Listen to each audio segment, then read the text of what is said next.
On June 19, 1947, the American public was rocked by the brutal murder of Benjamin Bugsy Siegel inside his lavish California home. This was not just any hit. It became a watershed moment, drawing unprecedented media attention to the mafia and its dark dealings. The spotlight that fell upon Siegel in the aftermath of his killing unraveled years of carefully shrouded connections, thrusting into the limelight a web of criminal affiliations long kept in the shadows. The press began to dig deeper, linking Siegel to Murder Incorporated, the infamous syndicate of contract killers responsible for countless hits. Whispers of his involvement with notorious figures like Abe Kid Twist Reles, a former associate turned stool pigeon, began circulating, painting a picture of Siegel's sinister past. Yet the most damning revelation was the renewed focus on his connections to the legendary Meyer Lansky. Siegel was not just a mob enforcer or a cold-blooded hitman anymore. He had evolved into a larger-than-life figure, straddling the line between gangster and celebrity. He was known far beyond the underworld, rubbing shoulders with Hollywood elites and high society. His foray into the casino business, particularly with the Flamingo in Las Vegas, had attracted a motley group of investors, including some of the most powerful and well-connected individuals in America. Through Siegel's flamboyant ventures, the mafia had elevated gambling from a seedy backroom enterprise into a cornerstone of American entertainment. Organized crime now held sway over the booming casino industry, a fact that the public and press could not ignore. But their influence extended far beyond Vegas. The mafia had infiltrated nearly every sector of American life, from unions to transportation, local politics, and even the federal government. The FBI, ostensibly the nation's watchdog, had an uneasy relationship with the mafia. Under J. Edgar Hoover's leadership, the FBI had a long-standing arrangement with mobsters like Frank Costello, keeping the heat off in exchange for a level of discretion. Behind closed doors, powerful figures in organized crime were cutting deals with government agencies like the Office of Strategic Services, OSS, which later became the CIA, leveraging the chaos of post-war America to strengthen their grip on the country's pulse. These men were not just feared. They were favored by some of the highest offices in the land, including that of President Harry S. Truman. The United States, on the verge of becoming the world's new empire, was in a silent partnership with its former criminal elements. Organized crime was positioning itself as a crucial player in America's burgeoning global dominance. But just as the mafia was reaching the zenith of its power, a new force was rising, a force that would change the landscape of media and bring unprecedented scrutiny to their dealings. Television had begun to invade every American household. It was no longer just printed names in newspapers that troubled the mob. Their faces were now being broadcast on television screens across the nation. America's living rooms, bars, and cafes were being introduced to the infamous faces of the mafia's most powerful men. Bugsy Siegel, Lucky Luciano, Meyer Lansky. These were no longer just whispered names in back alleys. They were becoming household names, notorious figures on the national stage. This newfound publicity would be a double-edged sword. On the one hand, it propelled these men into a new kind of fame, making them celebrities. But on the other hand, it brought about a level of scrutiny that the mafia had never experienced. The golden era of the mafia's dominance was being shaped and amplified by this modern technology, and the country's fascination with their exploits was growing at a fever pitch. As the 1950s unfolded, this clash between organized crime and law enforcement would erupt into an all-out war. The mafia's sprawling empire, built on influence, fear, and corruption, was now exposed to the harsh glare of public interest. By 1959, the mafia's reign of quiet control would be challenged like never before. And as technology continued to advance, the mob would face a new kind of enemy, one that they could not buy off or intimidate. the unrelenting gaze of the American public. Meyer Lansky first laid eyes on Thelma, Teddy Schwartz, in August of 1948, a full 18 months after finalizing his divorce from his first wife, Anne. Just 4 months after that fateful encounter, Meyer and Teddy were married. It's almost impossible to conceive of two women more opposite than the first and second Mrs. Lansky. Where Anne had been reserved, Teddy was brash. Where Anne had been delicate and prone to introspection, Teddy was fierce and unwavering. Anne had constantly probed into Meyer's life, challenging him at every turn, while Teddy simply adored him unquestioningly, almost reverently. With her petite stature, vibrant green eyes, and red hair teetering on the edge of blonde, Teddy was smaller than Meyer by 3 inches, but larger than life in every other way. At 41 years old, she was 5 years Meyer's junior, and the daughter of Jewish immigrants, an Austrian father and Romanian mother, who had raised her alongside her siblings in Harlem, back when the neighborhood was still predominantly white. Teddy favored bold clothing in colors as loud as her personality, especially red, and her streetwise banter echoed phrases straight out of Guys and Dolls. She looked, sounded, and even carried herself like a manicurist, a reputation the newspapers clung to. Yet, beneath the headlines, she had a past far more layered. Teddy Shear had started out as a secretary, working for Louis Gimbel Jr., a partner in the famed department store. She married her first husband, Philip Schwartz, at the tender age of 20, and soon found herself living on the Upper West Side, a world not so far removed from the one Meyer and Anne occupied. In their circles, names like Lepke Buchalter, Bugsy Siegel, and Meyer Lansky drifted through the air like whispers in the wind.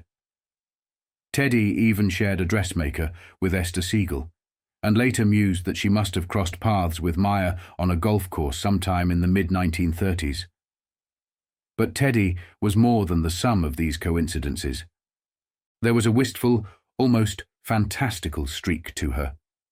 She had rechristened herself Teddy as a love-struck teenager after a fleeting infatuation with a boy named Teddy Rosenberg, casting aside her birth name, Thelma, which she despised.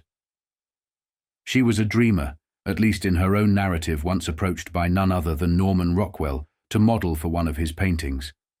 She claimed she could have easily become a chorus girl if she had truly desired it. In fact, she and Philip had even dabbled in nightclub ownership in the early 1940s, though their efforts ultimately fizzled out. By the time August of 1948 rolled around, Teddy was ripe for a little romance. Freshly embroiled in divorce proceedings after more than 20 years of marriage, she was about to embark on the new and precarious journey of single motherhood with her teenage son in tow. She had rented a small beach house in Hollywood, Florida, with a girlfriend, hoping to escape the mess of her personal life for a while. Then one evening, as she and her friend strolled out for dinner, a dapper man caught their eye as he emerged from the neighboring house. "Hi, Meyer!" her friend called out, recognizing him instantly.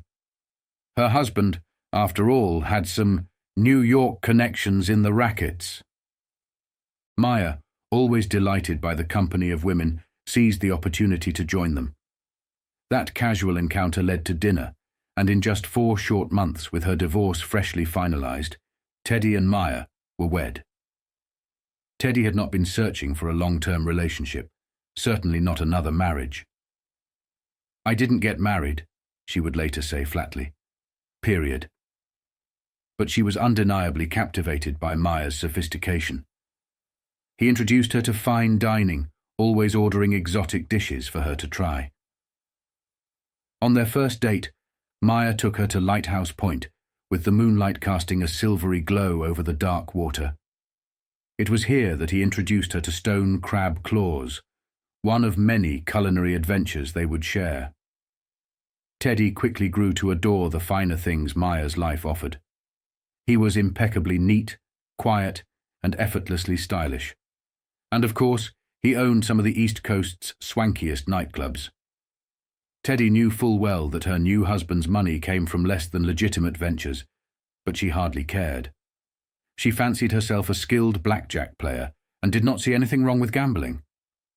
If Meyer's business was more dangerous than it seemed, she preferred not to know the details. She trusted him completely and allowed herself to simply bask in the glow of his success. What truly endeared Teddy to Meyer, perhaps more than anything else, was her unwavering loyalty and absolute lack of curiosity about the darker side of his world. Unlike Anne, who had constantly questioned his every move, Teddy embraced the role of his fiercest advocate. She never asked questions, never doubted him, and that made all the difference to Meyer. She adopted his worldview without hesitation against them, the way lawbreakers often see themselves as misunderstood by society at large. In her heart of hearts, Teddy probably knew the truth of things, but she buried her doubts, guarding them closely. Her devotion to Meyer was so steadfast that for nearly 4 years after their wedding, she went to extraordinary lengths to shield her ailing father from the truth of her husband's identity. When Meyer's name began cropping up in the newspapers in the late 1940s, Teddy made sure her father's nursing home intercepted any articles that mentioned them both. And despite the nagging doubts that surely tugged at her conscience, Teddy stayed silent, and Meyer loved her more for it. She was the best thing that ever happened to him, Meyer's sister Esther once confided to Teddy. When you married him, that's when he really started to breathe and live. Teddy, for all her brassiness and abrasive demeanor, had won the heart of one of the most notorious men in the underworld. While her sharp tongue and bold ways may have alienated many of Meyer's family and friends, Esther saw her for what she truly was, Meyer's salvation. Where Anne had worn him down with constant berating, Teddy had a different target, the world itself.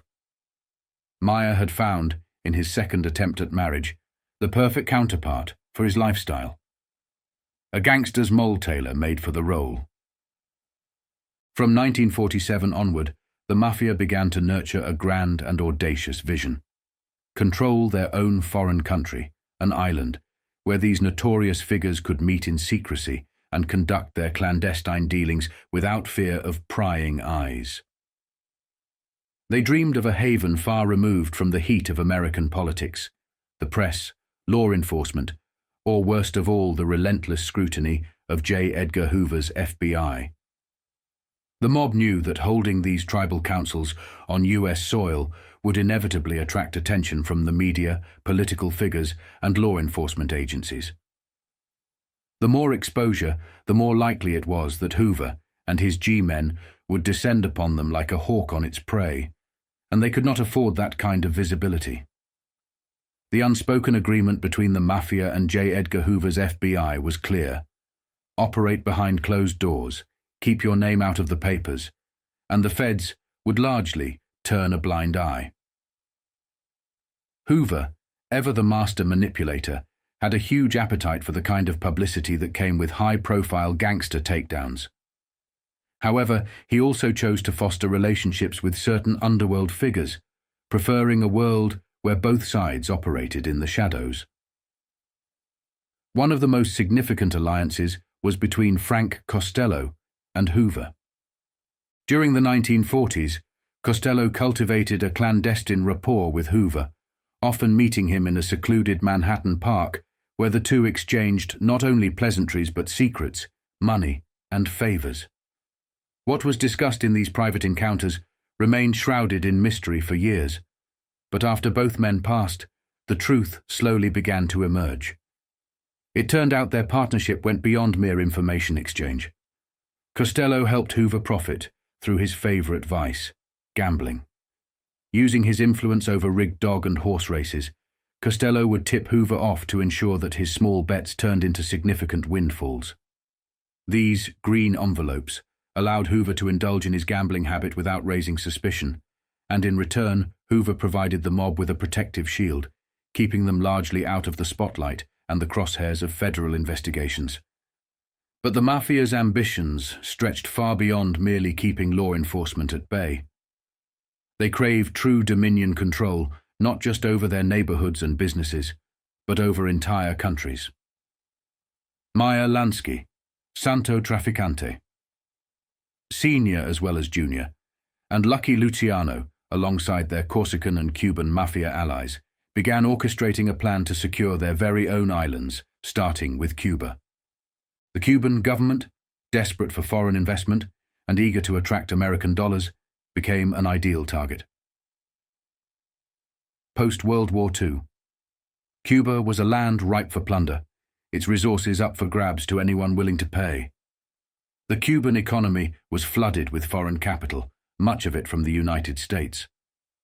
The influx of cash transformed the island into an economic powerhouse throughout the late 1940s and early 1950s, with American investment skyrocketing from $142 million to just under $1 billion by the end of the decade. Cuba's appeal was not limited to legitimate business. It was a paradise for American organized crime. Unable to funnel their illicit wealth into the tightly regulated U.S. economy, mobsters looked to Cuba, the Bahamas, and other offshore havens as the perfect destinations to park their money. As empires like Great Britain began to decline, they too turned a blind eye, welcoming these criminal investors into their collapsing colonial structures. In return, they provided organized crime syndicates with the cover they needed to hide their vast fortunes in their banks and financial institutions. Meyer Lansky, ever the shrewd strategist, began flying out to Switzerland and other parts of Europe to conceal his illicit gains, setting up a labyrinth of offshore accounts that made his fortune untouchable by U.S. authorities. But Switzerland was not his only destination. He also made frequent trips to Great Britain and other parts of Europe, forging connections and creating a vast financial empire that stretched across the globe. And yet, it was Cuba where the mafia saw their dreams take root. After the Second World War, Britain found itself ravaged and teetering on the brink of collapse. Before America's intervention, there were grave doubts as to whether Britain could survive the Nazi onslaught. Though the US entry into the war proved to be the game-changer that pulled Britain from the precipice, the toll was immense. Britain's once mighty empire was crumbling, its global influence fracturing like never before. India, the crown jewel of the British Empire, broke away, splintering into 3 nations: India, Pakistan, and later Bangladesh, driven by nationalist fervor and religious divides. Pakistan aligned itself with the United States and Saudi Arabia, while India gravitated towards socialism, fundamentally altering the geopolitical landscape. Meanwhile, Europe was left devastated by the war, with half of the continent falling under the iron grip of the Soviet Union. The old European empires, the Italian, French, and British, were in shambles, clinging desperately to the remnants of their colonial holdings, but steadily losing control. Facing a collapse of its global empire, Britain shifted its focus inward, reinventing itself as a banking powerhouse. The British government propped up new front governments, offering them a sanctuary for their assets, promising to shield their fortunes within the vaults of British banks. What emerged from the ashes of colonial rule was a new form of power, a global banking cartel that maintained influence not through military might, but through control of international finance. Britain's financial institutions would protect and grow the wealth of the global elite, extending the life of its empire in a more subtle and insidious form. Meanwhile, across the Atlantic, President Harry S. Truman was strategizing how to shape the post-war world in America's favor. The Marshall Plan, initiated by Truman, was his masterstroke, a massive effort to rebuild war-torn Europe, while ensuring its economies became deeply dependent on U.S. aid and military support. Through a network of loans, Truman aimed to establish American dominance in Europe. But this came with resistance. Governments in Britain and France were wary of becoming too reliant on US dollars, fearing the strings that would be attached. To Truman, such opposition was tantamount to treachery. He viewed any resistance to US influence as a threat that needed to be dealt with swiftly. It was here that the newly minted Central Intelligence Agency, CIA, born from the ashes of the Office of Strategic Services, OSS, began to play a pivotal role. The CIA quickly allied itself with organized crime syndicates worldwide to protect American interests and eliminate threats to the Marshall Plan. If that meant working with shady figures like the Corsican Mafia, former Nazis turned communists who had again shifted to fascism, or maintaining the support of the Italian Mafia to prevent communism from gaining a foothold in South America, so be it. Truman's administration was not afraid to use criminals as covert allies in the fight against the Soviet Union. In this shadowy world, organized crime was not just tolerated, it was woven into the fabric of post-war American strategy. Under Truman, mobsters like Frank Costello and Meyer Lansky were even invited to speak at official events, though both men declined.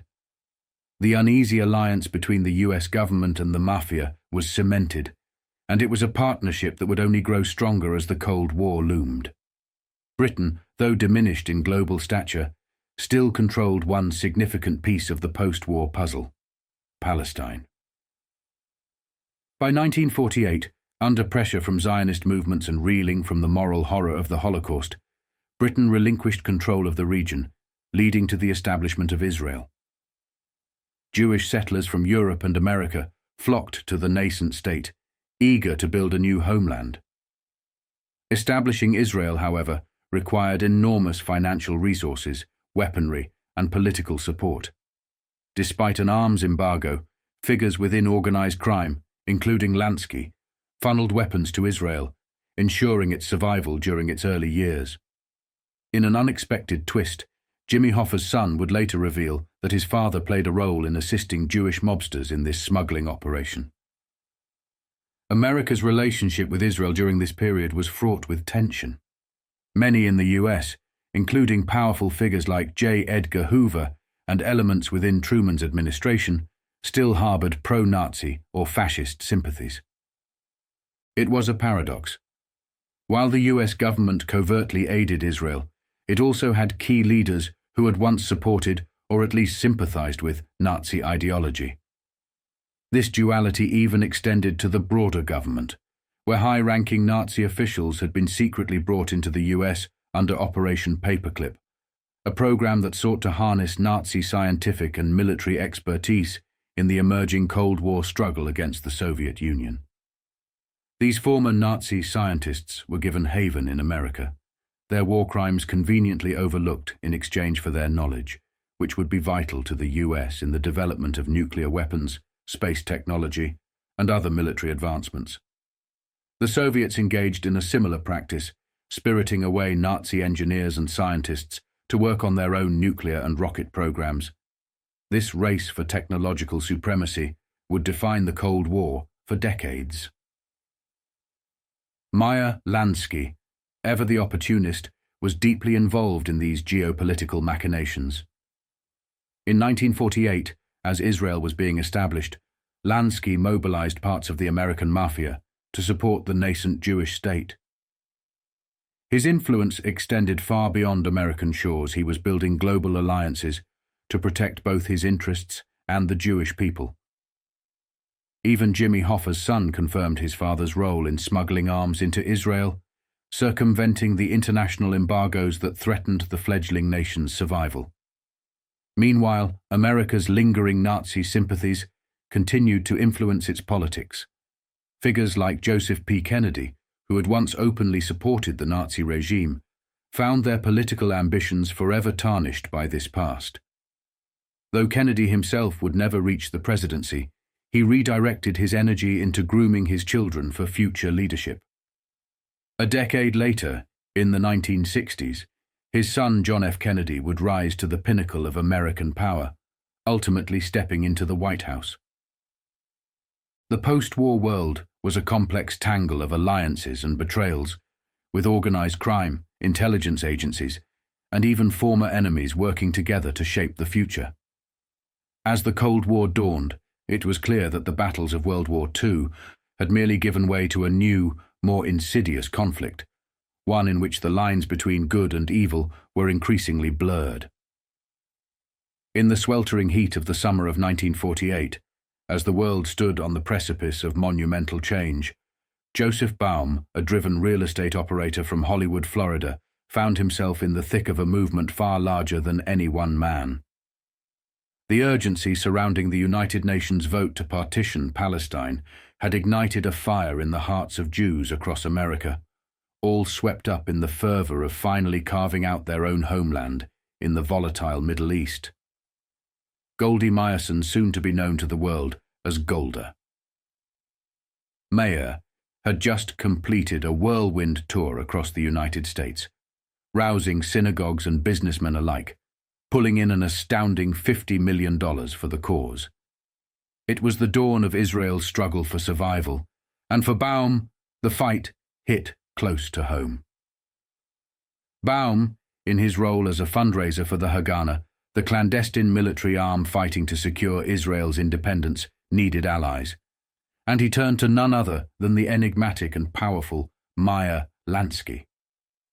He asked Lansky if his Haganah committee could host a charity auction at the Grand Colonial Inn, the most prestigious venue in Hollywood, Florida. Lansky did not just agree, he personally contributed to the cause. That evening, the Colonial Inn's benefit for the Haganah raised $10,000, a crucial windfall in the race to arm the fledgling state. For Lansky, Israel's struggle was not just a distant political cause, it resonated deeply. A mirror to his own battles fought in the shadows. Israel's fight for legitimacy, survival, and a place on the world stage was, in many ways, a metaphor for Lansky's own life, one of evading enemies, shaping power behind the scenes, and thriving amidst chaos. But this was not just a battle of ideals for Lansky. It was an opportunity to put his unique set of skills to work, to make an indelible mark on history his way. In New York, the dark and secretive Hotel 14, perched above the glitzy Copacabana on East 60th Street, became ground zero for Israeli agents, covertly scouring the illegal market for American arms. The sale of weapons to Israel was illegal, but this did not stop these determined agents. They were not just securing arms for Israel, they were also sabotaging American arms deals with Arab states. When these agents were introduced to Lansky, they handed him a tip. A Pittsburgh arms dealer was quietly arming the Arab forces, sending shipments through the infamous New York-New Jersey waterfront. Lansky's response was simple and chillingly direct.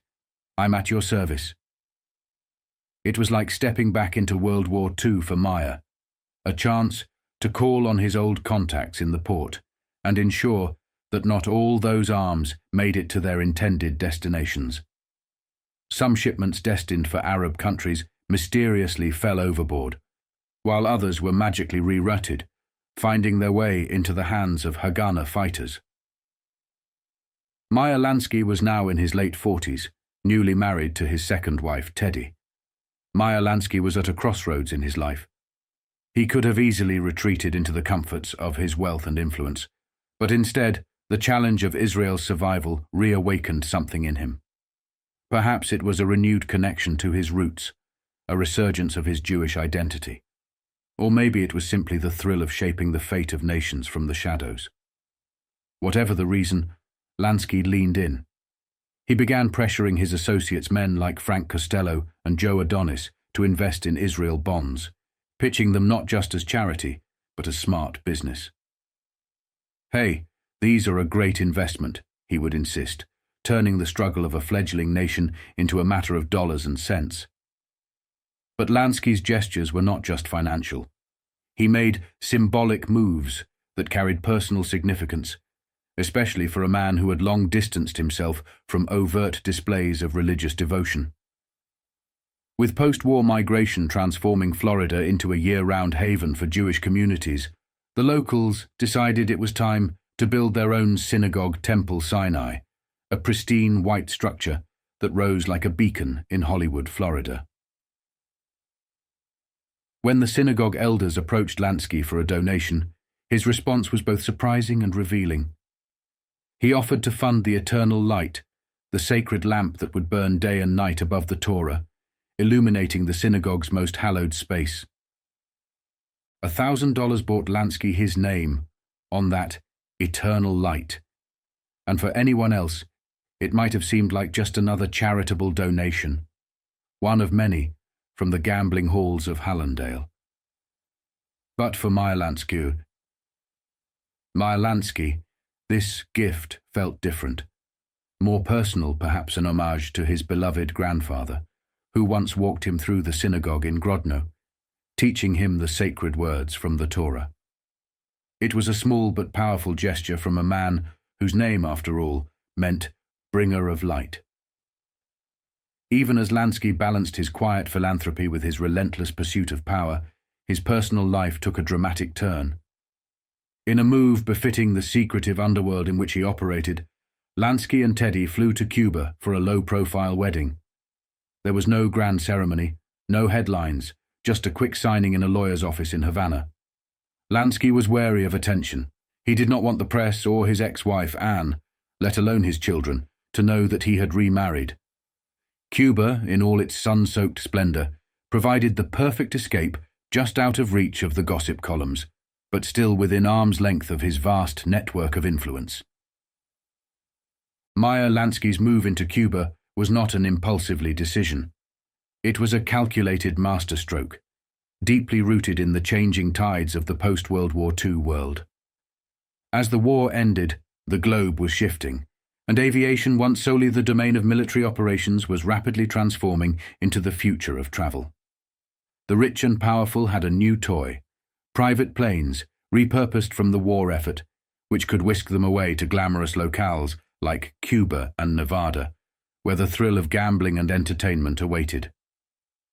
And while many of his counterparts were bound to the constraints of US borders, Lansky saw an opportunity beyond them, a way to escape the growing scrutiny that was enveloping the American underworld, especially after the very public and assassination of his longtime friend, Benjamin Bugsy Siegel. Lansky understood the power of flying under the radar both figuratively and literally. While aviation was taking off as the newest frontier, Harry S. Truman's administration was working tirelessly to preserve the economic growth of the post-war boom.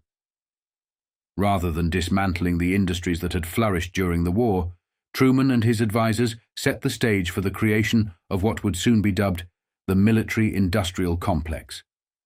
Industries that had been tied to wartime production such as aviation found a new lease on life as they pivoted towards peacetime uses. Commercial aviation became a booming industry, and with it came the rise of private planes. Suddenly, the world seemed smaller, more accessible. For the wealthy and those in Lansky's orbit, flying to Havana for a weekend of gambling, or to Nevada for a high-stakes meeting, was no longer a luxury reserved for only the elite. It was becoming commonplace. For Lansky, Cuba represented freedom. He saw the writing on the wall.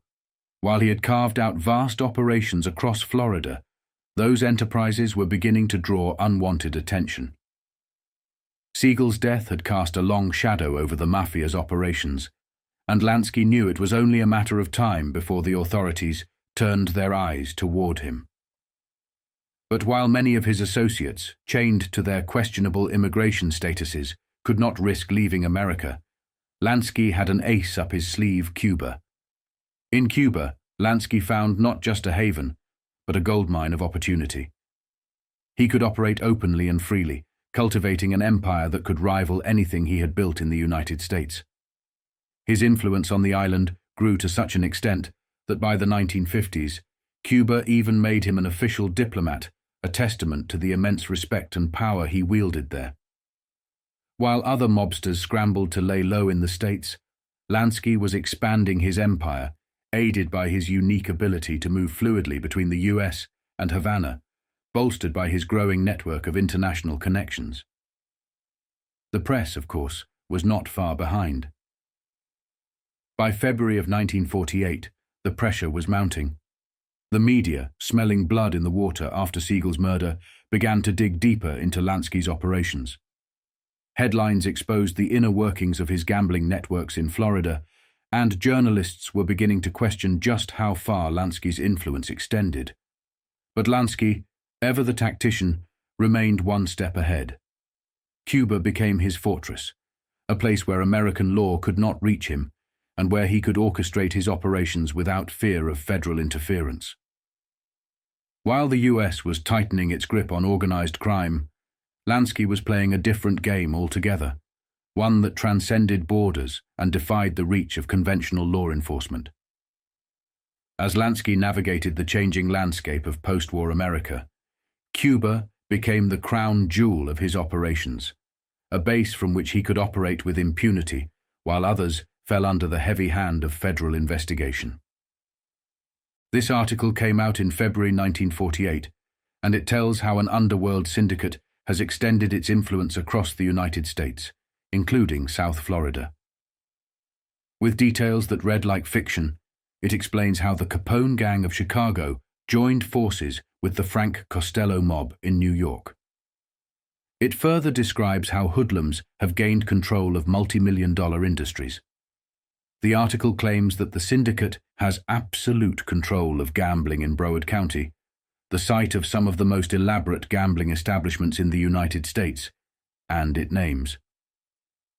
This report was submitted to the Chicago Crime Commission this week by its operating director, Virgil Peterson. The incursion of criminal adventurers into the domain of politics and government in this country is of national significance today. The so-called Capone Syndicate, which became entrenched and grew to great political power in Chicago and Cook County under the regime of Mayor William Hale Thompson, has long since expanded its influence beyond a local basis. Its tentacles have gradually spread across many regions throughout the entire United States. The political impact of this gang has been tremendous. During the last several years, whenever gang warfare broke out in Chicago, high officials invariably ridiculed the existence of a syndicate or solemnly declared that the non-existent syndicate had been driven out. Anyone acquainted with the facts knew that neither position was true. About 3 years ago, Chicago's Capone Syndicate, in a typical manner, decided to take over the lucrative Continental Press Service, which engaged in the dissemination of racing information to handbooks.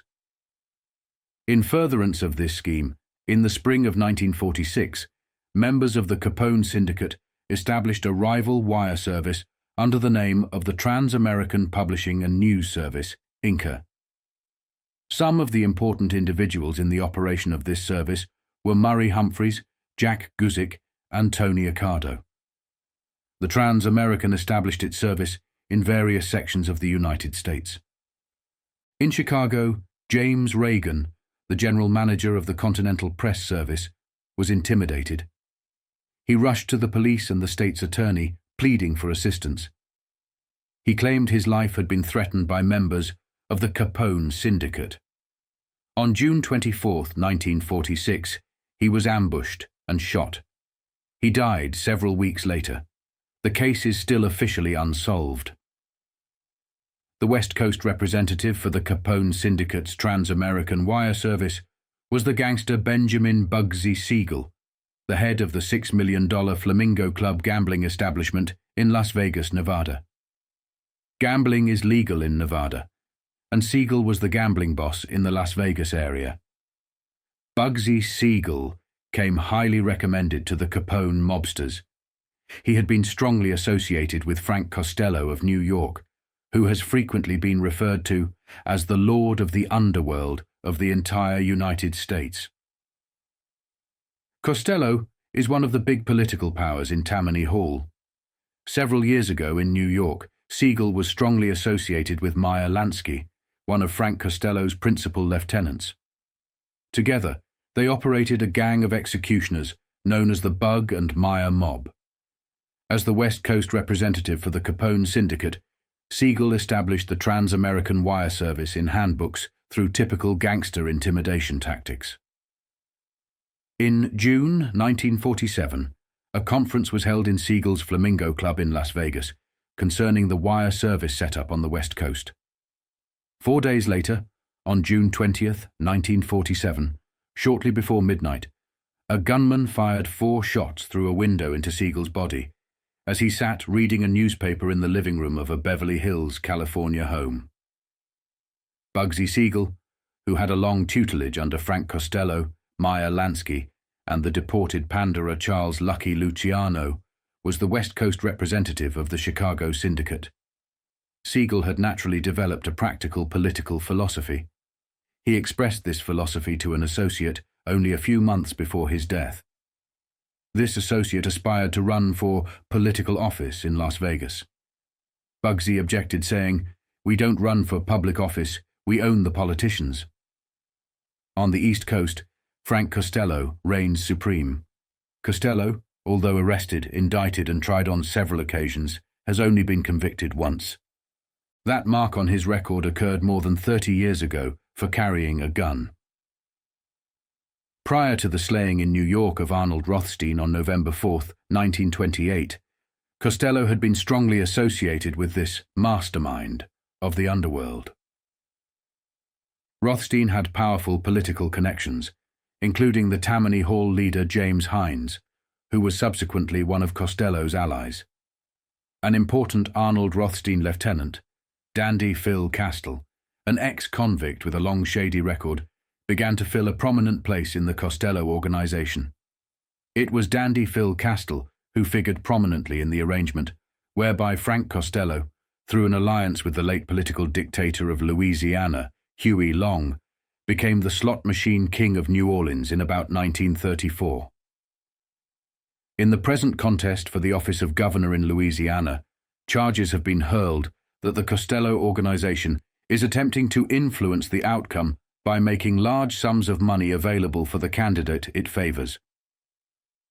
Former Mayor of New York City, Fiorello LaGuardia, Governor Thomas Dewey of New York, and others have, with some justification, labeled Frank Costello the most powerful political influence in Tammany Hall.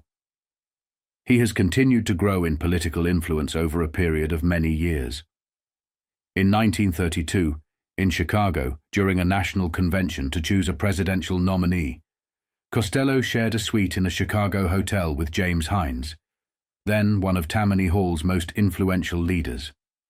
Costello himself testified in 1943 that for many years he has frequently conferred with many top leaders of Tammany Hall concerning political matters, including appointments to the judiciary. Costello's tremendous influence is not limited to the East Coast. He is known to have contact with especially important political figures in Chicago, not to mention close affiliations with members of the Chicago Capone Syndicate. In 1943, syndicate gambling ran wide open in Chicago and Cook County. The results of investigations by the Chicago Crime Commission concerning the strongly protected Capone syndicate establishments known as the Rock Garden Club in Cicero and the Dome on Irving Park Road in Cook County were made available to a Cook County grand jury. An exhaustive grand jury investigation followed. It became unprofitable for Rocco Fischetti and other members of the Capone organization to continue elaborate gambling establishments in Cook County.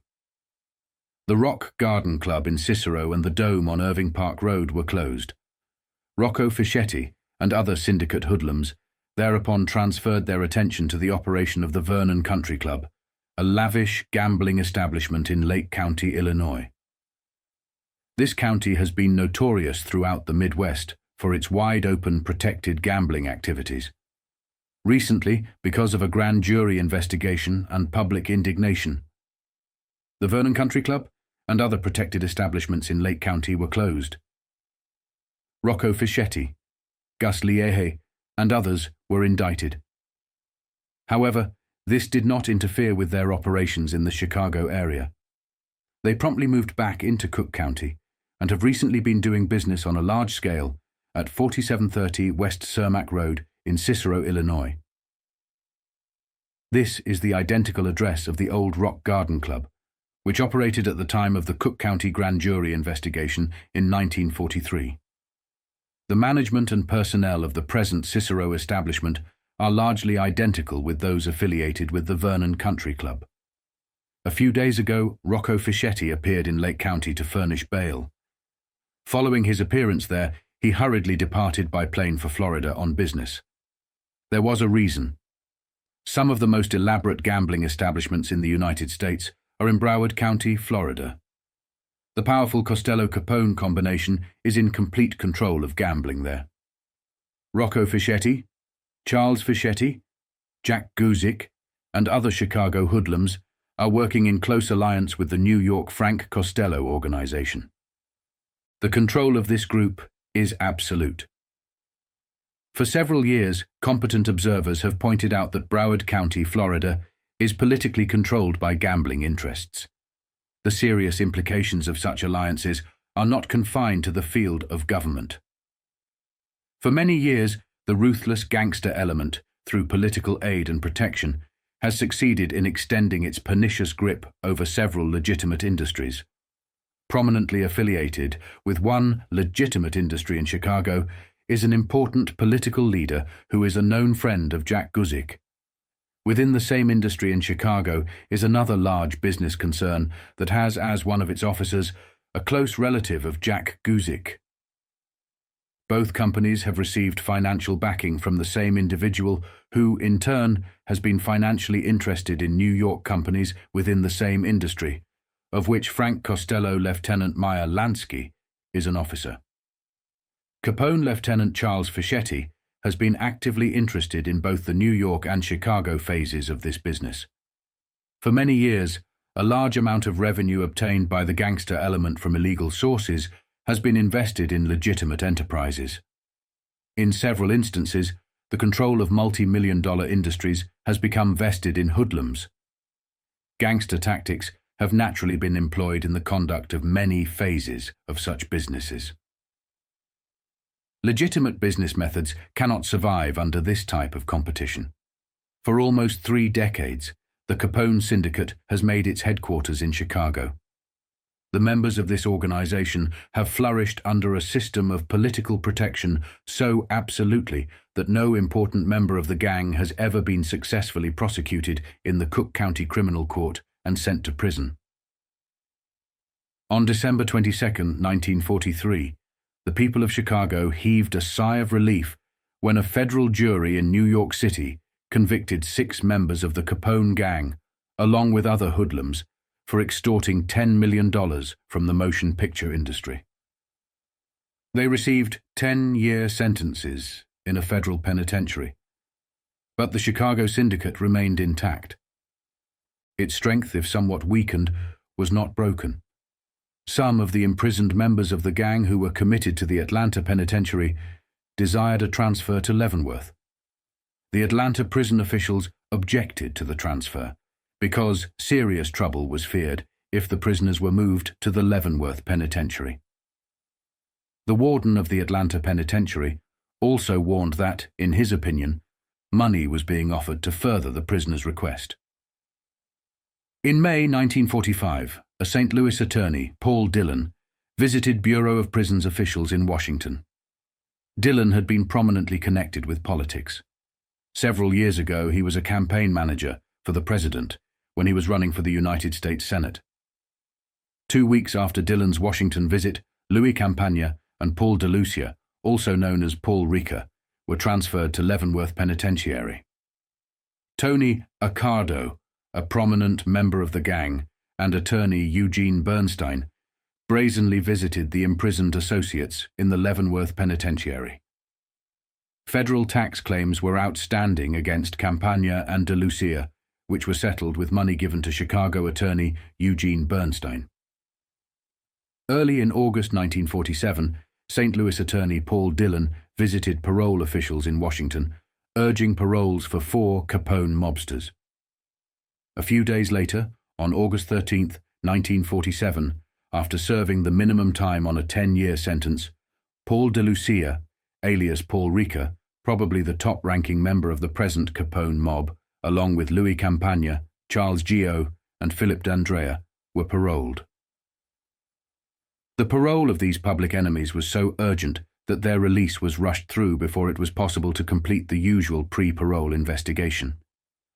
This could only happen because these hoodlums, and the subversive elements they represent constitute power, political power, that is amendable to the law. The system of protected privilege has become deeply entrenched in Chicago over many years. The correction of such a system cannot be achieved in a few months or even a few years. However, under the present mayor, steps are being taken in the right direction, and they deserve full-scale public support. In many other sections of the country, there are hopeful signs. Last year, there were several instances of veterans' organizations revolting against misrule. They staged vigorous campaigns against political organizations owned body and soul by powerful gambling syndicates that were subverting local government to their own selfish interests. In New Orleans, new leadership has arisen, which has reorganized the police department and has waged a fight against those elements that have long made New Orleans notorious for corrupt government. In Miami, the city manager and mayor have inaugurated drives against powerful criminal interests in control of gambling and other rackets. In Minnesota, Governor Luther Youngdahl has waged a fight against the same interests. On the West Coast, Governor Earl Warren has created a commission on organized crime to study the problem and to inaugurate steps that will afford protection against the big-time criminals who have invaded that area. These are only a few examples of the leadership currently being exerted against powerful organized criminal groups. Such signs are hopeful, but the ultimate effectiveness of these efforts depends upon enlightened public opinion. Too often in the past, corrupt or misinformed leadership has been able to convince large segments of the public that some of the most lucrative rackets are petty and should be permitted to thrive. They form the principal support for organized crime. Political history has amply demonstrated that official tolerance and protection of profitable illegal enterprises inevitably breeds strong criminal organizations, with the resulting incursion of criminals into the fields of government and politics. When this occurs, not only are laws violated with impunity, but it becomes virtually impossible to secure the enactment of legislation necessary to cope with syndicated crime. New legislation is unquestionably needed to remedy defects that currently make it difficult to cope with large-scale organized criminal activities. However, legislation is only one phase of an overly broad problem that must be attacked on a wide front. The brunt of the attack must be borne by strong law enforcement agencies, efficient prosecutors, and courts of high integrity, backed by enlightened public opinion. Toward these accomplishments, the Chicago Crime Commission will continue to exert its utmost efforts. By February 27th, the relentless pressure was starting to take its toll on the once flourishing gambling empire that Meyer Lansky had painstakingly built across Florida. The clampdown was suffocating his operations, and Lansky, ever the strategist, began thinking ahead. His mind was already racing towards Havana, Cuba, the Bahamas, and other far-flung corners of the globe. As the 1950s dawned, Lansky's vision expanded further. His empire would no longer be confined to American shores. He set his sights on Europe, particularly London, and began linking up with his old associate, Charlie "Lucky" Luciano, creating an international network that would allow them to evade the suffocating grasp of US law enforcement. Lansky's moves were methodical, almost prescient. He regularly flew to Switzerland, where the discreet banking system became his personal vault. But Lansky was not just hiding his own fortune. He was stashing away money for powerful figures, including the Cuban elite and his allies in organized crime. He would then orchestrate an intricate scheme, where these figures would borrow their own money back from these Swiss banks, pocketing the interest in a financial sleight of hand that effectively created their own underground banking cartel. At the same time, while traditional colonial empires were crumbling, a new kind of empire was rising, one built on finance, and no country exemplified this shift more than Great Britain. Britain, reeling from the devastation of World War II and desperate for capital, began opening its doors to investment from wherever it could be found, even from the murky world of organized crime. Lansky and his associates saw the writing on the wall and began making moves to take advantage of Britain's need funneling money and influence into the heart of Europe's struggling post-war economy. This next article you are about to read illustrates the crippling effect that the intense spotlight was having on America's criminal underworld. But while the American government was tightening its grip, men like Lansky were not just sitting idly by, they were expanding their reach, moving their operations overseas, far beyond the jurisdiction of US law. Their empires were transforming, adapting to a world that was rapidly changing, and in many ways their influence was only growing stronger as they slipped into the shadows of foreign shores. Judge Tedder pointed out that the grand jury has the power to investigate any matter it sees fit, and that it is not necessary to include a request for such a probe in the charge to the jury. The Colonial Inn, one of the largest plush casinos in the nation, and the Casino of Lopez restaurant, both located in Hallandale, were ordered to close a week ago under a temporary injunction issued by Judge Tedder, following a request made by Mr. Rogers and Lick. A few days after this injunction was issued, most of the other large gambling houses in Broward County were reported closed. No extensive gambling operations are currently being carried out in the county. All forms of gambling in Hollywood were ordered to shut down on December 16th in an order issued by the Hollywood City Commission, after a complaint against the operation of illegal games and horse betting was made at an open meeting of the board. Hallandale, which had previously permitted the operation of gambling, ordered a shutdown last week. It was learned that a few sneak operations and telephone-based bookmaking, which are among the most difficult types of gambling to suppress, are still in operation. It was learned. Sheriff Walter Clark had previously issued an order against the operation of slot machines in the county, and most of these coin-operated machines have been removed. Bookmaking, the largest form of gambling in Hollywood, was originally closed on December 2nd when the Gulfstream Park racetrack opened its winter meeting. Such a shutdown during the time the track is open has been customary here for several years. The gambling scene, especially in states where it was outlawed, was increasingly falling under the iron grip of organized crime.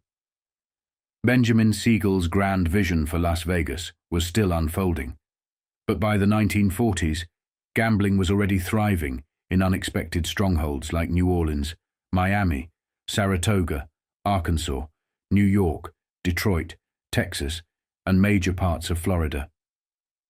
These locations became safe havens for illicit betting, shocking newspapers, and signaling a seismic shift in the landscape. It was not just labor unions under scrutiny anymore.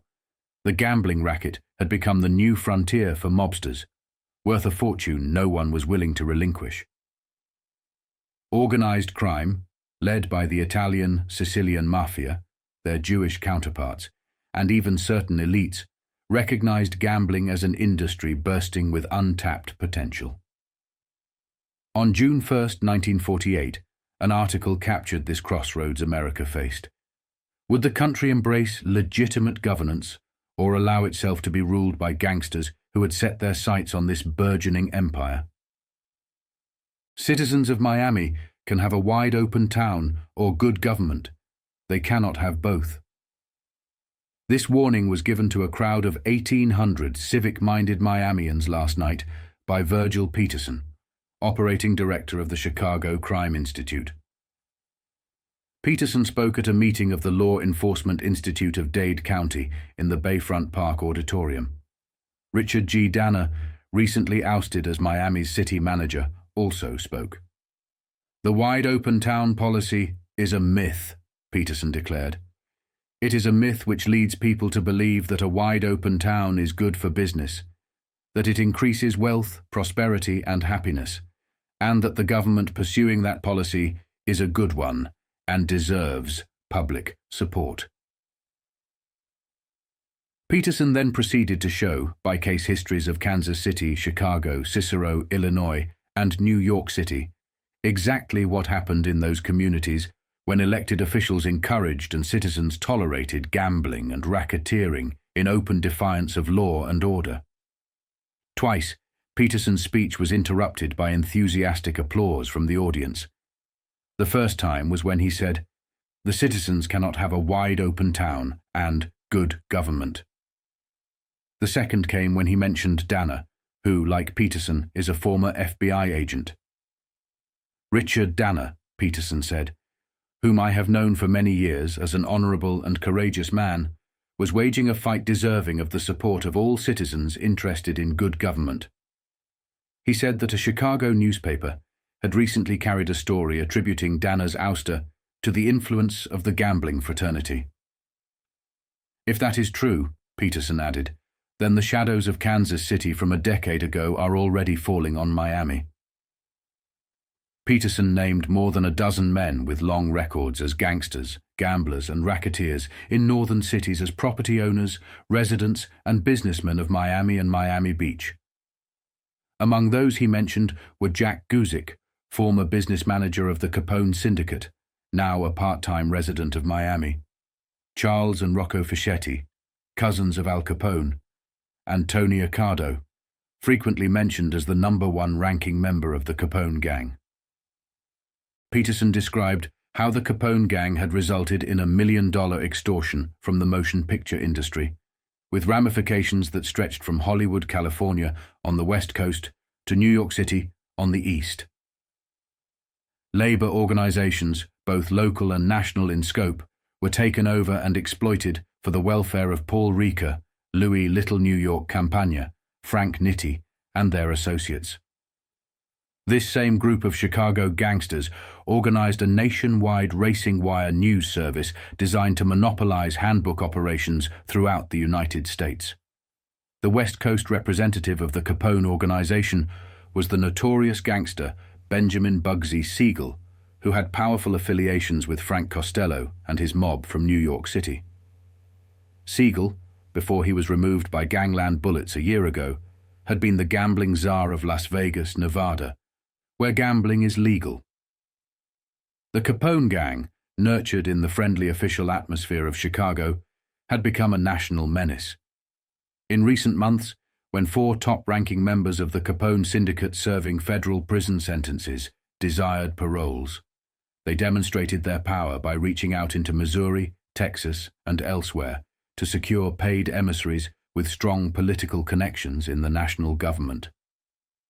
Outstanding federal tax claims were settled, and pending indictments were dismissed. These 4 members of Chicago's notorious Capone gang, with a history of 3 decades of murder, extortion, and plunder, were released on parole after serving the minimum time of their 10-year sentences. Peterson warned that the crime situation in any municipality today is not just a problem for that city alone. Jack Guzik, former business manager of the Capone Syndicate during the heyday of Al Capone, and for many years the overlord of gambling in Cook County, grew to opulence and power in wide-open Chicago. But he is now a part-time resident of Miami.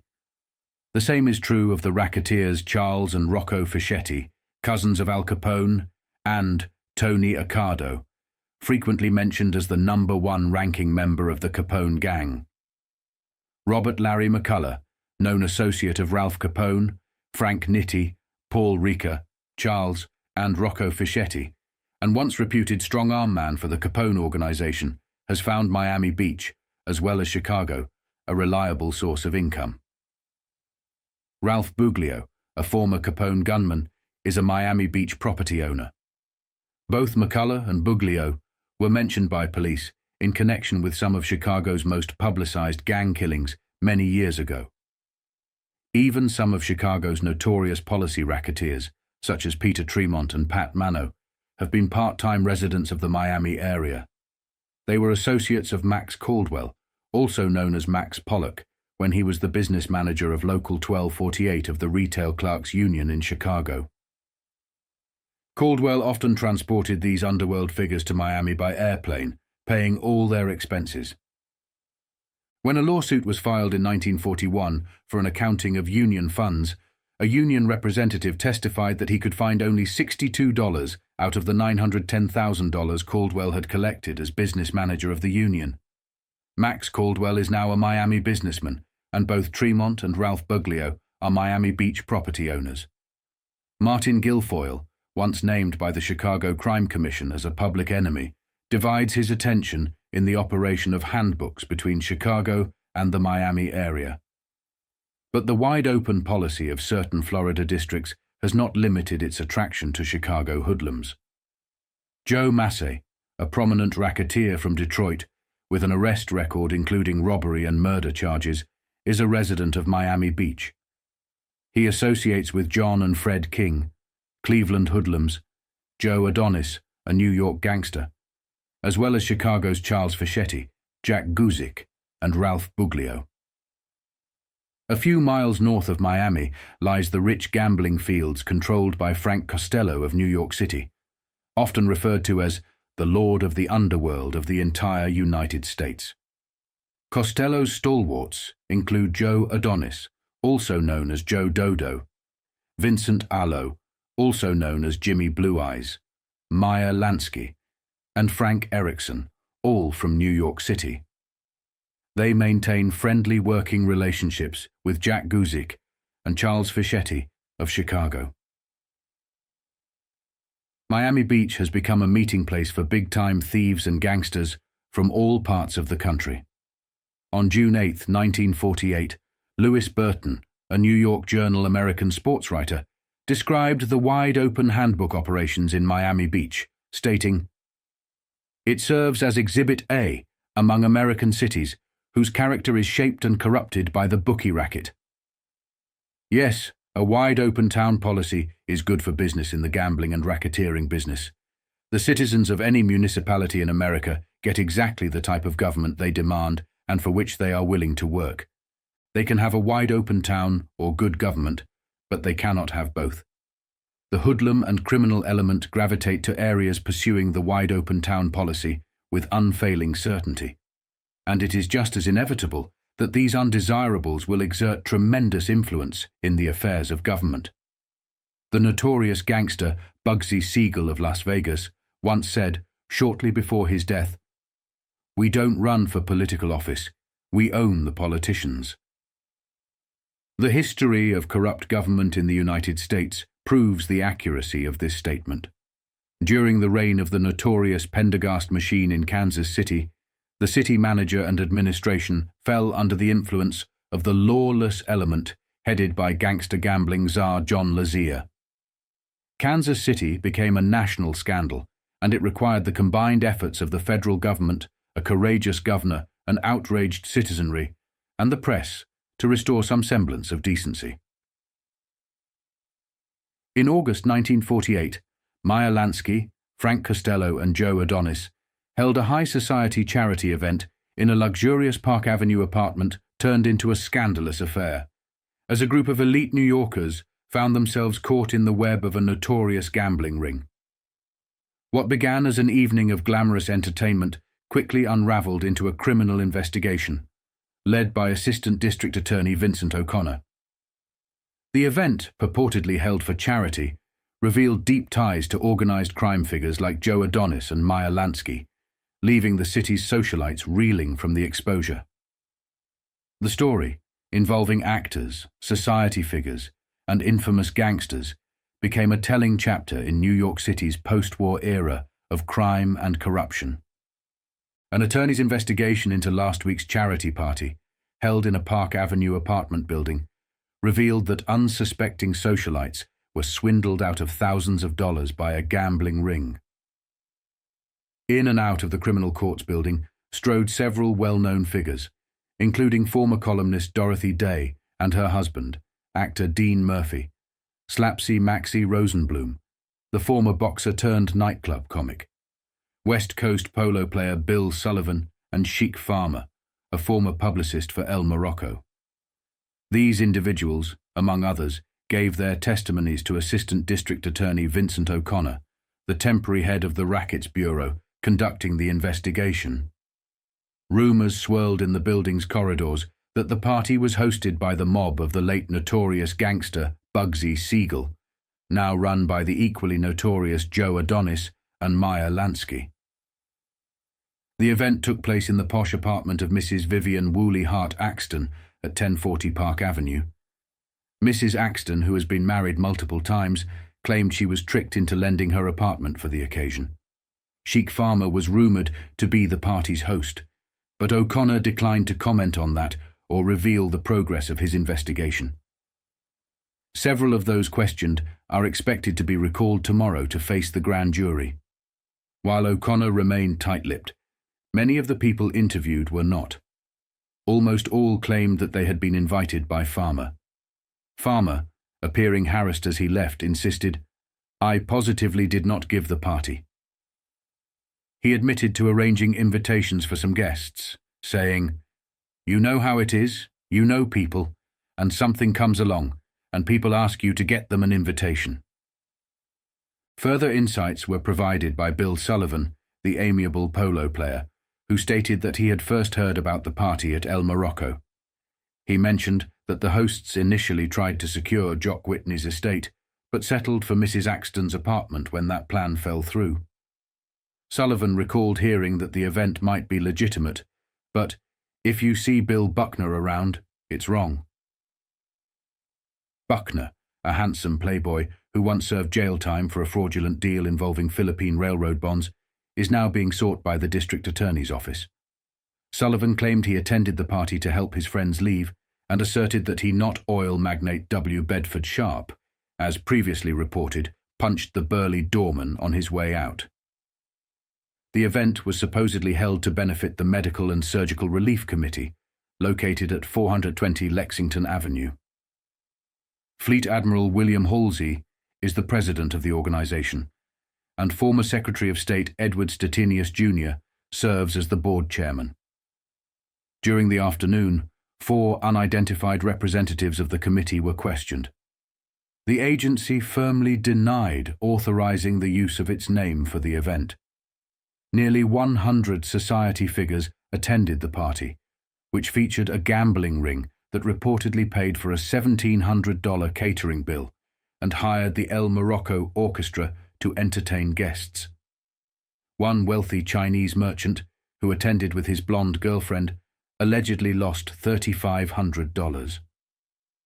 When the investigation broke on Monday, losses of $5,500 and $2,500 were reported by model Puck Paris and oilman Sharp, respectively.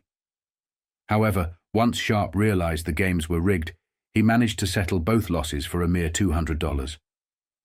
Other notable attendees at the affair reportedly included Lenore Lemon, a regular figure in cafe society, Blue Blood architect Henry Amidown, millionaire Jorge Sanchez, and Henry Schmidlap, the widower of the late Carol Landis. By September 1948, Meyer Lansky's name was continuously surfacing, intertwined with some of the most notorious gangsters of the time. No longer just associated with New York mobsters, his deep connections from the Prohibition era were now drawing speculation about his business ties with nearly anyone linked to that period. In fact, by 1948, many of these figures were already heavily entrenched in the criminal world. The Chicago outfit, under the leadership of Al Capone's cousin, which were the Fischetti brothers, along with Paul Ricca and his enforcer, as well as business partner and soon-to-be successor Tony Accardo, had become powerful players. These men had even provided financial backing to Benjamin Siegel for his casino ventures in Las Vegas ventures that would dominate the gambling scene well into the 70s and 80s. During this time, Lansky was quietly handling his own business while preparing for his wedding in Havana, Cuba. Yet, as the press continued to churn out articles linking him to various mobsters, Lansky realized he needed to adopt a new strategy. To protect his American operations, Lansky understood that he could no longer remain the visible face of his enterprises. He needed frontmen to maintain the appearance of legitimacy in the US, while he operated behind the scenes. If he were to expand and secure his own interests, particularly in gambling and other ventures, he had to do it abroad. Like other top mobsters, he made the pivotal decision to shift his investments to Havana, Cuba, a haven for their empire. Ironically, just a decade later, Fidel Castro would be fighting in the jungles, and by 1960 he would seize control of Cuba, stripping the mafia of their lucrative holdings.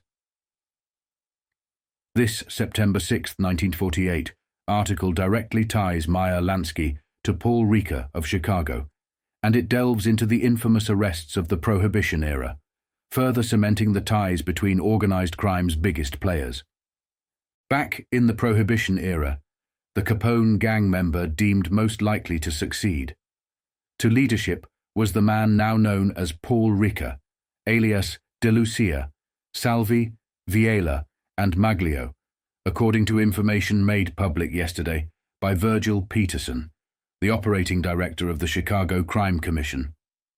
Rieker, a top figure in the crime and gambling syndicate and one of the gang's parolees still at large, was always arrested in notable companies, Peterson said. Judging Rieker by the company he kept, it was clear he was destined to rise high in the criminal world and wield considerable political influence, police predicted. Chief of Detectives Walter Storms recalled arresting Rieker on November 4, 1930, in a room at 901 South Halsted Street, where there were guns on a piano and lots of political paraphernalia. Storm's memory was vague about the others present, but Peterson had the records. The others included Murray Humphreys, who became public enemy number 1 after Al Capone went to prison in 1931 and who remains a top figure in the syndicate, said to be immensely wealthy. Ralph Pierce, who became a co-defendant with Rieker in a $1 million extortion case in New York City. Pierce was acquitted, while Rieker was convicted and sentenced to 10 years, paroled after 3.5 years, and now faces a return to prison. Frank Rio, Capone's bodyguard and one of Chicago's most notorious criminals. Roland Libonati, then newly elected state representative and now a state senator. Saul Tannenbaum, who claimed to be a city attorney. Al Prignano, alderman and state legislator, and Anthony Pintozzi, later elected to the legislature. Also present was Frank Novell, a state legislator. A battery of politicians quickly arrived at the Detective Bureau to secure the prisoner's release, including city sealer Dan Seritella, later a state senator, Senator James Leonardo, and Alderman William Pacelli. After several court appearances, all were set free. Rieker's arrest on April 20, 1932, by Sergeant Arthur Wachholz, occurred as he was leaving the Congress Hotel in good company. The files revealed his companions, Charles Lucky Luciano, New York Vice King who was sentenced to 30 to 50 years in prison and later deported. Meyer Lansky, a major New York gambler, Sylvester Agaglia, involved in several police matters, Harry Brown, a racetrack man, and John Senna, a member of the George Bugs Moran gang. On November 2, 1932, Rieker was arrested at the Planters Hotel, 15 North Clark Street, with Frank Rio, Phil DeAndrea, who went to prison with Rieker and is still out on parole, Sam Hunt, known as Golf Bag Sam for his habit of carrying a sawed-off shotgun in a golf bag, and Tony Accardo, who held Rieker's proxy as gang boss during his time in prison. Accardo was later indicted for making illegal visits to Rieker and Campagna in prison, where their paroles were planned. Rieker's arrest on January 24, 1927, under the name Paul Viela, for carrying a gun, was not listed on his criminal record, and an explanation is being sought. The Congressional Committee, which has recommended the revocation of the paroles granted to Rieker and fellow gangsters Louis Campagna, Charles Gio, and Phil DeAndrea, is also requesting a report on Rieker's arrest in New York City on June 11, 1930. Representative Fred Busby of Illinois, a member of the committee investigating the paroles of Rieker and his fellow gangsters, stated that Rieker's past history is essential to the committee's efforts to have his parole declared void. A hearing is scheduled before United States Judge Michael Igoe on September 21st to determine the validity of a warrant charging Rieker with being a parole violator. In November 1948, as the winter season approached, Miami found itself on the brink of a battle against organized crime. With top bookies, hoodlums, and gamblers making their annual migration from New Jersey to Florida's lucrative resort towns, Miami's newly established crime commission, led by former FBI agent Dan Sullivan, vowed to clamp down on illegal gambling operations that had long thrived in the region. Sullivan's warning set the stage for an intense standoff between law enforcement and notorious figures such as Joe Adonis, Frank Costello, and Meyer Lansky, as Miami geared up to defend its streets from the encroaching underworld. As America's top-tier bookies, hoodlums, and gamblers, who operate primarily in New Jersey during the spring and summer, began their annual winter migration to the lucrative resort area around Miami today, they were met with an unexpected obstacle. Miami's open-door policy to gambling was firmly closed. Dan Sullivan, a former FBI agent who took on a monumental responsibility as the newly appointed director of the Greater Miami Crime Commission, issued a clear warning. Crime and gambling will face strong civic opposition in Miami this season. Sullivan emphasized that the previous practice of giving free rein to big-time gamblers in Miami is over. From now on, northern racketeers looking for easy pickings in the tourist-crowded Miami area can expect nothing but difficulties. Sullivan acknowledged that these mobsters might attempt to gain a foothold in Broward County, which lies just north of Miami, but he expressed doubt that they would hold it for long. Broward County has been a fertile ground for wealthy hoodlum leaders such as Frank Erickson, Joe Dotto, better known as Joe Adonis, Frank Costello, head of a national gambling syndicate, Meyer Lansky, Mert Wertheimer, Lincoln Fitzgerald, Danny Sullivan, unrelated to crimebuster Sullivan, and St. Louis Dutch, wine runner. These figures have increasingly shifted their operations to Detroit and Nevada in recent years. Though Erickson and Joe Adonis have no known ties in Dade County, they have profited immensely from tourist dollars in Broward County's thriving wintertime gambling establishments in past years. Both maintain extensive connections and operations in New Jersey, but during the winter, they migrate southward to Miami, alongside the free-spending vacationers. Sullivan described Joe Adonis as the kingpin of illegal gambling in Broward County, particularly in the bustling beach areas of Fort Lauderdale and Hollywood, situated in the heart of Florida's Gold Coast. Last season, Adonis and his cohorts, sometimes in collaboration with Erickson, Lansky, Costello, and others, operated a lavish nighttime casino called Colonial Inn, until a vigilant state attorney named Dwight L. Rogers, Jr. shut it down with a court injunction. Jake Lansky, the brother of Meyer Lansky, fronted for the group, as his relatively clean record allowed him to pose as a legitimate businessman. This year, Adonis and his associates are gearing up to reopen two major casinos: Club Green Acres, which operated at full capacity last winter, and La Boheme, which has been closed for the past few years. La Boheme is already being redecorated and refurbished to attract wealthy vacationers for the 1948-49 season, filling the void left by the closure of Colonial Inn. Though Erickson may still have a stake in the extensive horse betting operations in Miami and Miami Beach, even that enterprise faces potential collapse this winter if law enforcement authorities continue their crackdown. Last January, Erickson paid an estimated $45,000 for the horse betting concession at the luxurious Roni Plaza Hotel on Miami Beach. The operation was profitable until police raided it one afternoon, shutting down bookmaking activities at the hotel's cigar stand and cabana club for the remainder of the season. Erickson, as a seasoned bookmaking mogul, kept his distance from the actual gambling activities, planting intermediaries to manage the day-to-day operations. However, with an intensified crackdown expected for the 1948-49 season, Erickson may stick to partnering with Joe Adonis in Broward County's casino ventures. Joe Adonis, the nephew of national gambling powerhouse Frank Costello, first ventured into Florida's gambling scene in the late 1930s.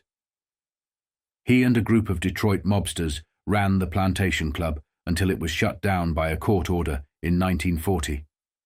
Some of his Detroit associates, including Mert Wertheimer, Lincoln Fitzgerald, and Danny Sullivan, became embroiled in a gambling conspiracy in Michigan that also implicated former Flint Mayor William McKeegan.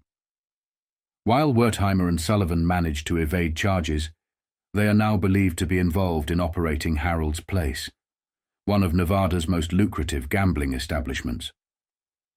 Ever since Joe Adonis discovered Florida, he has become a regular winter visitor to the state's eastern coastal resorts. His annual trips south clearly have more to do with business than leisure, as he focuses on expanding his gambling empire rather than improving his health or working on his suntan. The Miami Crime Commission remains uncertain who will lead efforts to open new gambling establishments in Dade County this year, but 3 locations are under close observation: Club 86, Sunny Isles Casino, and Club 115. While Broward County establishments are outside the Commission's jurisdiction, the Commission members, part of a civil law enforcement body, will not hesitate to pass along any evidence they gather on the men behind these casinos. Although Dan Sullivan and the Crime Commission lack the authority to make arrests, they can make recommendations. Given the influence of the prominent citizens who comprise the Commission, Sullivan believes these recommendations will carry significant weight with law enforcement. This marks the most organized and determined effort Miami has ever seen to prevent new gambling and racketeering operations while abolishing existing ones. Sullivan suggested that the safest bet for northern mobsters with plans to winter in Florida is to stick to sunbathing. Otherwise, he warned, they are in for nothing but trouble. Amidst the growing tension and the ever-encroaching scrutiny following the death of his close friend Benjamin Siegel, Meyer Lansky made a calculated decision, one rooted in both strategy and survival. As the walls in the US seemed to tighten around him, Lansky took a step away from the relentless pressure and public attention. In a move that was as much about protecting his future as it was about turning a new page in his personal life, Lansky chose to get married abroad, far from the prying eyes of America. Cuba, with its sun-drenched shores and freedom from American law enforcement, became more than just an escape. It became Lansky's second home, a sanctuary where he could continue to operate his empire with the kind of freedom that was becoming increasingly impossible in the States. There, in the vibrant, decadent streets of Havana, he settled down, forging new alliances, building new networks, and crafting a haven where he could live out his dual existence. Cuba was not just a retreat. It was the cornerstone of Lansky's next chapter, both in his personal life and in the ever-evolving landscape of his criminal empire.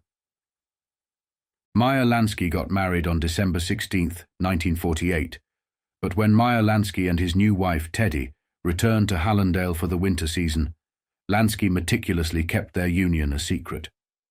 His younger children, Paul and Sandra, came down to spend Christmas with him, completely unaware that they now had a stepmother. For Meyer, deception was second nature, and this was no exception. But when his eldest son, Buddy, arrived a week later for an extended stay, the veil of secrecy could no longer hold. Buddy, now 19 and on the cusp of adulthood, was let in on the secret of his father's remarriage. Meyer swore to his son to silence, warning him to keep the news from Anne, Paul, and Sandra. Buddy, raised in a world where secrets and half-truths were the currency of survival, accepted this burden without question. It was simply the way things were done in their world, at the discretion of Dad. After the winter season, everyone returned north. Buddy moved into the Beresford apartments on Central Park West with his mother, brother, and sister, while Meyer took up residence across the park at 40 Central Park South, living with Teddy in apartment 14C. Buddy kept the secret dutifully, even as his father made regular visits to their apartment. Only Buddy knew that when Meyer came to visit them, it was from just across the park, where he lived a double life with his new wife. On clear autumn days, when the leaves fell, Buddy could almost peer across Central Park and see from one apartment to the other an invisible but powerful line connecting two sides of his father's existence. For Buddy, deception was not merely tolerated, it was embraced. He had been groomed for it from birth, raised to understand that not knowing the full story was a given, that truths were hidden not out of shame but out of necessity. And now, as he stepped into adulthood, he was invited into the inner circle, to play the game alongside his father.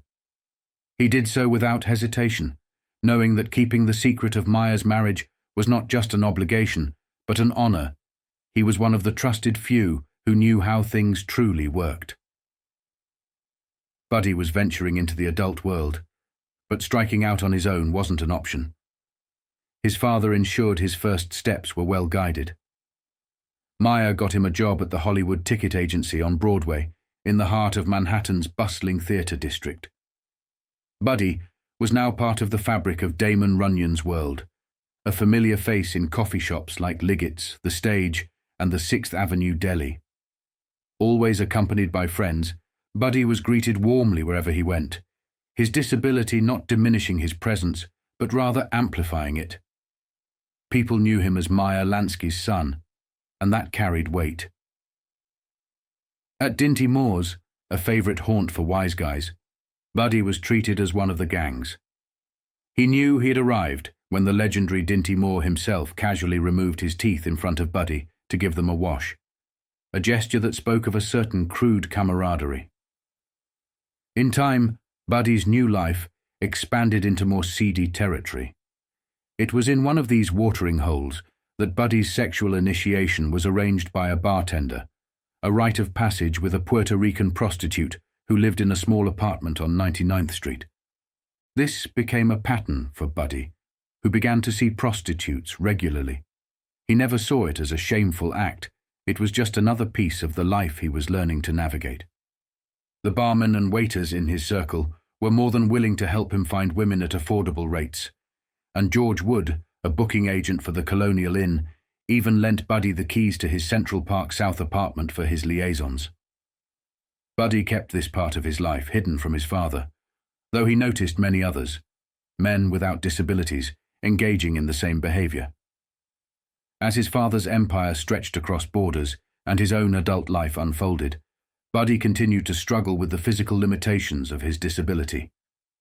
Meyer, determined to find a solution, arranged for him to undergo rehabilitative therapy at Bellevue Hospital, where Dr. Howard Rusk, a pioneer in the field, had established a famous clinic. Rusk had restored the mobility of the singer Jane Froman after her near-fatal plane crash in 1943, and Buddy's family held out hope that he too could experience a breakthrough. Anne often accompanied Buddy to Bellevue, watching intently as he went through his exercises, a poignant echo of the long-ago days when she had sat beside him as a baby in Boston while doctors stretched his arms and legs. It was during one of these therapy sessions that Buddy met Vincent Mercurio, a young teaching student who volunteered at the clinic. A friendship quickly blossomed between the two, with Vincent accompanying Buddy to and from his appointments in a Chevrolet Meyer had bought for his son. On weekends, they would attend Yankees or Giants games, often with Meyer in tow. Vinny would marvel at Meyer's uncanny ability to calculate batting averages mid-game with flawless precision, a small but telling reminder of the brilliance that lay beneath Meyer's calm, understated exterior. Buddy's life, while deeply intertwined with the shadowy world his father ruled, also contained moments of ordinary joy, friendship, baseball games, and the pursuit of freedom from his physical limitations. The path ahead of him was far from conventional, but for the son of Meyer Lansky, there was never any doubt that normalcy was not his destiny. 3 days after Christmas on December 28, 1948, Meyer Lansky found himself entangled in a public scandal brought to light by an explosive article that highlighted the infiltration of organized crime in South Florida. As one of the most powerful figures in the national crime syndicate, Lansky's carefully orchestrated operations were now at risk of exposure. The article, which named notorious gangsters like Longy Zwillman and Frank Costello, painted a grim picture of the growing influence of northern mobsters in Dade County. While Lansky was no stranger to controversy, this piece focused the public's attention on a burgeoning underworld partnership between local criminals and national mobsters, forcing Lansky to confront the growing scrutiny around his shadowy empire. Under the guise of respectability, cities are infiltrating Dade County. Daniel Sullivan, director of the Miami Crime Commission of Greater Miami, said today.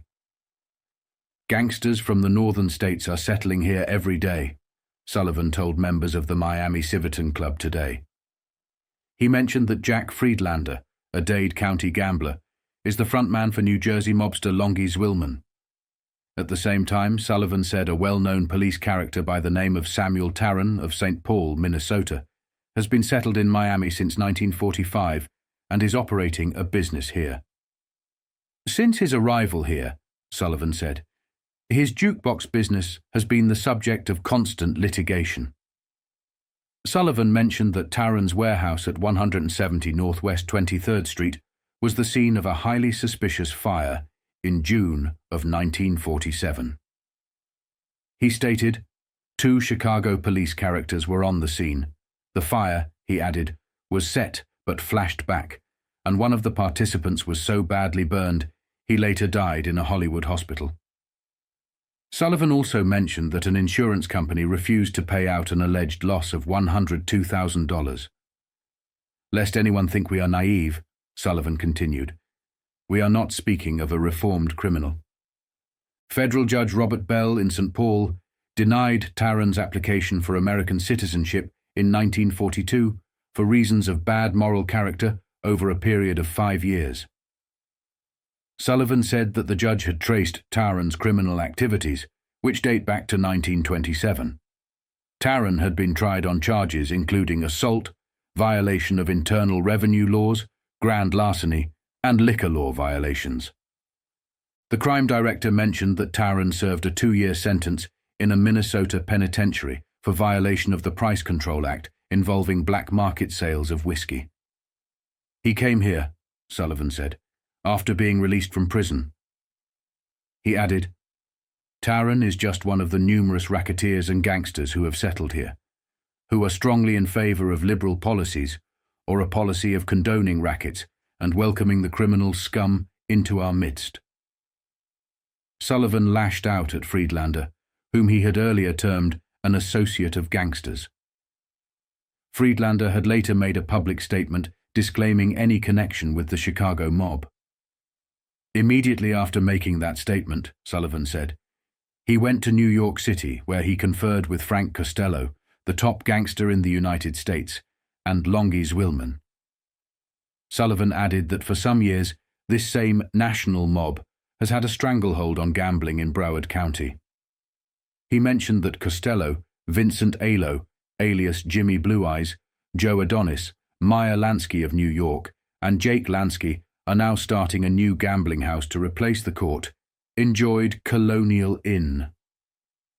He said the new gambling house is called the Club La Boheme. We have put up with petty racketeers for many years, Sullivan said. We have always made a distinction between the local boys and the outsiders. But that day is gone. The mobsters are now in and are partners with the local boys. By 1948, Meyer Lansky had risen far beyond the reach of the small-time articles that once chronicled his dealings. His shadowy empire had expanded, and now he was emerging not only as a criminal mastermind, but as a powerful political player, an international diplomat with far-reaching influence. Lansky's network was so vast, his connections so deep, that by this time when he travelled across borders, he was practically untouchable. Customs officers wouldn't dare search for his bags. He needed only to flush his passport, and doors were opened. He enjoyed a level of immunity typically reserved for statesmen, bearing the privileges of a diplomat, even though he had started out as an immigrant to America with next to nothing. His empire, now worth millions, would one day be valued in the billions. While most people indulged in the escapism of sports and leisurely distractions, Lansky thrived on action. Whether it was a brisk round of golf in the balmy weather of Florida or Saratoga, or handball with his son Paul at George Brown's gym on 57th Street in New York, Lansky remained in peak condition. He balanced the physical with the mental, often spending rainy afternoons at the Translux newsreel theatres, keeping himself informed and engaged with the world around him. In the heart of his personal life, Lansky extended his familiar warmth to Buddy's friend, Vincent Mercurio. He invited Vinny into the fold, welcoming him to family meals. Although Vinny had a fondness for the meals at Grandma Lansky's in Brooklyn, where Meyer's mother, Yetta, was known for her exceptional cooking, he found Grandma Citron, Teddy's mother, far more entertaining. Her lively conversations in Yiddish, to which Vinny, Italian and non-Jewish, would jokingly respond, "Grandma, I'm not Jewish." She, of course, would just wave him off with a command to shut up and eat, making him feel like part of the family. Dining with Meyer was a unique experience, more instructional than familial. Meyer would often commandeer the menu, guiding the group through the selections with an authoritative tone. "Try this, it's good for you," he'd advise, or "Don't eat that, it's too fattening," taking care of everyone at the table. Vinny and Buddy enjoyed these outings, knowing they were always headed to some of the finest restaurants around, with Lansky footing the bill. These meals also revealed the quiet power Meyer held, an unspoken authority that everyone around him seemed to recognize and respect. Even Vinny, who had grown up on Mulberry Street in humble surroundings, recognized that Lansky was no ordinary businessman. To dine with him was to witness a king preside over his court. In these small moments, Meyer taught Vinny subtle lessons. Lansky's careful choice to drive an Oldsmobile rather than a Cadillac was one such lesson. "Winnie," as Lansky called him, "never advertise your wealth," he would say. It was a maxim Lansky lived by. His suits were fine, but never ostentatious, his shoes stylish, but not showy. He had mastered the art of blending in while exuding the quiet confidence of someone in control, a lesson that, to Vinny, seemed as natural as breathing for the man. Lansky's image, however, belied the complex operations he ran behind the scenes. His legitimate businesses like the MB Distributing Company, which sold Wurlitzer jukeboxes, operated in a grey area where legality and muscle often intersected. Lansky's jukebox empire stretched across the East Coast, distributing machines to bars and clubs while also muscling out competitors. His businesses, though seemingly legitimate, rested on the unseen but ever-present threat of force and an undercurrent of respect that Lansky commanded through reputation alone. Whether people saw it or not, his name carried with it a certain chill, a dark promise that his operations would succeed by any means necessary. But even Lansky wasn't immune to the pitfalls of bad business. His foray into consolidated television, where he and partners like Frank Costello and Joe Adonis attempted to install TV sets in bars and clubs, turned into a disaster. Unlike jukeboxes, the TVs did not generate regular cash flow, and worse, the Teleking's Consolidator's flagship product was prone to constant breakdowns. Bars sent them back in droves, and in just under 2 years, the business collapsed. It was a rare failure for Lansky, proving that even with all his savvy and influence, there were limits to what his power could accomplish in the competitive world of business. Yet, by the summer of 1949, Lansky was not licking his wounds, he was expanding his horizons. He and Teddy embarked on a delayed honeymoon to Europe, an experience of luxury and style arranged through Thomas Cook & Son. Their journey would take them to Naples aboard the liner Italia, before travelling through Europe in grand fashion. But even as Lansky sought a moment of respite, the US Bureau of Narcotics was keeping close tabs on him. They knew that his trip to Naples could mean more than a simple vacation. It could mean a meeting with Lucky Luciano, the Exile now based in Italy and suspected of orchestrating drug smuggling operations to the US. Lansky was officially suspect number 169 on the Bureau's international watch list, and his movements were being tracked closely. The powers Lansky had cultivated so carefully, his diplomatic immunity, his untouchable status, was now at play as he moved fluidly between worlds, from luxury liner suites to clandestine meetings, all while maintaining the image of an ordinary businessman. The stakes were high, and Meyer Lansky, as always, was one step ahead, balancing legality and the criminal underworld with the precision of a master chess player. 2 years earlier, in February of 1947, a seismic discovery rocked the underworld. Lucky Luciano, the exiled kingpin of the American mafia, had quietly resurfaced in Cuba. After barely a year in Italy, Luciano had made his way to Havana, settling in a discreet apartment in Miramar just west of the city. When Harry Anslinger, the flamboyant director of the U.S. Bureau of Narcotics, got wind of Luciano's presence, his alarm bells went off. Anslinger immediately suspected that Luciano was plotting to turn Cuba into a staging ground for drug smuggling into the United States. With characteristic flair, he threatened to sever Cuba's access to legitimate medical narcotics unless Luciano was dealt with.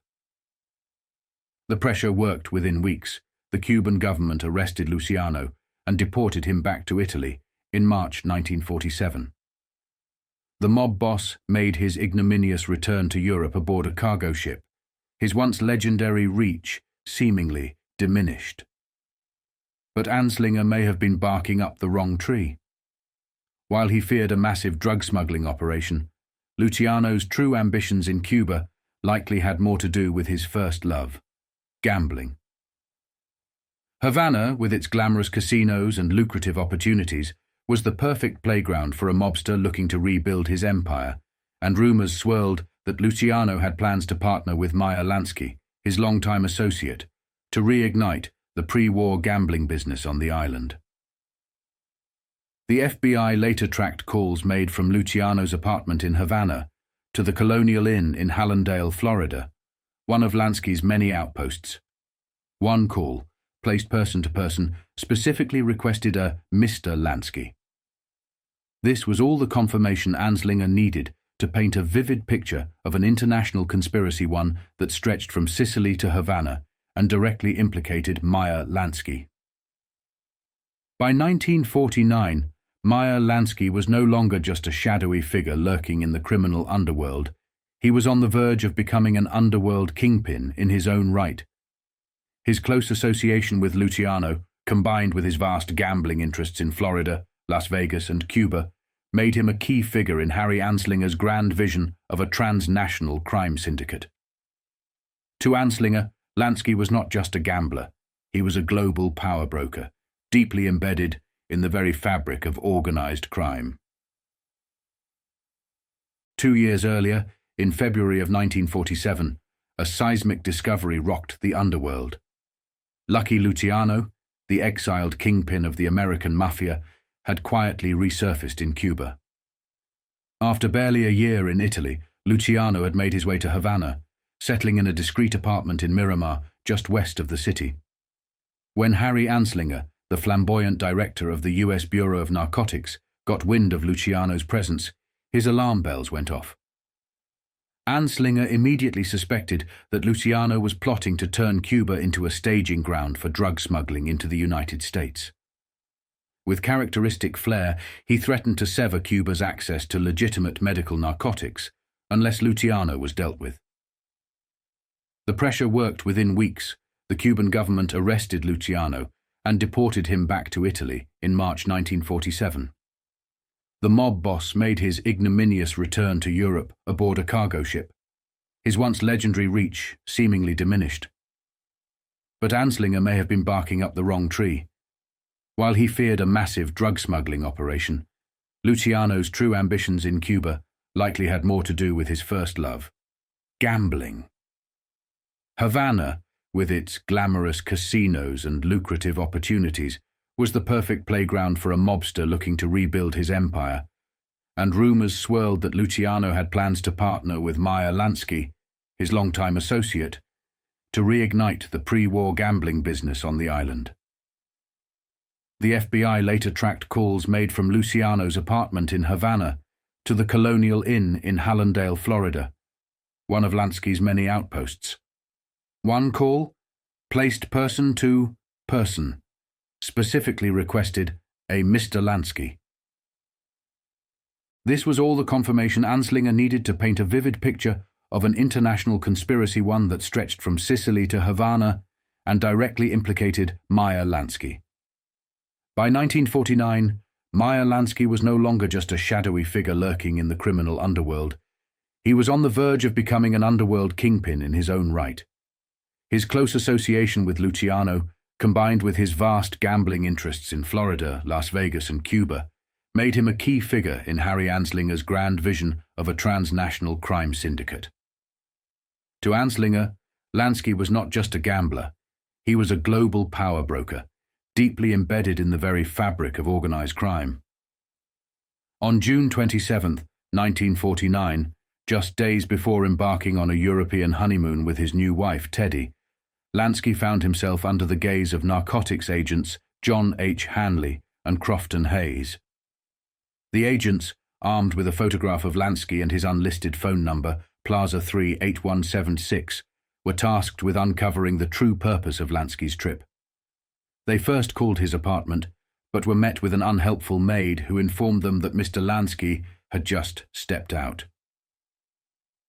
Undeterred, they staked out the streets around 40 Central Park South, waiting for 7 long hours with no success. The following morning, at 8:30 in the morning, they tried again. This time, they struck gold. Lansky answered the phone himself and, to their surprise, invited them straight up to apartment 14C. Lansky, ever the master of deception, met the agents with disarming candor. He explained that his European holiday was purely for pleasure, though he admitted that he would likely see his old friend, Charlie Luciano, while in Italy. However, Lansky vehemently denied any ongoing business relationship with Luciano and rejected the notion that Luciano was involved in narcotics trafficking. Charlie had a few bucks left over from before he got into trouble. Lansky shrugged, casually downplaying his old friend's circumstances. With a self-deprecating charm, Lansky painted a picture of himself as nothing more than a common gambler, far removed from the drug trade.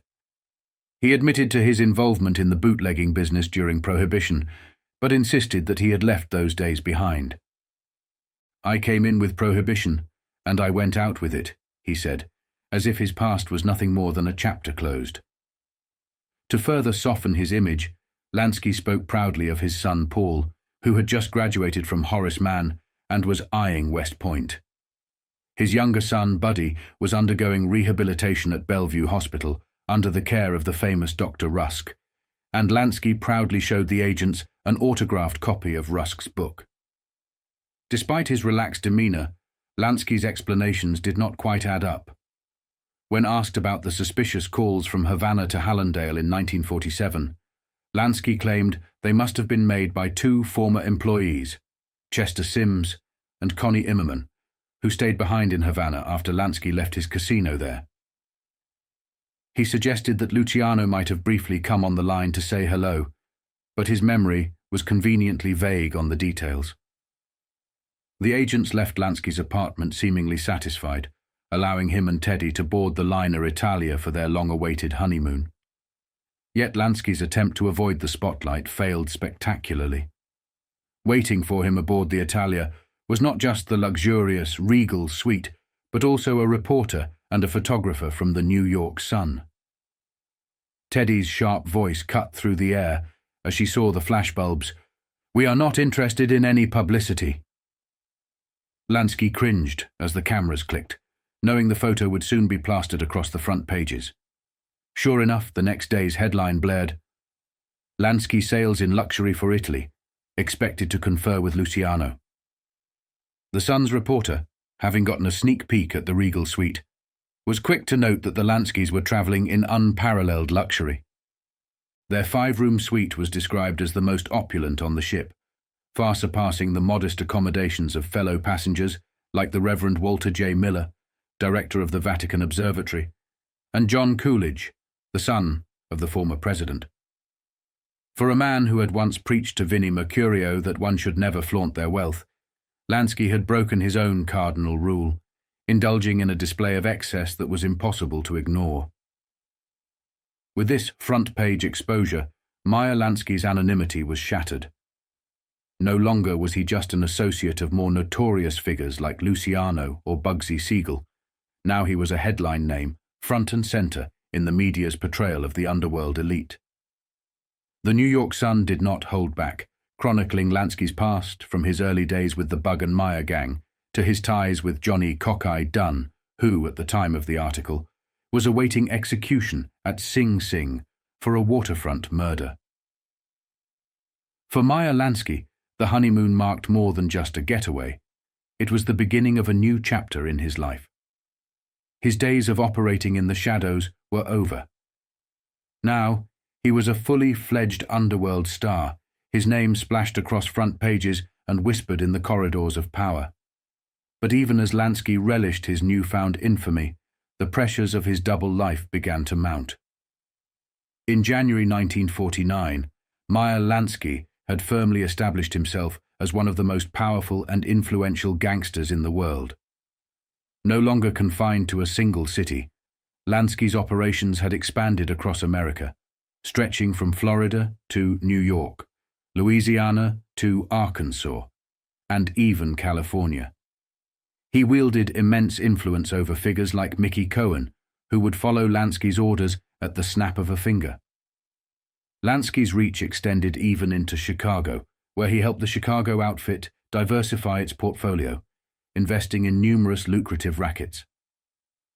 As one of the most respected Jewish mobsters, despite not being a native of Chicago, Lansky's rise to prominence symbolized the growing power of organized crime.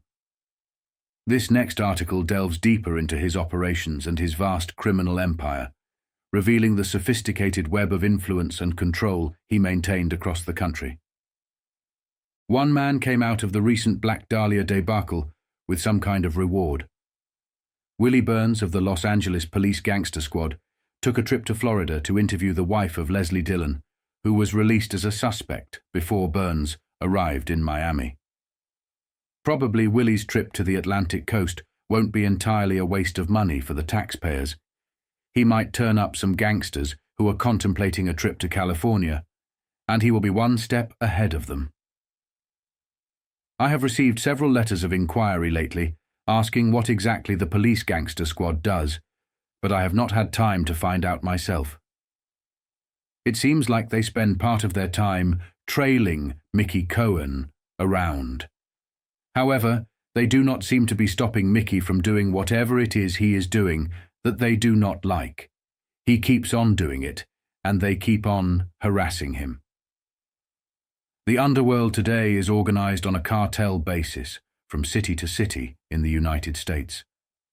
They have invested millions in hotels, distilleries, nightclubs, real estate, and many other forms of legitimate enterprises. The leaders view the outdated tactics of gangster squads with amusement and call them kid stuff. Territories are divided up much in the same way various automobile manufacturers make deals for the sale of their cars in certain states. Everything is handled in a strictly businesslike manner, and the days of gang wars have not been the modus operandi for several years. When an underworld tycoon enters another's territory, it is usually just a social occasion, with no bullets fired.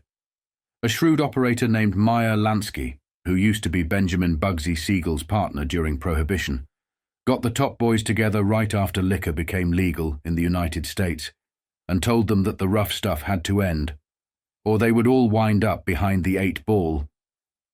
They listened, and the syndicate was born. The only way the police can ever match wits with these underworld millionaires is to form an organization of police that operates in every major city in the country, just as the overlords of crime have done. It is a futile waste of time to harass a man who can write a check for $100,000 or more, and who can point to his legal investments and legitimate business operations. Los Angeles is the third largest city in the country, and it is high time the police department grew up along with it. The public loses confidence in the officers when arrest after arrest fails. Gangster squads running around playing cops and robbers is not the way to cope with organized crime. The late Fiorello LaGuardia, mayor of New York City, harassed Frank Costello for years, but it never bothered Frank much, or stopped him from enjoying the good things in life. Even Tom Dewey, publicized as the greatest gangbuster of all time, only got rid of a Tammany politician, Jimmy Hines, who had become a nuisance to the underworld because of his growing demands for money. Dewey also managed to remove Charlie "Lucky" Luciano, who was a rogue and would not be regimented by the syndicate. The more conservative members of the mob were glad to see Luciano get the boot out of the country. Benjamin Siegel also became a rogue and refused to listen to the sound counsel of the top men who had protected him. When he lost control in Las Vegas and threatened to tear down the whole financial structure, that protection was withdrawn.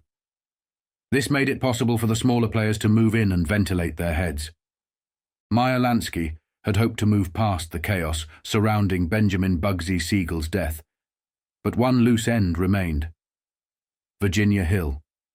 The one person who managed to escape the fallout unscathed, she was hiding in Europe, aware of the storm that was coming. She knew there would be consequences for her involvement with Siegel, and her connection to the underworld was not something she could simply walk away from. The entire mafia knew she had stashed away a significant amount of money in a Swiss account, and Lansky was keeping a close eye on it. He confided in Charlie "Lucky" Luciano that Hill had not touched the funds, and Lansky was eager to regain control of the money, intending to reinvest it as originally planned. Virginia, meanwhile, was desperately trying to access those funds during her exile in Europe. She reached out to Luciano, who suspected she was attempting to manipulate the situation by threatening Luciano, Adonis and Joe Epstein to force Lansky into letting her access the cash. Hill had fallen on tough times, and the financial pressure was mounting. As the media began to focus more intently on organized crime, the scrutiny was no longer just on the notorious men, but also on the women who were linked to them.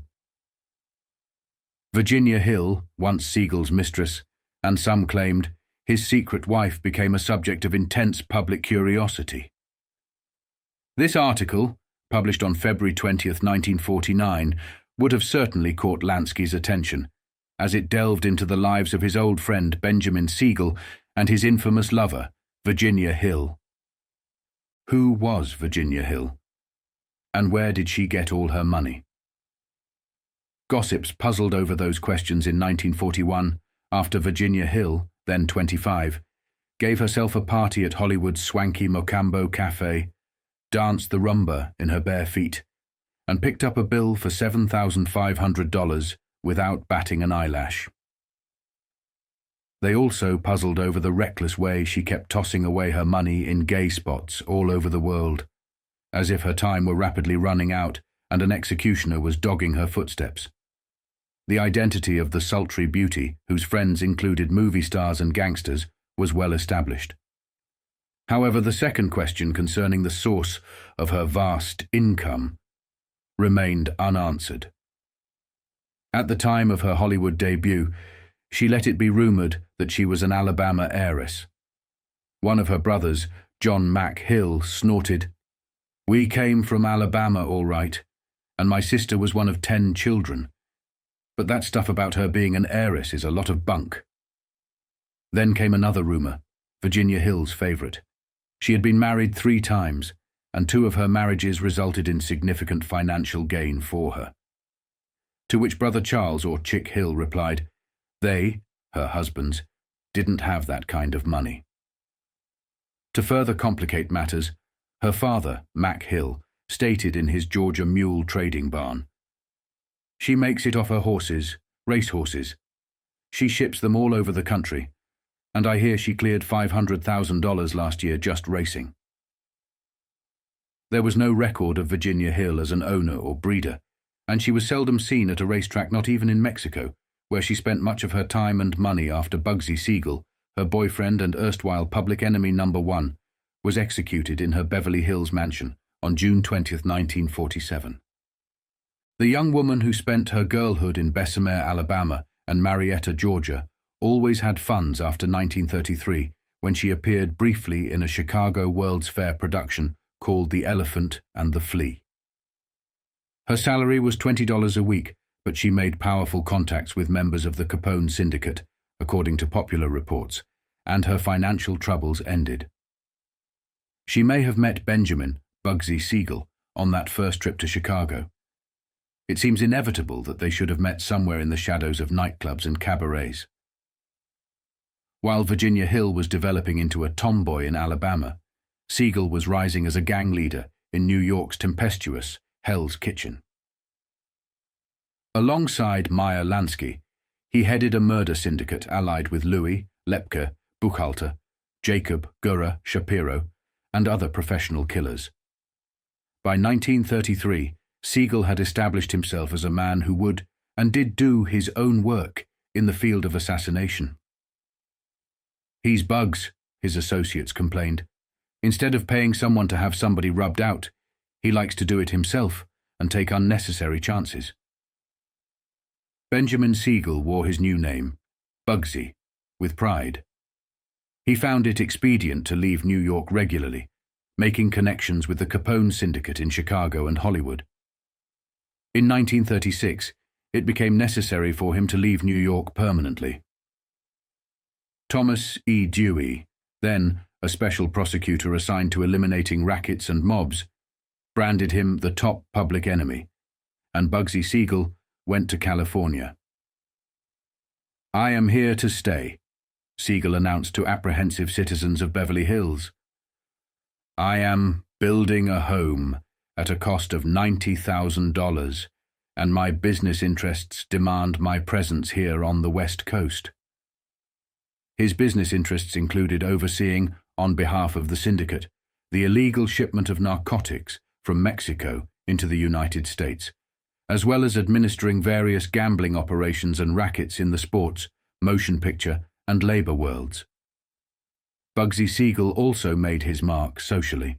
He became acquainted with various prominent people, one of whom took him on a yacht cruise that ended in a comic opera-style mutiny off Central America. Later, the tough guy from New York made his international mark on another tour, when, in Italy, a friend introduced him to Mussolini, Count Ciano, and other notable figures.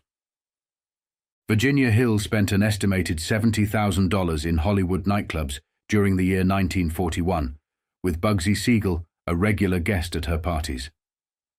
At the time, it was tacitly understood that she was not Siegel's girlfriend. He was merely watching her for Joe Adonis, a Brooklyn gambler. However, after a while, and following the custom of gangland, Siegel moved in on his Eastern friend and announced that he and Virginia were keeping steady company, and he wanted no interference, not even from the he-men of the screen who enjoyed her company. It was a strange, even weird, association. Siegel, despite charges that he headed the drug trade, did not use narcotics, drank sparingly, and exercised vigorously. He would, when coaxed, leave the dance floor to perform a new series of calisthenics. Meanwhile, Virginia presided over the champagne buckets, sought occasional oblivion with sleeping pills, and frequently found her name in the newspapers. For instance, in 1944 at the Mocambo again, she reverted to her tomboy tactics from Bessemer, Alabama, and scratched the face of entertainer Toby Tuttle. Miss Tuttle called for help, and when actor Errol Flynn failed to respond, she hit him with an uncooked egg. Siegel scolded the Southern Cinderella for her conduct.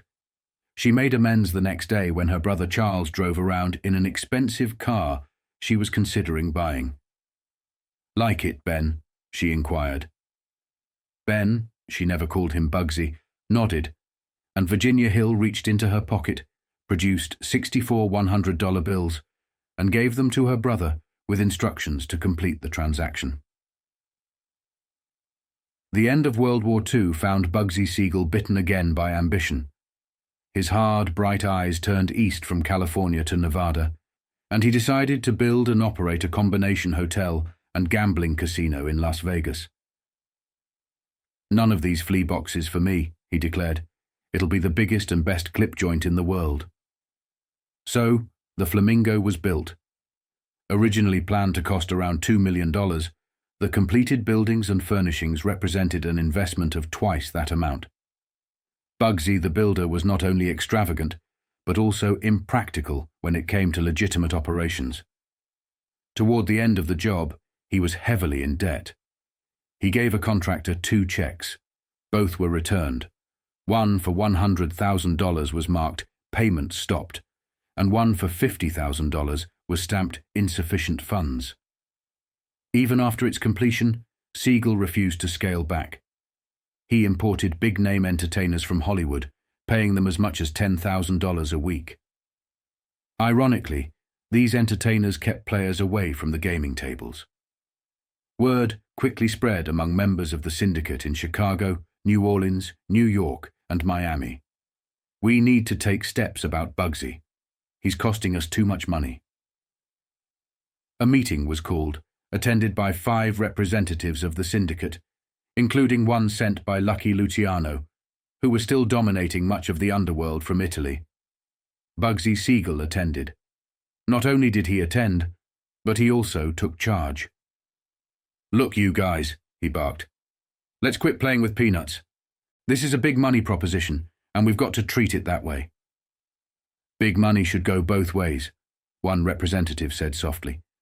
"Big money has only been going one way with you in charge out." "That's only half of it," Siegel sneered. "There's more to follow. I need $2 million more, and I need it now, from all our rackets, up to and including the horse books. You 5 guys represent 5 different lines of our business." "So?" someone prodded. "So, I want $400,000 from each of you, but fast." The meeting ended with smiles and handshakes, and Bugsy Siegel left to inform Virginia Hill. "I told those punks off. Our troubles are over. We'll never have another bad day." However, in a hotel room in Chicago 2 days later, the 5 men met again without Siegel. They talked, studied figures, made long-distance calls, and reached a decision. Like the president of a corporation losing money for the stockholders, Siegel had to go. But not in the way a corporation president departs. The underworld, particularly the syndicate, does not operate like that. Bugsy Siegel was marked for death. Virginia Hill, through her numerous contacts, must have learned of the death sentence within a day or 2. At the height of one of her parties, she excused herself and took an overdose of sleeping pills. For a while, it appeared that she too would die. But doctors saved her, and Siegel, still confident and arrogant, went to see her in Clark County Hospital in Las Vegas on May 5, 1947. They held hands and whispered for a few minutes until Virginia's mounting terror got the better of her. "Get out!" she screamed. "Get out before they kill you!" Bugsy Siegel stood up and flexed his muscles. "Nuts!" he laughed. "I'm the killer. Remember me?" Virginia Hill fled Las Vegas during the last week of May 1947. She paused in Chicago and then, escorted by Joe Epstein, her longtime friend and commission agent, continued to New York. She left for Paris by plane on June 14, 1947, after a tearful telephone conversation with Siegel. She said goodbye. Siegel lingered in Las Vegas for a few days after his last telephone conversation with Virginia, then returned to Beverly Hills, California, a relatively young man of 42. "Going home, boys," he told members of the so-called smart set in Hollywood upon his arrival. But just for a few days. He fingered a key made from a block of gold given to him by Mrs. Esther Siegel a year before their divorce in 1946. "Do you want me to have a key made for you?" she had asked. Bugsy Siegel shook his head. He would take care of it himself. He did. The key made from that block of gold fit the front door of the mansion occupied by Virginia Hill, and it gave Bugsy Siegel great satisfaction to let himself in with it. "This is something I like," he would say after picking up the evening papers. This is first class. And when I think about the life I had as a kid in New York, mugs pushing you around, muscling in, giving you a tough time even when you're sleeping on a fire escape. The way it is now, nobody comes in unless I give the word. He was wrong, for the last time. An uninvited guest death was about to come in through the window. The rifleman had been waiting for quite a while, judging from the way his feet had scuffed the carefully kept grass and the marks left on the crossbar of the trellis by his army carbine.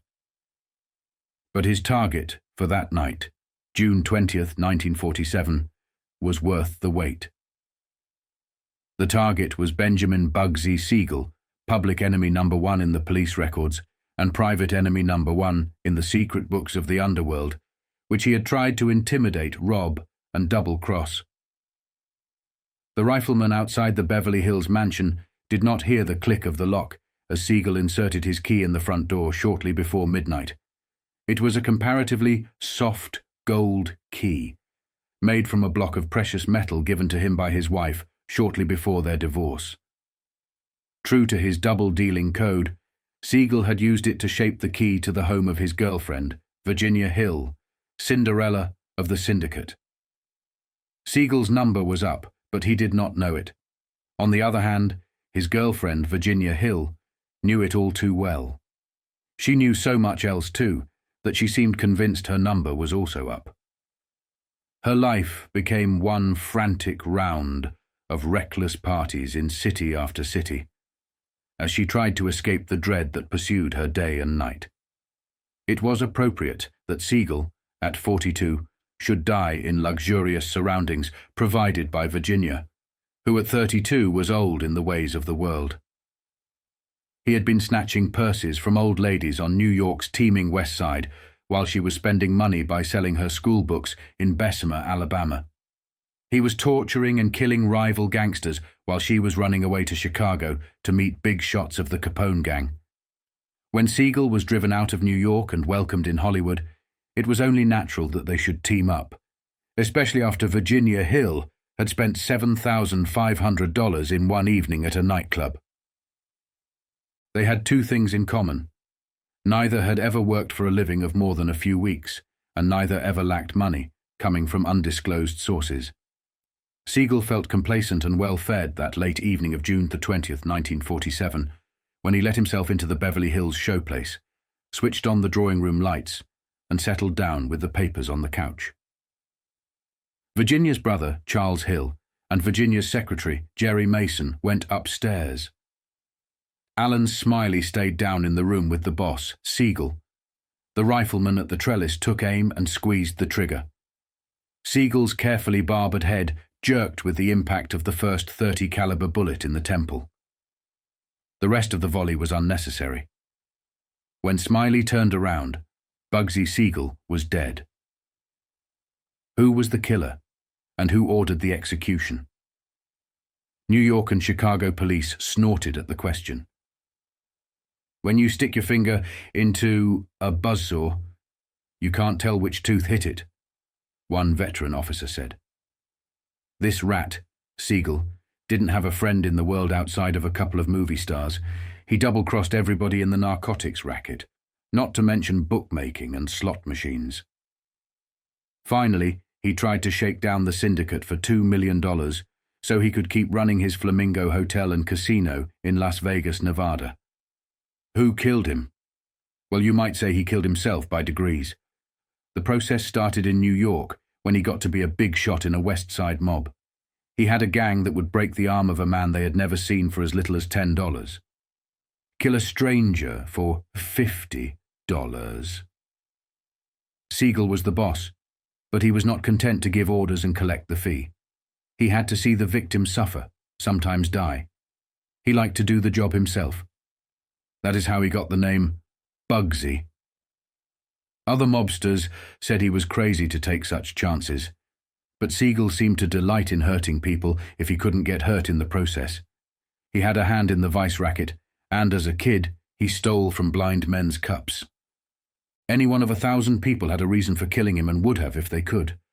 But if you really want some information, talk to Virginia Hill.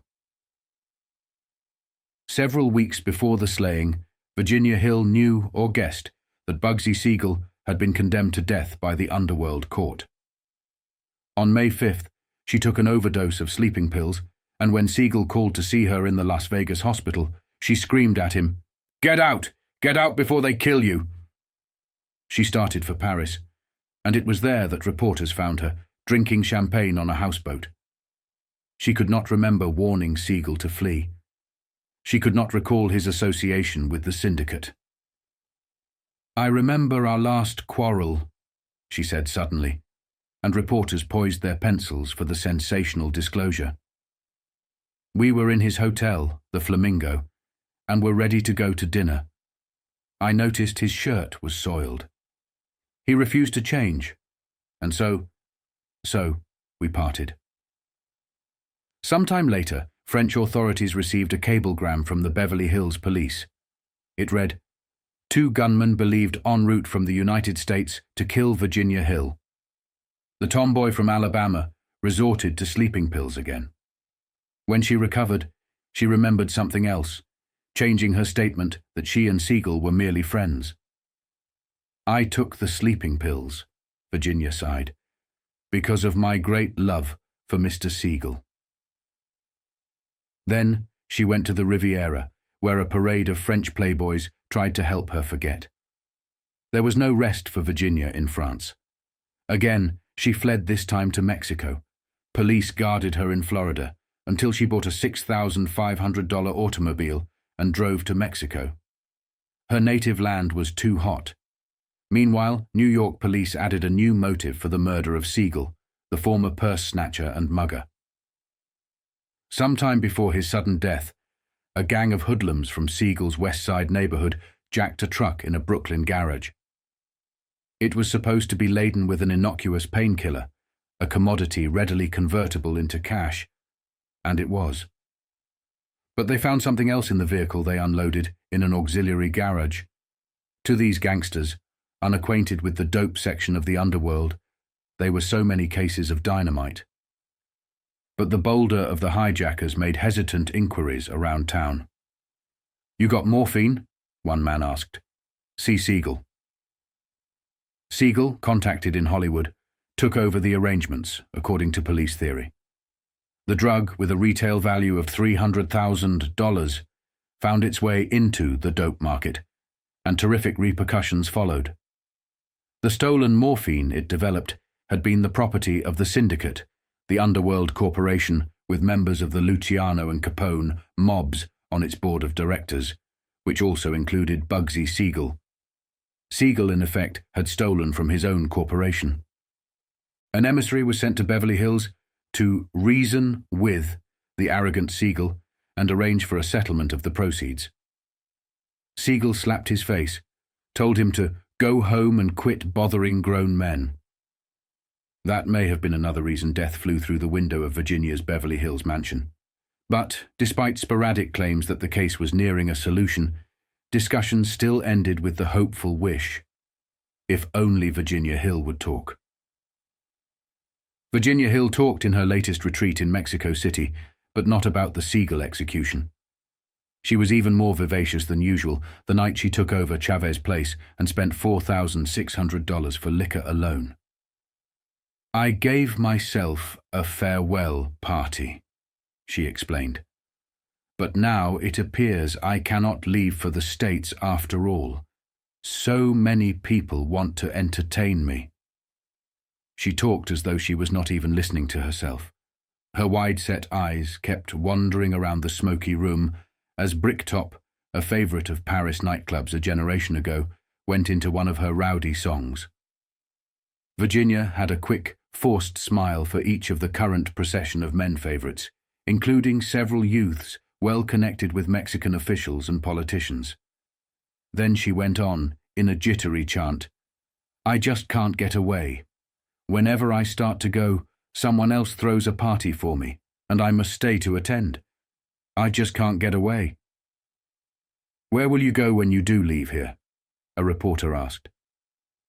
The eyes clouded, and a look of bewilderment spread over her generously proportioned features. "Why, I really don't know." Where could she go to find security, this 32-year-old woman who knew too much? How could she obliterate that mental picture of the open window, the rifleman outside, the angry spat of the bullets that killed public enemy number one, the man who confided in her? Virginia Hill, the unpredictable, was expected to do almost anything upon her departure from Mexico, long overdue. "You never know about her," one of her close associates sighed. "She's liable to stick out her chin and go back to the United States, where a lot of people representing the law and breaking the law would be glad to meet her. She is liable to pop up in Paris again, or Buenos Aires.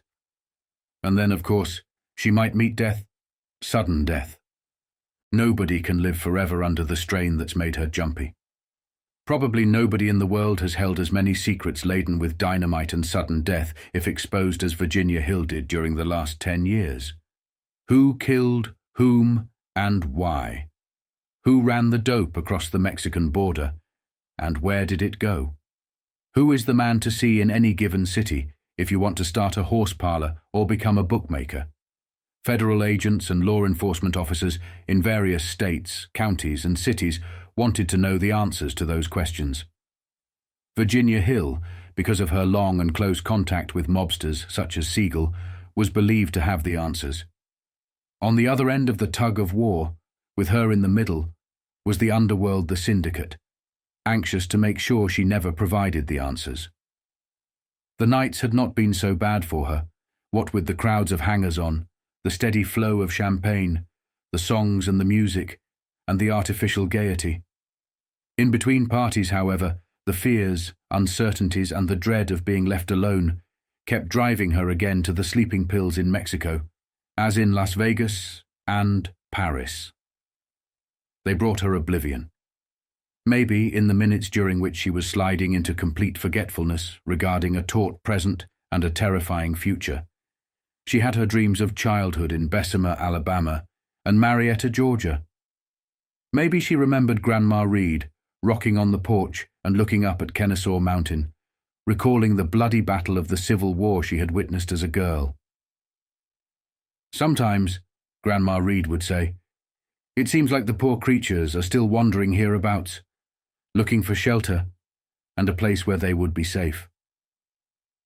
Then the memory of the grubby-faced little girl clinging to Grandma's apron and Grandma Reed's reassurance.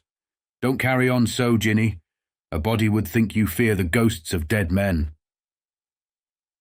Plans of a nationwide crime syndicate to take over the St. Louis area and establish a racket network here 10 years ago were uncovered by the California Crime Commission while investigating a Los Angeles murder. The man designated to take over St. Louis, Harry Big Greeny Greenberg, refused to move from Los Angeles and as a result was murdered. That apparently ended the plan. However, in 1946, as disclosed at the time by the Post-Dispatch, representatives of the Chicago Capone Syndicate took over the racing news distribution business in St. Louis and also cut themselves in on profits from East Side gambling establishments. They set up companies to distribute pinball machines, jukeboxes, and other coin-operated devices, and distributed slot machines in southern Illinois. As 1949 unfolds, notorious mob financier Meyer Lansky finds himself under increasing scrutiny from law enforcement across the country.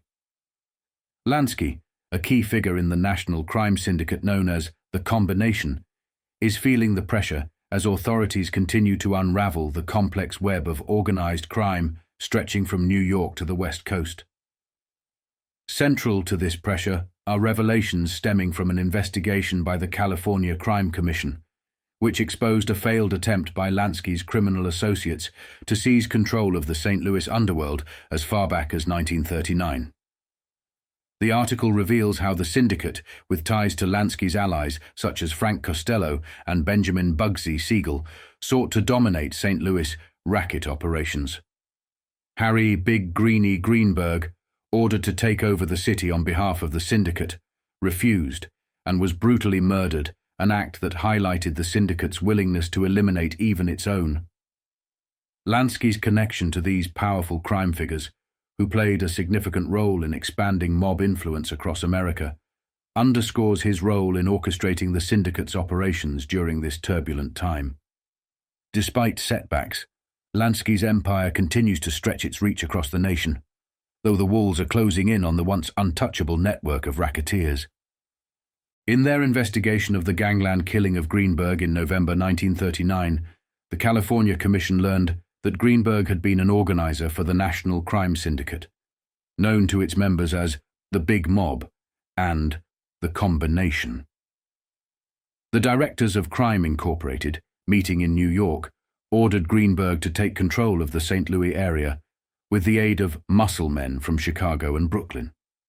He had been the West Coast District Manager for Crime Incorporated, but was to be replaced by Benjamin Bugsy Siegel, who was also murdered subsequently. Greenberg not only refused to accept the St. Louis territory, but also threatened to provide information to Thomas Dewey, then New York's Special Rackets prosecutor.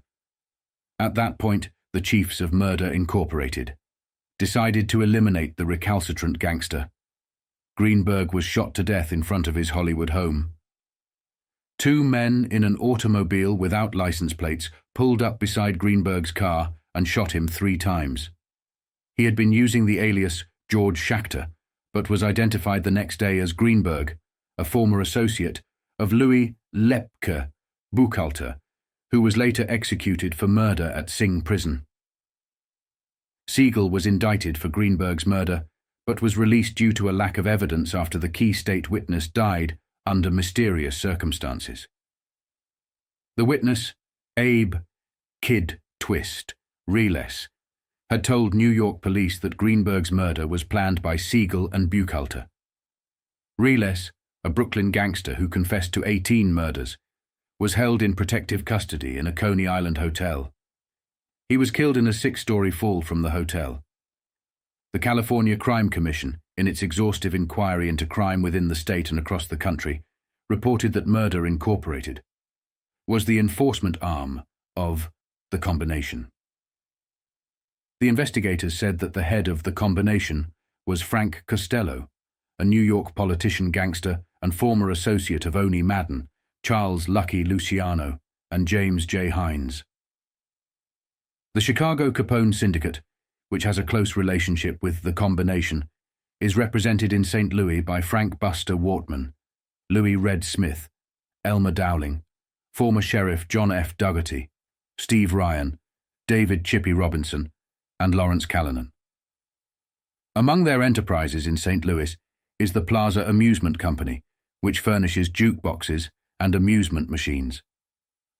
A bill-to-license coin-operated amusement devices and jukeboxes was introduced in the Missouri legislature Tuesday by Representative Gene Nickel of Pineville. He said his bill was not intended to provide protection for illegal operators, though in many communities, such operations have provided cover for more serious criminal activity. From Chicago, the syndicate's wire service transmitted racing information to bookmakers using ordinary business and residential telephone service. These telephone facilities were often secured by applying for services under false names for ostensibly legitimate purposes. Once installed, numerous telephone instruments were moved into a single room. It was not unusual for telephone companies or police to find 15 to 20 phones set up in a specific location. These instruments were placed on racks in front of a loudspeaker. Just before racing began, calls were placed from these phones to bookmakers throughout the area. The phones remained connected, and racing information received from Chicago was read over the loudspeaker, broadcasting directly into the phones. This setup allowed bookmakers to receive racing results instantly and simultaneously. Virgil Peterson, the operating director of the Chicago Crime Commission, described how the Capone Syndicate took control of the racing news service. In 1945, Chicago's Capone Syndicate decided to take over the lucrative Continental Press Service, which disseminated racing information to handbooks. In the spring of 1946, the Capone Syndicate established a rival wire service, the Trans-American Publishing News Service. Some of the key figures in this operation were Murray Humphreys and Tony Accardo. Humphreys, known as the Camel, imported some St. Louis hoodlums to assist him. Trans-American established its service across various parts of the United States. In Chicago, James Reagan, the general manager of Continental Press, became intimidated and sought assistance from the police and the state's attorney, claiming that his life had been threatened by the Capone syndicate. On June 24, 1946, Reagan was ambushed and shot. He died several weeks later, and the case remains officially unsolved. The West Coast representative for the Capone syndicate's Trans-American Wire Service was the gangster Bugsy. Siegel, head of the $6 million Flamingo Club gambling establishment in Las Vegas, Nevada. Gambling is legal in Nevada, and Siegel was the gambling boss in the Las Vegas area. He came highly recommended to the Capone mobsters, having been strongly associated with Frank Costello of New York, often referred to as the Lord of the Underworld, across the entire United States. Costello was one of the major political powers in Tammany Hall. Several years ago in New York, Siegel had been strongly associated with Meyer Lansky, one of Costello's principal lieutenants. Together, they operated a gang of executioners known as the Bug and Meyer Mob. As the West Coast representative for the Capone syndicate, Siegel established the Trans-American Wire Service for handbooks through typical gangster intimidation tactics. In June 1947, a conference was held at Siegel's Flamingo Club concerning the wire service set up on the West Coast. 4 days later, on June 20th, 1947, a gunman fired 4 shots through a window into Siegel as he sat reading a newspaper in his Beverly Hills home. A few months before his death, Siegel shared his philosophy with an associate. "We don't run for public office. We own the politicians." On April 12, 1949, the intricate web of organized crime in the United States reached a critical juncture, highlighting the pervasive influence of figures like Meyer Lansky, a notorious mobster who orchestrated vast criminal enterprises, alongside infamous associates such as Frank Costello. The far-reaching power of Lansky and his network was evident not only in their control over illegal gambling operations, but also in their ability to corrupt law enforcement and manipulate legal loopholes to protect their illicit activities. This era marked a turning point in the government's efforts to combat the ever-growing criminal empires that had taken root across the nation, particularly in California, where the rise of the slot machine racket became a pressing issue. The following account delves into the complex and vast criminal syndicates operating within California, centering on the notorious racketeer Frank Costello, a key figure in Lansky's extended network. Their operations, which ranged from controlling slot machines to orchestrating violent enforcement through the feared Murder Incorporated, demonstrated the unchecked power of these criminal organizations. In the years leading up to and following April 12, 1949, the efforts of state officials, such as Governor Earl Warren's Commission on Organized Crime, were increasingly directed toward dismantling these syndicates, culminating in the investigations and prosecutions detailed below. The state is currently facing an overwhelming challenge, with a $940 million slot machine racket blanketing the state under the poisonous pressure of New York racketeer Frank Costello's Murder, Inc. The laws are inadequate simply because it is not a crime to own a one-armed bandit. This conclusion is now before the state legislature in the form of a recommendation by Governor Earl Warren's Commission on Organized Crime to amend Section 530 of the Penal Code. The Crime Commission wants the law laid down to make it illegal to possess a slot machine, to ban free game machines, and to revoke the licenses of businessmen who keep gambling devices on their premises. The proposed laws would, says the Commission, eliminate the old dodge under which the Costello syndicate, or the combination, flourishes. The dodge is that under existing inadequate laws, it is necessary for peace officers to obtain evidence that somebody won or lost money playing each specific slot machine.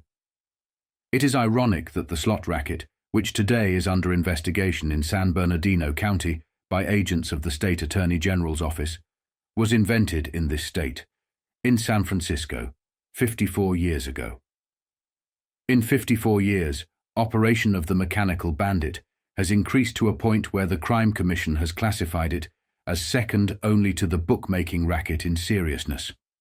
And today, San Bernardino County's vast desert empire has been called the focal point of the entire nation in this lush, semi-legal form of racketeering.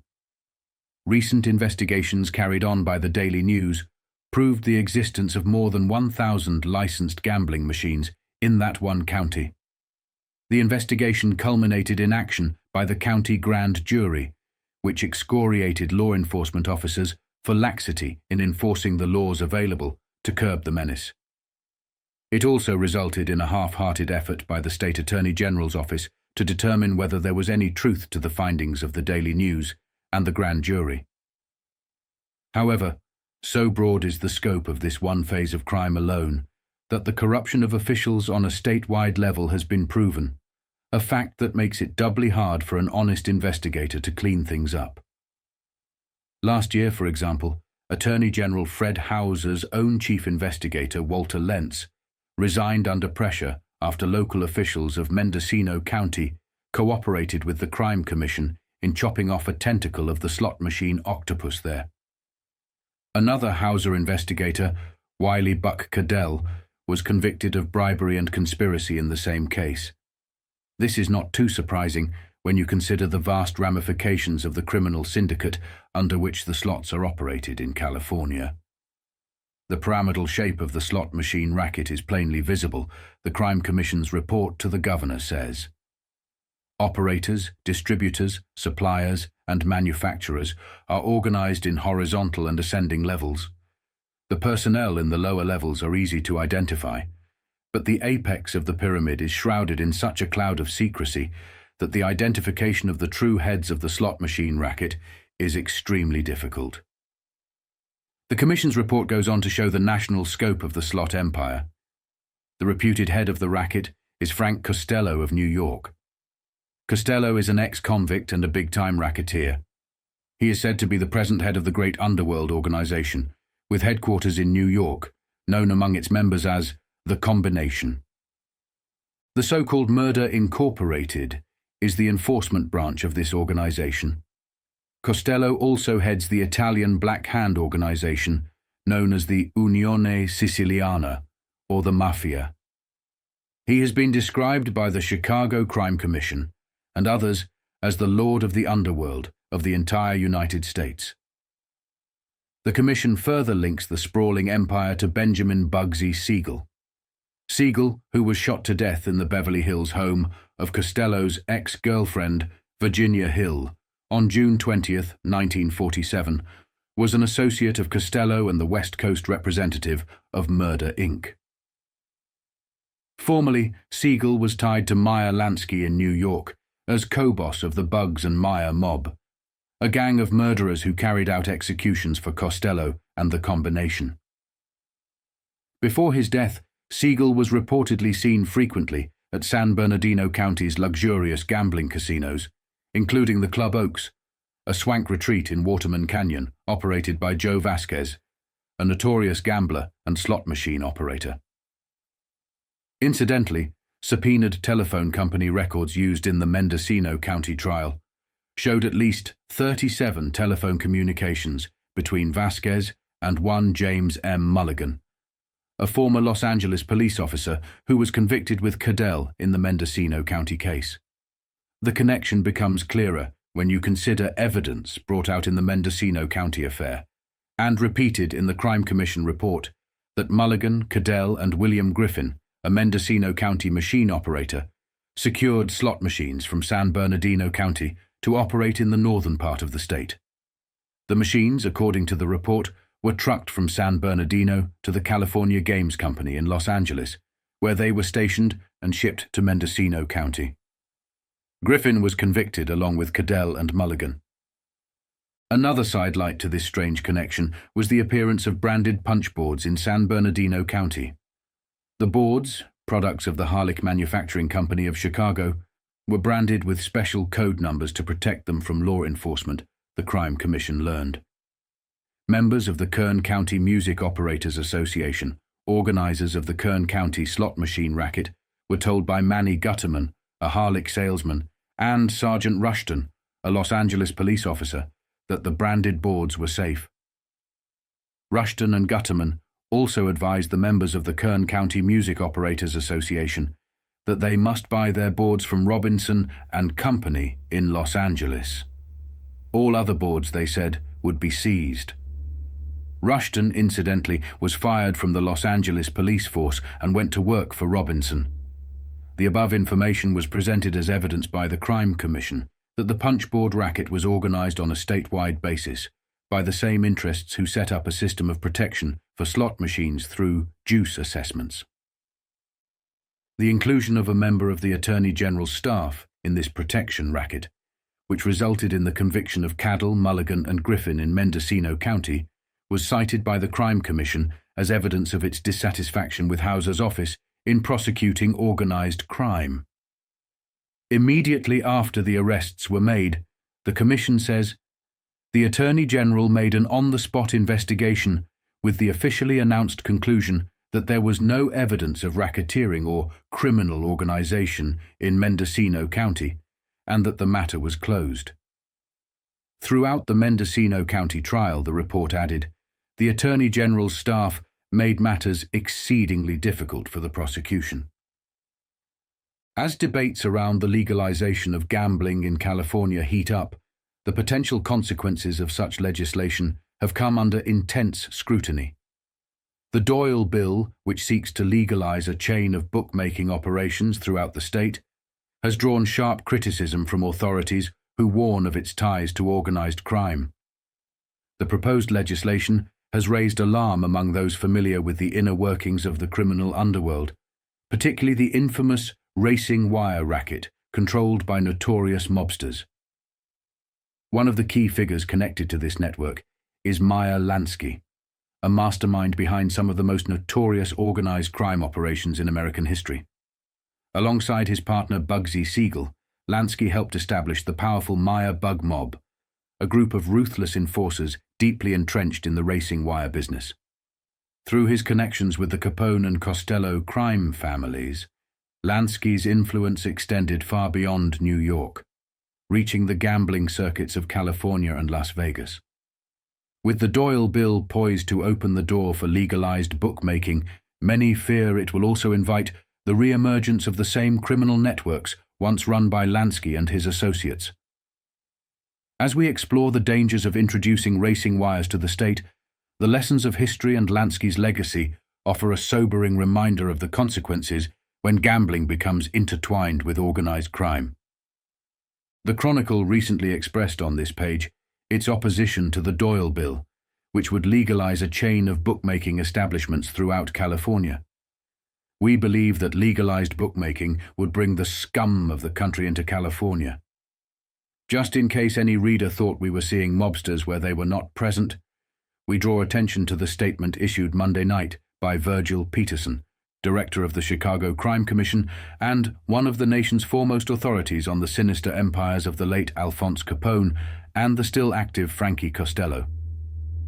In Mr. Peterson's judgment, Bugsy Siegel related to the racing wire business and was murdered after a quarrel over racing wire profits. Mr. Peterson also believes that a hoodlum named Mickey Cohen is the late Bugsy Siegel's successor in Los Angeles and has connections with the reactivated Capone mob. Furthermore, there is a friendly business connection between the Capone mob and the Costello mob. The late Siegel was a Capone partner through recommendations from the Costello Central Authority. Indeed, Mr. Peterson states that Siegel and a Costello enforcer named Meyer Lansky once headed an executioner's gang known as the Meyer Bug Mob. This all points to the authoritative conclusion that bookmaking cannot be conducted without racing wires, which racing wires are monopolized by the Capone-Costello coalition, and that introducing racing wires to the state would also invite all the unsavory characters associated with these gangs, along with their various hangers-on.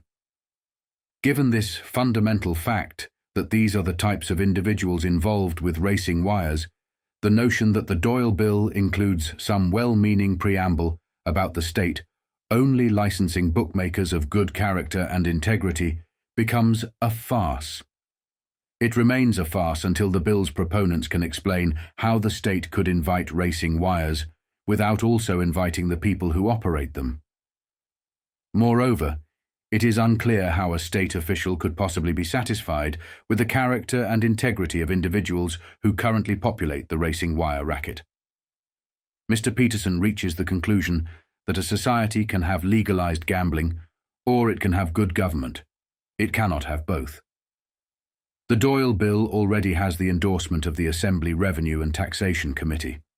Now, let us see what happens in the Assembly at large. In 1947, after just a brief reign in Cuba, Charlie Luciano was forcibly deported back to Italy, his freedom curtailed, but his influence far from diminished. Once back on Italian soil, Luciano found himself under the watchful eye of American authorities. The US had taken control of Italy's post-war finances, pouring money into the country to stave off the growing threat of communism.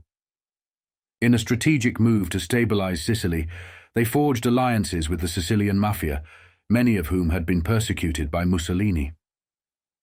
Ironically, Mussolini had once been praised for his early efforts against the mafia, but his brutal crackdown eventually targeted not just criminals, but also those who were genuinely helping the Sicilian people. When the Americans liberated Sicily, they released these same mafiosi from Mussolini's jails, and it was they who would rise to power, rebuilding their criminal empire and reconnecting with their American counterparts, chief among them, Charlie Luciano. Luciano, the mastermind of the American mafia, now anchored in Italy, watched as the influx of American gangsters began to reshape the traditional Sicilian mafia. These once honors-bound criminal organizations were slowly seduced into darker enterprises, drug trafficking and sex trafficking, realms that had been taboo in the early days of organized crime. The moral compass of the Sicilian American mafia was shifting, and Luciano, at the heart of this world, could feel the change. But amid the power plays and shifting allegiances, Luciano found something unexpected: love. Her name was Igea Lisonni, a beautiful and independent ballet dancer who at first wanted nothing to do with Luciano. Upon their first meeting, she simply walked away, unimpressed by the notorious gangster's reputation. But Luciano, captivated by her, transformed into something that few outside his circle ever saw: a gentleman. Day after day, he would wait for her after work, silently escorting her home from a distance, ensuring her safety without imposing himself on her life. His persistence and genuine affection slowly wore down her initial resistance, and eventually, Luciano arranged a date through a mutual friend, sparking a romance that would change him profoundly. Igea had a quiet power over Luciano, encouraging him to step away from the violent underworld and pursue a more legitimate, humble lifestyle. She softened him, and over time, Luciano began to dream of a life beyond the rackets.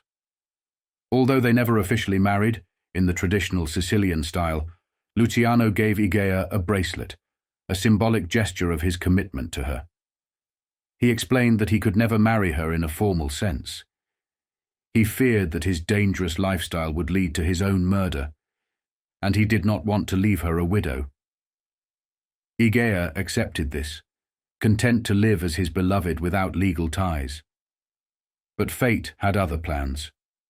While Luciano had braced himself for his own violent end, it was Igea who would tragically succumb first. Diagnosed with breast cancer, she deteriorated slowly, painfully, and Luciano, who had survived countless assassination attempts, betrayals, and the harsh realities of his criminal life, was powerless to stop it. He watched in helpless agony as the woman who had brought him so much peace faded away before his eyes. When she passed, Luciano was shattered, his heart broken in a way no bullet or prison cell could ever have accomplished. Yet, life in the underworld waited for no one. As Luciano grieved, the machinations of organized crime continued. In the late 1940s, Meyer Lansky, now solidifying his hold on Havana, made a point to visit his old friend in Italy. Luciano, though removed from the day-to-day operations, still wielded considerable influence, and Lansky made the pilgrimage to Sicily to keep him informed of developments across the Atlantic. Their conversations were laced with the details of the criminal underworld of New York's shifting power structures, the growing influence of Vito Genovese and Carlo Gambino, and the expansion of their operations across Europe. Lansky's visit was not merely a social call. The two men strategized about the future of the Sicilian-American mafia, and Luciano, despite his exile, remained an indispensable advisor. Together, they laid out plans to strengthen the burgeoning alliances between the American and Sicilian factions, ensuring that the vast criminal empire they had built would continue to thrive. Their bond ran deep, built on decades of mutual respect, shared ambition, and an understanding of the delicate balance between survival and power. Lansky's visits to Luciano were not just about business. They were a tribute to the legacy they had crafted together, a testament to the loyalty that transcended borders and the ever-shifting landscape of the underworld. Their meetings, whether in the quiet streets of Sicily or the bustling heart of London, served as the invisible hand guiding the mafia's future, ensuring that their influence would endure for generations to come. On June 27, 1949, just days before embarking on a European honeymoon with his new wife, Teddy, Lansky found himself under the gaze of narcotics agents John H. Hanley and Crofton J. Hayes. The agents, armed with a photograph of Lansky and his unlisted phone number, Plaza 38176, were tasked with uncovering the true purpose of Lansky's trip. They first called his apartment, but were met with an unhelpful maid who informed them that Mr. Lansky had just stepped out. Undeterred, they staked out the streets around 40 Central Park South, waiting for 7 long hours with no success. The following morning, at 8:30 in the morning, they tried again. This time, they struck gold. Lansky answered the phone himself and, to their surprise, invited them straight up to apartment 14C. Lansky, ever the master of deception, met the agents with disarming candor. He explained that his European holiday was purely for pleasure, though he admitted that he would likely see his old friend Charlie Luciano while in Italy. However, Lansky vehemently denied any ongoing business relationship with Luciano and rejected the notion that Luciano was involved in narcotics trafficking. Charlie had a few bucks left over from before he got into trouble, Lansky shrugged, casually downplaying his old friend's circumstances. With a self-deprecating charm, Lansky painted a picture of himself as nothing more than a common gambler, far removed from the drug trade. He admitted to his involvement in the bootlegging business during Prohibition, but insisted that he had left those days behind. "I came in with Prohibition, and I went out with it," he said, as if his past was nothing more than a chapter closed. To further soften his image, Lansky spoke proudly of his son Paul, who had just graduated from Horace Mann and was eyeing West Point. His younger son Buddy was undergoing rehabilitation at Bellevue Hospital under the care of the famous Dr. Rusk, and Lansky proudly showed the agents an autographed copy of Rusk's book. Despite his relaxed demeanor, Lansky's explanations did not quite add up.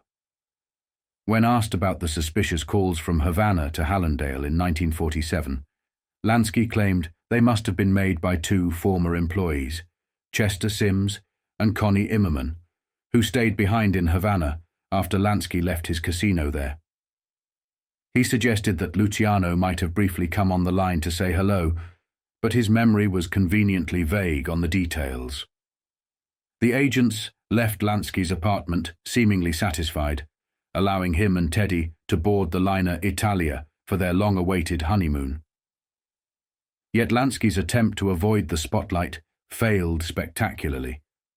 Waiting for him aboard the Italia was not just the luxurious Regal suite, but also a reporter and a photographer from the New York Sun. Teddy's sharp voice cut through the air as she saw the flashbulbs. "We are not interested in any publicity." Lansky cringed as the cameras clicked, knowing the photo would soon be plastered across the front pages. Sure enough, the next day's headline blared. "Lansky sails in luxury for Italy, and he is expected to confer with Luciano." The Sun's reporter, having gotten a sneak peek at the Regal suite, was quick to note that the Lanskys were traveling in unparalleled luxury. Their 5-room suite was described as the most opulent on the ship, far surpassing the modest accommodations of fellow passengers like the Reverend Walter J. Miller, director of the Vatican Observatory, and John Coolidge, the son of the former president. For a man who had once preached to Vinnie Mercurio that one should never flaunt their wealth, Lansky had broken his own cardinal rule, indulging in a display of excess that was impossible to ignore. With this front-page exposure, Meyer Lansky's anonymity was shattered. No longer was he just an associate of more notorious figures like Luciano or Bugsy Siegel. Now he was a headline name, front and center in the media's portrayal of the underworld elite. The New York Sun did not hold back, chronicling Lansky's past from his early days with the Bug and Meyer gang to his ties with Johnny Cockeye Dunn, who, at the time of the article, was awaiting execution at Sing Sing for a waterfront murder. For Meyer Lansky, the honeymoon marked more than just a getaway. It was the beginning of a new chapter in his life. His days of operating in the shadows were over. Now, he was a fully fledged underworld star, his name splashed across front pages and whispered in the corridors of power. But even as Lansky relished his newfound infamy, the pressures of his double life began to mount. Here are some of the articles that were widely published when Meyer Lansky left to visit his friend in Italy. The story was splashed across numerous newspapers at the time, capturing the attention of the public and drawing significant media coverage.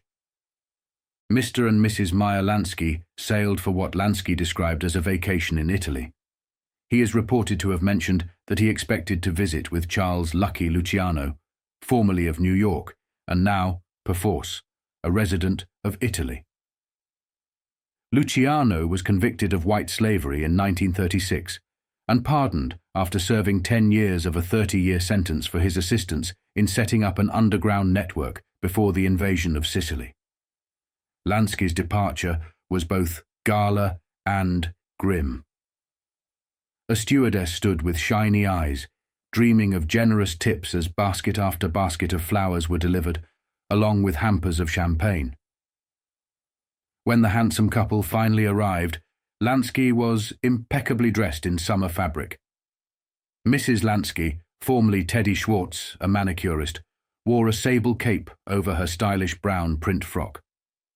Draped over her left arm was a luxurious wrap of ermine. The grim atmosphere was contributed by 2 sources. Tight-lipped men, resembling Lansky's demeanor, openly resented the presence of newspaper reporters and aggressively repelled the efforts of photographers attempting to take their pictures. Another group of tight-lipped men merely observed from a distance. They represented the New York Police Department, the Federal Bureau of Narcotics, and other law enforcement agencies. "We were just looking," one of these officers later commented. "They had the approval of the State Department to sail, but we were just curious to see who might come to see them off." Lansky has a long history of reported associations with some of the more flamboyant figures of the Prohibition and post-Prohibition eras, including Luciano. When Mayor O'Dwyer was prosecuting Murder Inc. as Brooklyn's district attorney, he remarked that Lansky shared power with Louis Lepke Buchalter, who was executed in Sing Sing, Benjamin Bugsy Siegel, who was assassinated in California in March of 1946, Johnny Torrio, and other notorious underworld figures who rose to prominence following the murder of Dutch Schultz. It was admitted that a passport had been issued to Lansky, though it was noted that all passport information is confidential. Nevertheless, the Lanskys were thoroughly questioned by federal agents in their opulent apartment on Central Park South before their departure. This questioning contrasted sharply with the splendor of the Lansky suite aboard the ship, which cost $92,600 one way for the pair. John Coolidge, son of the former president and a director of the Harvard Art Museum, also sailed with his wife and family, though they traveled in cabin-class accommodations. This one also came out in a Canadian newspaper. Meyer and Thelma Lansky sailed today on the Home steamship Italia, formerly the Kungsholm, for what Meyer Lansky described as a vacation in Italy. He is reported to have mentioned that he expected to visit Charles Lucky Luciano, formerly of New York, and now, perforce, a resident of Italy. Luciano was convicted of white slavery in 1936 and pardoned after serving 10 years of a 30-year sentence for his assistance in setting up an underground network prior to the invasion of Sicily. The Lanskys' departure from the vessel's royal suite just below the master quarters on the promenade deck was both festive and tense. A stewardess stood with shiny eyes, dreaming of generous tips as basket after basket of flowers were delivered, along with hampers of champagne. When the couple finally arrived, Meyer Lansky was immaculately dressed in summer attire. Teddy Lansky, formerly Teddy Schwartz, a manicurist, wore a sable cape over her stylish brown print frock. Draped over her left arm was a luxurious wrap of ermine, a grim undertone. The tense atmosphere stemmed from two sources. Tight-lipped men, reflecting Mr. Lansky's demeanor, openly resented the presence of newspaper reporters and forcefully repelled photographers attempting to take pictures. Another group of similarly tight-lipped men simply observed from a distance. They represented the New York Police Department, the Federal Bureau of Narcotics, and other law enforcement agencies. "We were just observing," one officer later remarked. "They had the approval of the State Department to sail, but we were curious to see who might come to see them off." Lansky has a long history of reported associations with some of the most colorful figures from the Prohibition and post-Prohibition eras, including Luciano. When Mayor O'Dwyer was prosecuting Murder, Inc. as Brooklyn's district attorney, he remarked that Lansky shared power with Louis Lepke Buchalter, who was executed in Sing Sing, Benjamin Bugsy Siegel, who was murdered in California on June 20, 1947, Johnny Torrio, and other notorious underworld figures who rose to prominence after the murder of Dutch Schultz. At the time of Siegel's murder, Lansky was in California. More recently, he has been credited with part ownership of elaborate gambling establishments in Florida. As far as public records indicate, Lansky has never been directly entangled in the legal system. In Washington, the State Department acknowledged that a passport had been issued to him, though it was noted that all passport information is confidential. Nevertheless, Mr. and Mrs. Lansky were thoroughly questioned by federal agents this morning in their opulent apartment on Central Park South before their departure for the Italia. In contrast to the luxurious Lansky suite aboard the ship, costing $2,600 one way for the couple, John Coolidge, son of the former president and a director of the Harvard Art Museum, sailed with his wife and family in cabin-class accommodations. To sustain his operations while in exile, Charlie Luciano retreated to the quiet island of Taormina. It was here, away from the eyes of authorities and rivals alike, that Luciano managed his affairs. Envelopes of money, letters from America, and whispered updates on the shifting landscape of organized crime regularly found their way to him. He was still a powerful figure, sought out for advice and counsel by those navigating the treacherous waters of the criminal underworld. Among these visitors was none other than Meyer Lansky, who, having recently remarried, brought his new wife Thelma on a honeymoon that included a strategic stop in Italy. Ever the charmer, Luciano joked with Thelma that the rumors about him being a gangster were wildly exaggerated. Though Thelma was pleasant, she paled in comparison to the deep love Luciano had felt for his late wife, Igea Lissoni, whose memory still haunted him. Lansky, on the run himself due to the Kefauver Committee hearings back in the States, arrived in Sicily with updates from the ever-evolving criminal world. The meeting, which likely took place in the early 1950s, allowed Lansky to relay crucial information to Luciano about the situation in America. He shared details of power struggles, betrayals, and the delicate balancing act that was keeping the mafia intact amidst increasing government scrutiny. Lansky, ever the pragmatist, was also making moves to safeguard his and his associates' fortunes, opening new bank accounts in Switzerland for men like Joe Adonis and their mutual friend, Fulgencio Batista. "He said things were going very good with all our gambling," Luciano later recalled. "He told me he was going to Switzerland to open some new bank accounts for a few guys like Joe Adonis and Batista. Meyer said Vito and Carlo Gambino were making it look like they weren't getting along too well, but under the table, they were like two fingers together." These power struggles deeply troubled Luciano. Vito Genovese had long been a dangerous figure, but it was Carlo Gambino, with his unassuming nature and quiet ambition, who worried Luciano the most. Gambino had positioned himself as a key player within the Mangano crime family, operating as a lieutenant under Albert Anastasia. Lansky and Luciano both recognized that Gambino's rise to power was inevitable, and Lansky predicted that Anastasia would eventually remove the Mangano brothers to consolidate control of the family. True to Lansky's foresight, in 1951, Phil Mangano was murdered, and Vincent Mangano disappeared without a trace, leaving Anastasia to take the reins of the family.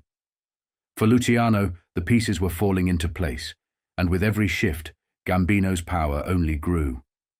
While Anastasia ruled the family for a time, Luciano foresaw that Gambino's ambition would eventually lead him to strike. Within 6 years, Anastasia would meet his violent end, gunned down in a barbershop, an assassination that would pave the way for Gambino to rise to the top. Luciano's concern was well-founded. When that happened, Luciano reflected, Carlo was liable to get very ambitious, so Lansky asked me to send a message back to Vito and Carlo, telling them I knew what they were doing and to cut it out immediately. I wouldn't sit still for Vito trying to muscle in on Anastasia.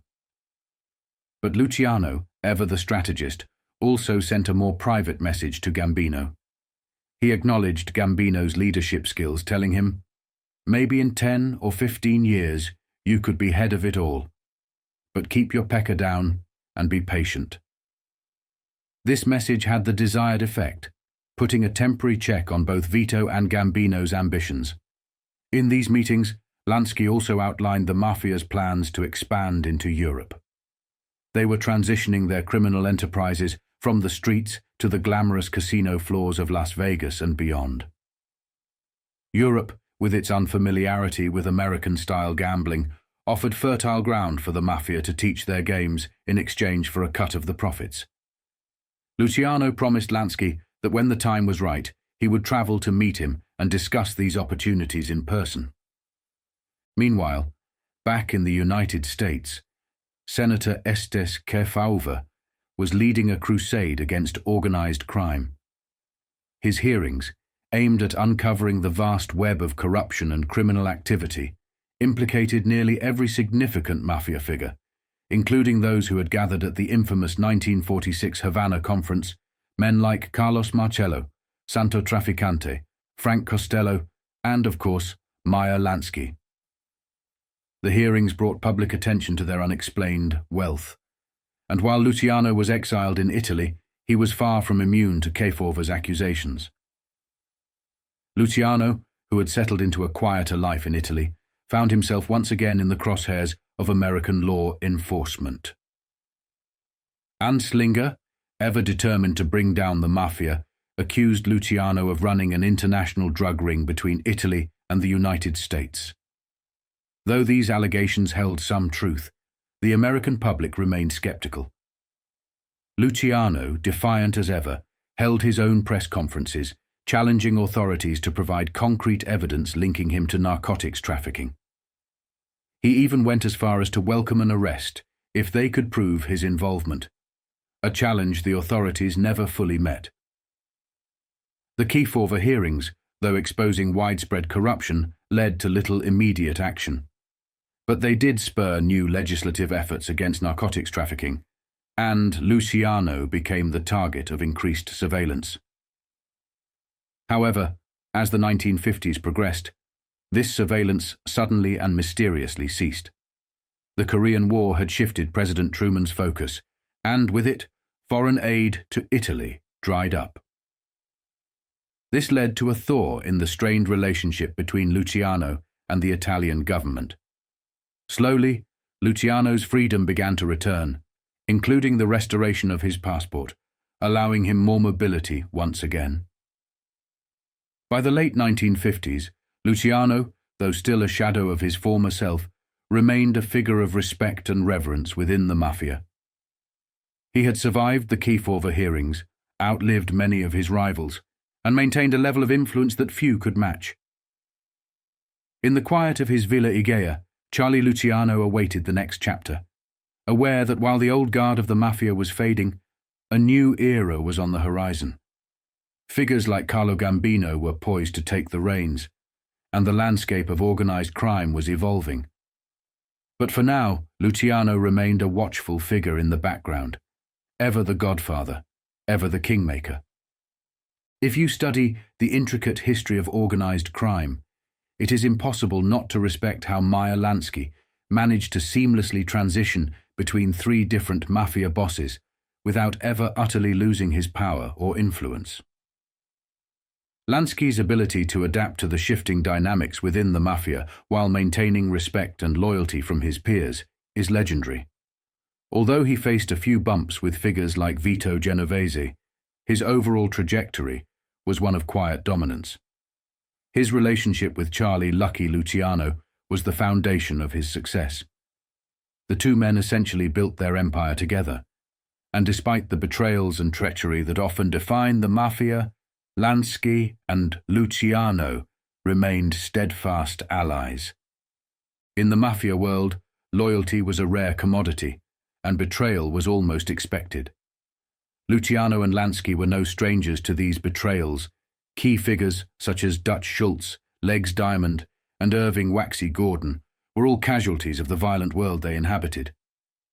However, despite all the chaos, Lansky remained loyal to Luciano, and in return, Luciano stayed loyal to Lansky. Their bond was unshakable, and even later in life, when Luciano occasionally grumbled about Lansky's cunning nature, referring to him as a thief, it was more out of frustration than genuine malice. Luciano was likely unaware of the enormous pressure the mafia faced in the 1960s, and that included Meyer Lansky, with their Cuba operations lost to Castro's revolution, and the Justice Department bearing down on their operations in America. Luciano's death in 1962 marked the end of an era, but for Lansky, it was merely another turning point. Lansky's power did not diminish. In fact, it only grew. One of his closest allies throughout his life was Frank Costello, a man he had known since the Prohibition days. Costello's decision to retire did not faze Lansky because he had already established deep relationships with other powerful figures like Mike Miranda, Russell Bufalino, the Magadino crime family, and even the Detroit crime syndicates. He had business interests across the country, including partnerships with notorious mob bosses like Carlos Marcello in Louisiana, helping Marcello expand his money laundering operations and handling international ventures. Lansky's web of influence extended to Florida, where he was tied to the local crime families, such as the Trafficante family. Meyer was tight with Santo Trafficante Sr. as well as his son Jr., and he was strongly associated with New York powerhouses like Carlo Gambino, Tommy Lucchese, and Joe Profaci. These alliances were more than just business. They were friendships forged in the fires of the Prohibition era, making it easy for Lansky to transition from one boss to another without ever losing his footing. While others were brought down by internal struggles or government pressure, Lansky was untouchable. His relationships and the immense respect he commanded made him a figure that no one dared to cross. Even Vito Genovese, a man known for his ambition and ruthlessness, had no choice but to respect Lansky when he took over the family. The men Genovese appointed, including Mike Miranda and Gerardo Jerry Catena, were deeply connected to Lansky, ensuring that Lansky's influence remained intact. Lansky was not just a behind-the-scenes player, he was a boss in his own right, one who operated with such quiet power and strategic brilliance that even the most dangerous mafia figures understood that Lansky was untouchable. The key to Lansky's success was more than just his financial genius. It was his ability to command respect, build alliances, and keep a low profile while maintaining an iron grip on his operations. As the mafia entered the turbulent 1960s and beyond, with empires crumbling and new powers emerging, Lansky stood like a quiet titan, revered and respected by all, untouchable in a world where very few could claim the same. While Meyer Lansky was basking in the sun of his Italian holiday, reconnecting with an old friend and indulging in memories of their past exploits, the shadow of murder still loomed large over the American public's imagination. The killing of his close associate, Benjamin Bugsy Siegel, remained a fresh wound in the minds of many. Hollywood's elite, who had grown accustomed to the charismatic gangster, were insatiable in their pursuit of answers. They craved to know more about the mysterious gunman, more about the violent end of one of the most feared and powerful men in the underworld. This wasn't just a local murder mystery. This was a story that gripped the entire nation. The intrigue deepened with every new revelation. Who was the shadowy figure lying in wait, ready to pull the trigger and extinguish the life of one of the country's most formidable criminals? As the pieces started to fall into place, the public began to realize the enormity of what they were witnessing. This wasn't just a California crime, it was the unraveling of a nationwide syndicate. Siegel's operations were not isolated. They were intertwined with the criminal networks in Chicago, New Orleans, and New York. The veil was lifting, and the web of gangsters, once hidden in the shadows, was now becoming terrifyingly clear. By July of 1949, the nation's intrigue had reached fever pitch, and with the looming November Time magazine article, set to feature none other than Frank Costello, the story of the sprawling American underworld was far from over. The Bugsy Siegel murder in Beverly Hills has become another classic mystery of the Hollywood underworld, where the morally illiterate members of the swimming pool aristocracy mingle effortlessly with murderers from the New York slums and vice versa. Both groups, despite their vastly diverse backgrounds, have come to look remarkably alike. Barney Ruditsky, a retired New York policeman now operating in Hollywood, is highly regarded by his clientele and a fixture in certain circles of Hollywood journalism. In June 1947, while the story was still hot, Mr. Ruditsky was examined by an official agency. He explained that he was now doing business as the Associated Security Council, a collection bureau. His clients included Siegel's Flamingo Hotel and gambling house in Las Vegas, Nevada, which had been passing on to him checks and other evidence of debt amounting to about $10,000 a month. He believed that his client, Mr. Siegel, was assigning him the toughest accounts, those that had already resisted previous collection efforts marked by a lack of conscience, honor, and justice. He volunteered to believe that some of the debtors on his milk route had been subjected to impoliteness by earlier collectors. His own method, however, was more gentle, even seductive. He would point out that it was illegal to write bad checks and would express his hope that the debtor had not intentionally exposed himself to criminal prosecution and the stigma of a prison sentence. The largest single item of rubber entrusted to him by the Flamingo was a bad check for $2,000, issued by a Los Angeles businessman with a penchant for using aliases during his social escapades. This man had already lost $5,600 before bouncing the $2,000 check.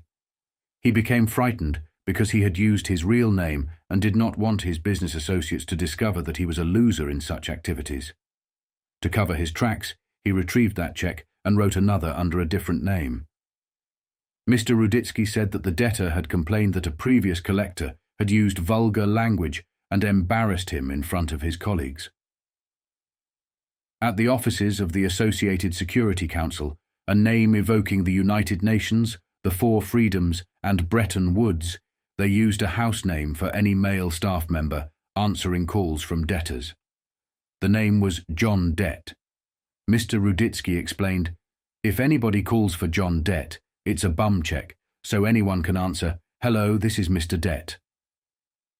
However, when this debtor called, Mr. Ruditsky gave him his real name, which was well known in both police and underworld circles in New York. This triggered a sense of homesickness and trust in the caller.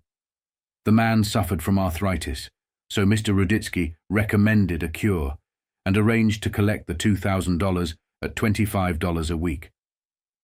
Unfortunately, the debtor turned out to be a cheat and had been issuing bad checks in Florida and New Jersey. The debt reduction plan ultimately failed, similar to the many ill-fated financial plans that the United States had arranged with its allies after World War I. During the conversation, it emerged that Mr. Alan Smiley, born Aaron Smichov, or Smikov, a thief conman and illegal immigrant from Russia, was also involved in collecting debts for Siegel's Las Vegas enterprises. He had been using coarse and offensive methods, including profanity and threats of bodily harm. Mr. Smiley, alias Smichov and Smikov, had long been a prominent figure in Hollywood, socializing with stars like George Raft, Leo Durocher, an iconic figure for American youth, and Frank Sinatra, the idol of adolescent girls. He had also enjoyed a favorable reputation in the press, free from suspicion, thanks to the glamorous Hollywood journalists. Happy birthday and Merry Christmas to them, spelled out in square-cut emeralds. As of the latest reports, Smiley was facing deportation, though it seemed that this fiendish stroke of persecution had been thwarted. Mr. Ruditsky mentioned that he had recently conferred with Mr. Siegel at the Flamingo. Although Siegel appeared pale and worn, he was determined not to take time off for rest because the casino was losing to the suckers, an embarrassing situation for a man who had been in the rackets for so long. Siegel had managed to raise $4,500,000 to pay for the Flamingo, much of it from trusting and likely affectionate friends. However, he needed another $1,500,000 within 30 days, and the banks were showing him no sympathy. Siegel was particularly distressed by the steady losses the house was suffering against the patrons. It was one thing for a casino to lose occasionally, but the Flamingo was consistently losing and had only had a couple of profitable days. On opening night, they handled more than $250,000 and still lost $5,500. Siegel had complete confidence in his dealers and, after observing the winners, was convinced that they were merely lucky amateurs, without the intelligence or connections to manipulate the dealers. One man named Brown, who beat Siegel for $24,000, was a professional gambler and former bootlegger, but this was a rare case in an otherwise bleak series of losses night after night. At this point, we excuse Mr. Ruditsky from the stand and ponder the possibility that some of Siegel's partners and co-investors in the Flamingo might have suspected him of double-crossing them. His partners included, for the most part, the aristocracy of the underworld, the scum of New York, Philadelphia, Atlantic City, and Miami Beach. These associates were Longy Zwillman of Newark, Meyer Lansky of New York, Frank Costello, and Phil Castell of New York and New Orleans, the Fischettis of Chicago, Monk Schaefer of Detroit, and Nigger Rosen, who was a transient with no fixed base of operations. Together they controlled the Colonial Inn in Miami, which eventually became more powerful than the people and their elected government, as well as two establishments in Union City, New Jersey, catering to the New York clientele, and others in a chain stretching from Saratoga to Florida and across the country to Las Vegas and the Los Angeles area. Mr. Ruditsky was unable to say who might have killed Bugsy Siegel, or why. Nig Rosen was one of Meyer Lansky's closest friends and business partners. He was not only instrumental in Lansky's operations, but also played a key role in dealing with the up-and-coming mob figure, Jimmy Blue Eyes, Alo, another one of Lansky's most trusted allies. Their bond extended far beyond business. They were tied together by deep friendship. In fact, it was Jimmy Blue Eyes who stood by Lansky's side during one of the most trying moments of his life. When Lansky found out that his first son was born with a crippling condition, it was Jimmy who was there to comfort him, even as Lansky's temper threatened to erupt into chaos. That day, Jimmy kept Lansky from tearing up the streets in anger, spending hours with him, drinking and talking, calming him down when anyone else might have been in danger if they crossed his path. Nig Rosen and his activities were reported in an article that appeared on August 7, 1949, offering a rare glimpse into the business lives of these powerful men who usually ruled from the shadows. The Crime Commission of Greater Miami charged Saturday night that the Philadelphia gang, ruled by racketeer Nig Rosen, is extending its influence into the Dade County gambling picture. Aligned with Jack Friedlander, a kingpin in the local gambling scene, in the past 3 years, the Philadelphia mob has moved into the bookmaking racket in Miami Beach and has taken over the concessions at a number of hotels, according to the commission. The charges were aired in another of the weekly broadcasts over a Greater Miami network, aimed at informing the public about exactly what is going on in the underworld in this area. The commission stated that Rosen, with a record of 13 arrests dating back to 1918, went to Philadelphia during the Prohibition era and established himself as the kingpin of gangsters, bootleggers and rum runners. He gathered around him a mob of killers, sluggers and strong men. Among Rosen's current associates, the commission named Meyer Lansky of New York City and Broward County, Charles Fischetti of Chicago, who has a residence on Allison Road in Miami Beach, and Willie Moretti, alias Moore, who operates right here in Dade County. Moretti is reportedly a frequent visitor at an oceanfront hotel where the Nig Rosen mob maintains its headquarters. According to the commission, Moretti and Nig Rosen hold frequent conferences at that hotel. The broadcast identified Friedlander and his partners, Nate Raymond and Maxie Raymond, as close friends and associates of Moore, Rosen, and Rosen's partners, Cappy Hoffman and Willie Weisberg. Jack Friedlander is the fixer, the commission declared.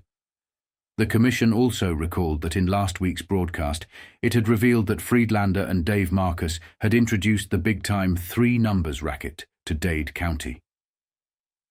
Jack Friedlander was still operating until the beginning of this week, the commission noted. We informed you that Friedlander was running operations with headquarters at the Aviation Building at 3240 Northwest 27th Avenue. Friedlander was still operating last Saturday night, but no longer at that address. About 2 months ago, after Friedlander's connection with the rackets was first exposed, and after the owners of the building learned of his operations, he was ordered to move. He complied in late May or early June. Daniel P. Sullivan, operating director of the Crime Commission, urged parents to be vigilant, warning that the underworld was robbing their children. They do this every time a dollar that should be spent to improve our school system is diverted to apprehending gangsters, he said. In the early days of Prohibition, Saratoga Springs was more than just a luxurious spa town. It was the ultimate playground for some of the most powerful figures in organized crime. Men like Charlie Lucky Luciano, Frank Costello, and Arnold Rothstein would gather in Saratoga's opulent casinos, where fortunes were won and lost at the turn of a card. It was here, amid the glimmering glamour of the high-stakes gambling scene, that a young Luciano would carefully observe Rothstein, a master gambler known for his immense bets.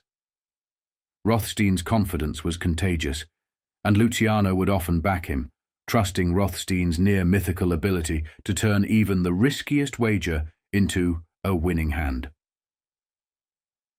Saratoga Springs became a breeding ground for legends, a place where the underworld's elite mingled with high society, and fortunes were made or broken in the blink of an eye.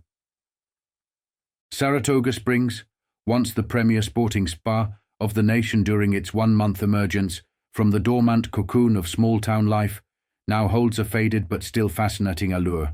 It was once the playground of millionaire gamblers like Better Million Gates, Diamond Jim Brady, and sharpshooters like Arnold Rothstein, not to mention the wild millionaires who arrived in their private cars. When John Morrissey invested the money he earned with his fists to establish the Health Water Resort, Saratoga became the world's fastest town. Despite its decline, it remains interesting even in its desuetude. This year, as usual, except when some politicians fear the righteous upstate rural rectitude, there is action. That means gambling, beyond the call of legal pari-mutuel betting at the ancient track. Horse rooms and crap games run late into the night, providing evening entertainment at the casinos by the lake. Charlie Lucky Luciano's infamous Chicago club deals right in the center of town, just a short scenic walk from the police station. It's operated by professionals from Albany and Schenectady, and any profits are shared with Luciano, who resides in Sicily, officially in exile. The Saratoga of today does not see the prodigal players of yesteryear, such as those who made the town legendary figures like Better Million Gates, Diamond Jim Brady, and sharpshooters like Arnold Rothstein. Gone too are the wild millionaires who once populated its gaming halls. Arrowhead, once run by Meyer Lansky and Joe Adonis in person, is closed for the first time in its August history. This was the luxury dining and nightclub rendezvous that boasted an elite clientele at its tables, a Monte Carlo that could close for 11 months and still clean up for the year in 30 days. Lansky is currently in Italy visiting Lucky Luciano, and Adonis is nowhere to be seen in Saratoga.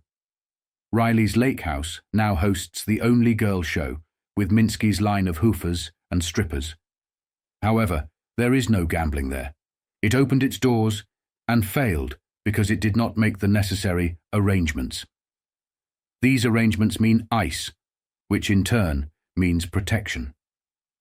In the past, a tight-knit political syndicate has sometimes demanded and received as much as $1,000 a day, $10,000 in advance. The character of today's white-chip bettors does not encourage any such extravagant demands. Night harness racing is also cutting into the business of cafes and casinos. Most visitors have their dinners at hotels and then dash off to watch the sulky races, returning with little desire to continue their evening. Where dinner jackets were once mandatory, today's crowds consist mostly of shirt-sleeve-wearing hoi polloi, with most only venturing as far as the $2 betting window. The broad main thoroughfare remains alive with women who walk and wink, but the town's former glamour has largely faded. Walter Winchell, best known as the closest friend of J. Edgar Hoover, was deeply intertwined with the inner workings of both law enforcement and organized crime. He frequently wined and dined with Hoover, forging a powerful alliance with the head of the FBI. In fact, it was Winchell who helped orchestrate one of the most significant maneuvers in organized crime history, working with Frank Costello and Albert Anastasia to deliver Lepka Buchalter to Hoover personally. Despite his role in this operation, Walter was unlucky during the transaction, narrowly escaping unscathed in a world filled with danger. Winchell's connections to organized crime ran deep. He was often spotted in various gambling establishments, including dog and horse racetracks, and mingled with the same underworld figures he occasionally wrote about in his columns. As a popular newspaper columnist, he rarely spoke out against the mob. Instead, his articles often provided an inside look into their activities, recounting the rise and fall of these criminal enterprises, particularly how prohibition had initially allowed some communities to thrive before they began to decline. This article, written by Winchell himself, gives readers a rare insight into the complex web of friendships and allegiances, showing how even those at the highest levels, like Hoover's friends, were connected to organized crime and what their thoughts were on the matter. Saratoga Springs, once the sporting spa of the land during its 1-month butterfly emergence from the dormant cocoon of small-town desuetude, is still interesting, though in its decline. This year, as usual, except when some politicians fear the righteous upstate rural rectitude, there is action. That means gambling beyond the call of legal pari-mutual betting at the ancient track. Horse rooms and crap games run until 7 o'clock in the evening, followed by dinners in the hotels, and then a dash to the sulky sport, which closes by agreement. After that, they come back for the evening play at the casinos by the lake, though with scant urge to go stepping. Charlie Lucky. Luciano's notorious Chicago club deals in the center of town, a short and pretty walk from the police station. It is operated by professionals from Albany and Schenectady. Profits, if any, are shared with Luciano, who is in exile in Sicily. There are no prodigal players like in the era of Better Million Gates, Diamond Jim Brady, and the sharp, high-living millionaires who made Saratoga history. Most of the stately, tree-shaded mansions of millionaires, where smart equipages once glistened out front and high living roared within, have been sold to Skidmore College and are now used as dormitories.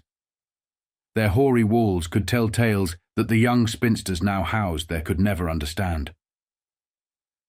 Sophie Tucker is spending 4 days in Hamilton, Ontario, where she will earn new feathers in her bonnet. She is to be made a member of the Six Nations Indians, an almost unique distinction for a woman. Her tribal name will not be revealed until the chief crowns her with it. I suggest Last of the Red Hot Squaws. Mo Ducour, who once ran with the wild millionaires who came up in their private cars when John Morrissey invested the money, he made with his fists to establish the Health Water Resort as one of the world's swiftest spots, is also there. Arrowhead, which Meyer Lansky and Joe Adonis ran in person until recently, is closed for the first time in its August history. This luxury dining and nightclub venue was a Monte Carlo-style establishment that could close 11 months out of the year and still clean up in 30 days.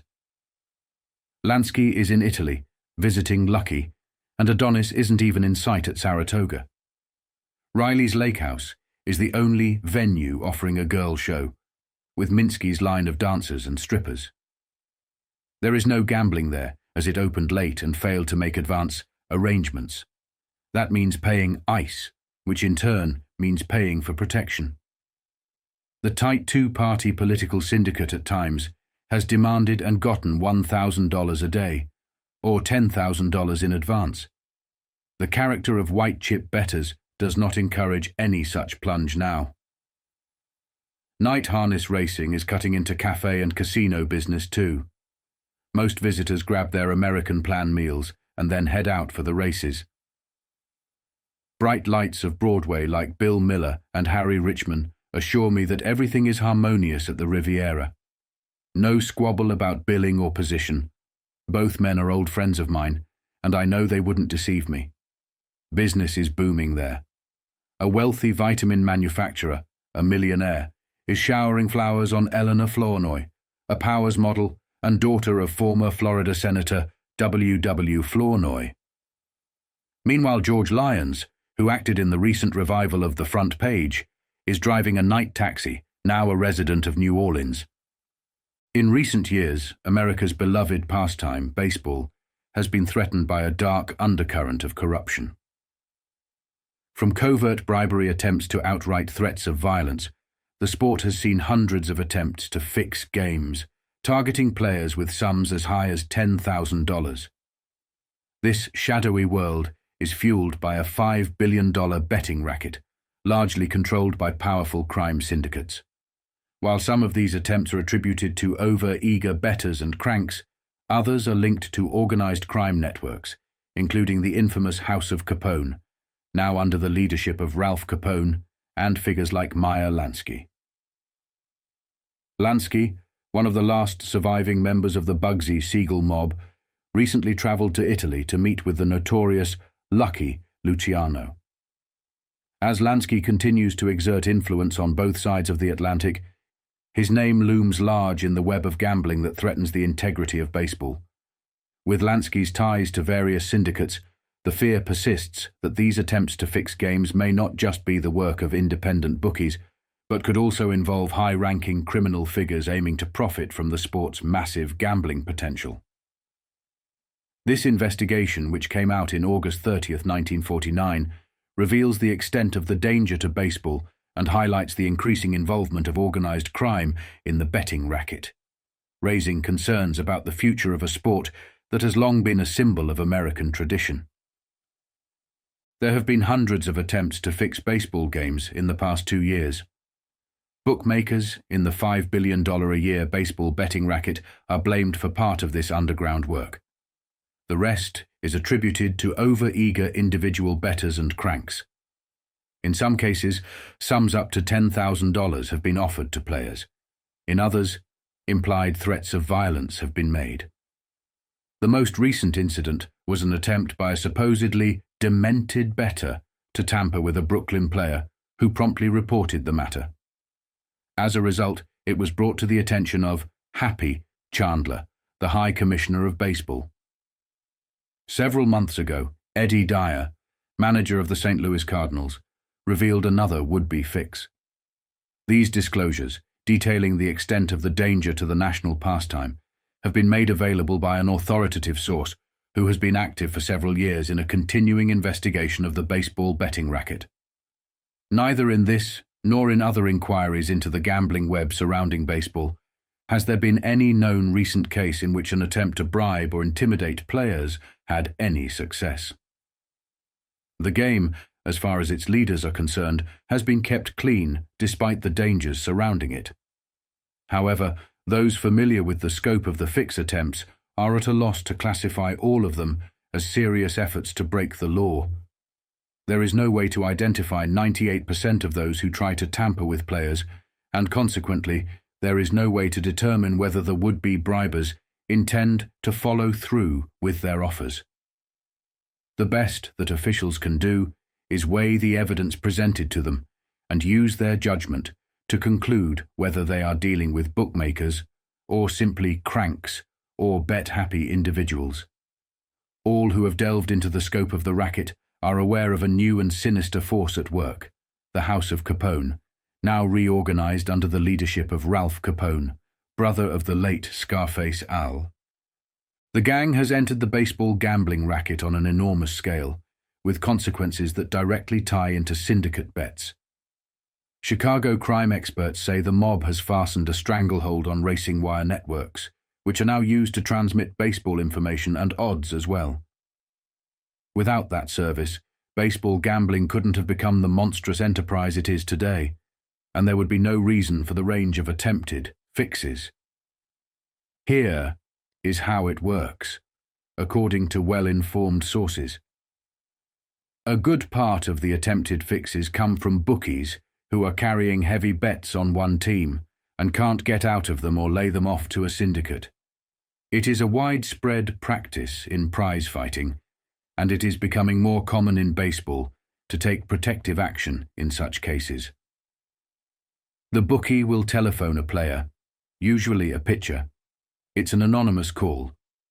Usually, he threatens the player with violence if he wins, but frequently, he offers a bribe to take it easy. The bookie knows the player must report the fixed offer immediately, and that's what the gambler counts on. Almost every time, the manager pulls the player out and doesn't let him play, even if he's the scheduled pitcher. That's exactly what the bookie wants. The Capone network, not necessarily connected with the threat or attempted bribe, functions to flash news of a change in pitchers to the bookmaking fraternity and distribute new odds on the game. All of that can have a significant effect on the outcome of any given contest. Sometimes the bookie plays it even cuter. He's overloaded on the favorite and tries to get the pitcher to make sure he tries as hard as he can. In this case, the bookie wants the pitcher to convince the manager that he's determined to do his best and isn't scared. That's risky insurance for the bookmaker, but it's been tried. The number of times this has happened in the past few years cannot be overestimated. Sometimes, however, when fixed schemes are tracked down, crackpots are found to be behind them. In Brooklyn, just 3 weeks ago, a bettor approached a player and offered him a harebrained scheme in which he supposedly could control the game and provided him with statistics to back it up. He proposed a deal rather than making a threat. The player reported it to the club, Branch Rickey reported it to Ford Frick, president of the National League, and Frick sent the case to Commissioner Chandler. It turned out that the bettor was a mental case. But similar incidents involving bookies, bettors, crackpots and racketeers have occurred in every big league town. Reported connections between players and professional gamblers are checked almost daily. Several months ago, manager Eddie Dyer of the St. Louis Cardinals received a telegram from a man in Dallas, Texas, claiming he had money riding on a certain game. He offered to make it worth Dyer's while if he took specific actions. An inquiry, begun at Dyer's request, revealed the man's identity, and he pleaded that he hadn't been serious. No arrest was made in the case. This informant told the writers that the largest recent bribe offered to a player, serious or not, was $10,000. But the player reported it, and no deal took place. There have been other offers for lesser sums. These things are increasing in number, and the threat to baseball is increasing too. The informant said he wasn't inclined to take the threats too seriously, though he conceded that they tend to unsettle players, which may or may not be the intended effect.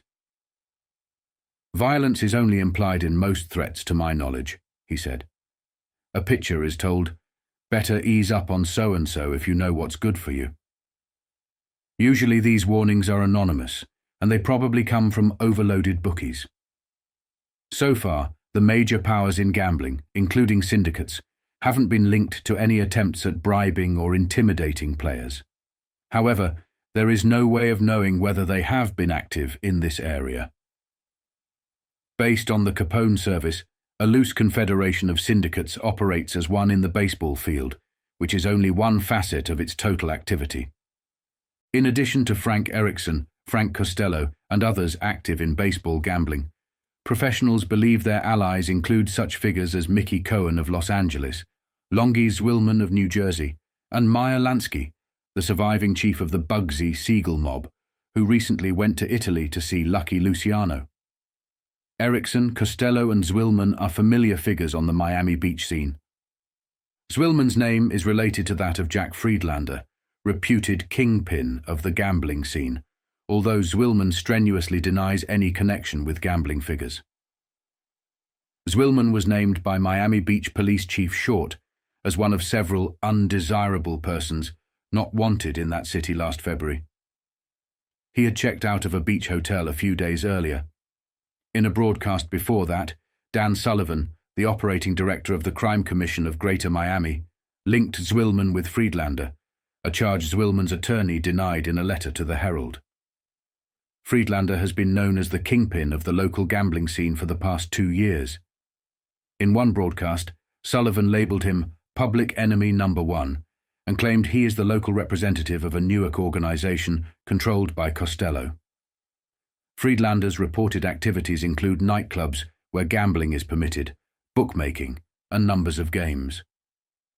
With figures such as these interested in the outcome of baseball games, no attempted bribe, let alone hundreds in the past few years, can be dismissed easily as the work of overloaded bookies, individual bettors, or crackpots.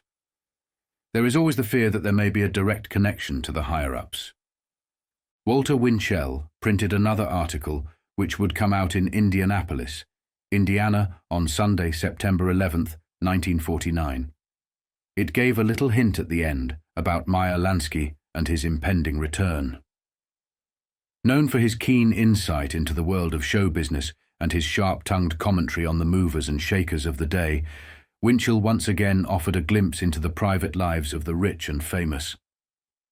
In this edition, he celebrated the free-spirited and unfiltered lives of Ed and Pegeen Fitzgerald, two trailblazers in radio broadcasting who managed to captivate their audience without the help of publicists or scripted banter. He marveled at their unique brand of spontaneity, humor, and domestic harmony, a rarity in the often prepackaged world of entertainment. But as Winchell signed off, he couldn't resist teasing a piece of more serious news. The enigmatic Meyer Lansky, fresh from a mysterious trip to Italy where he had conferred with the infamous Lucky Luciano, was returning to New York.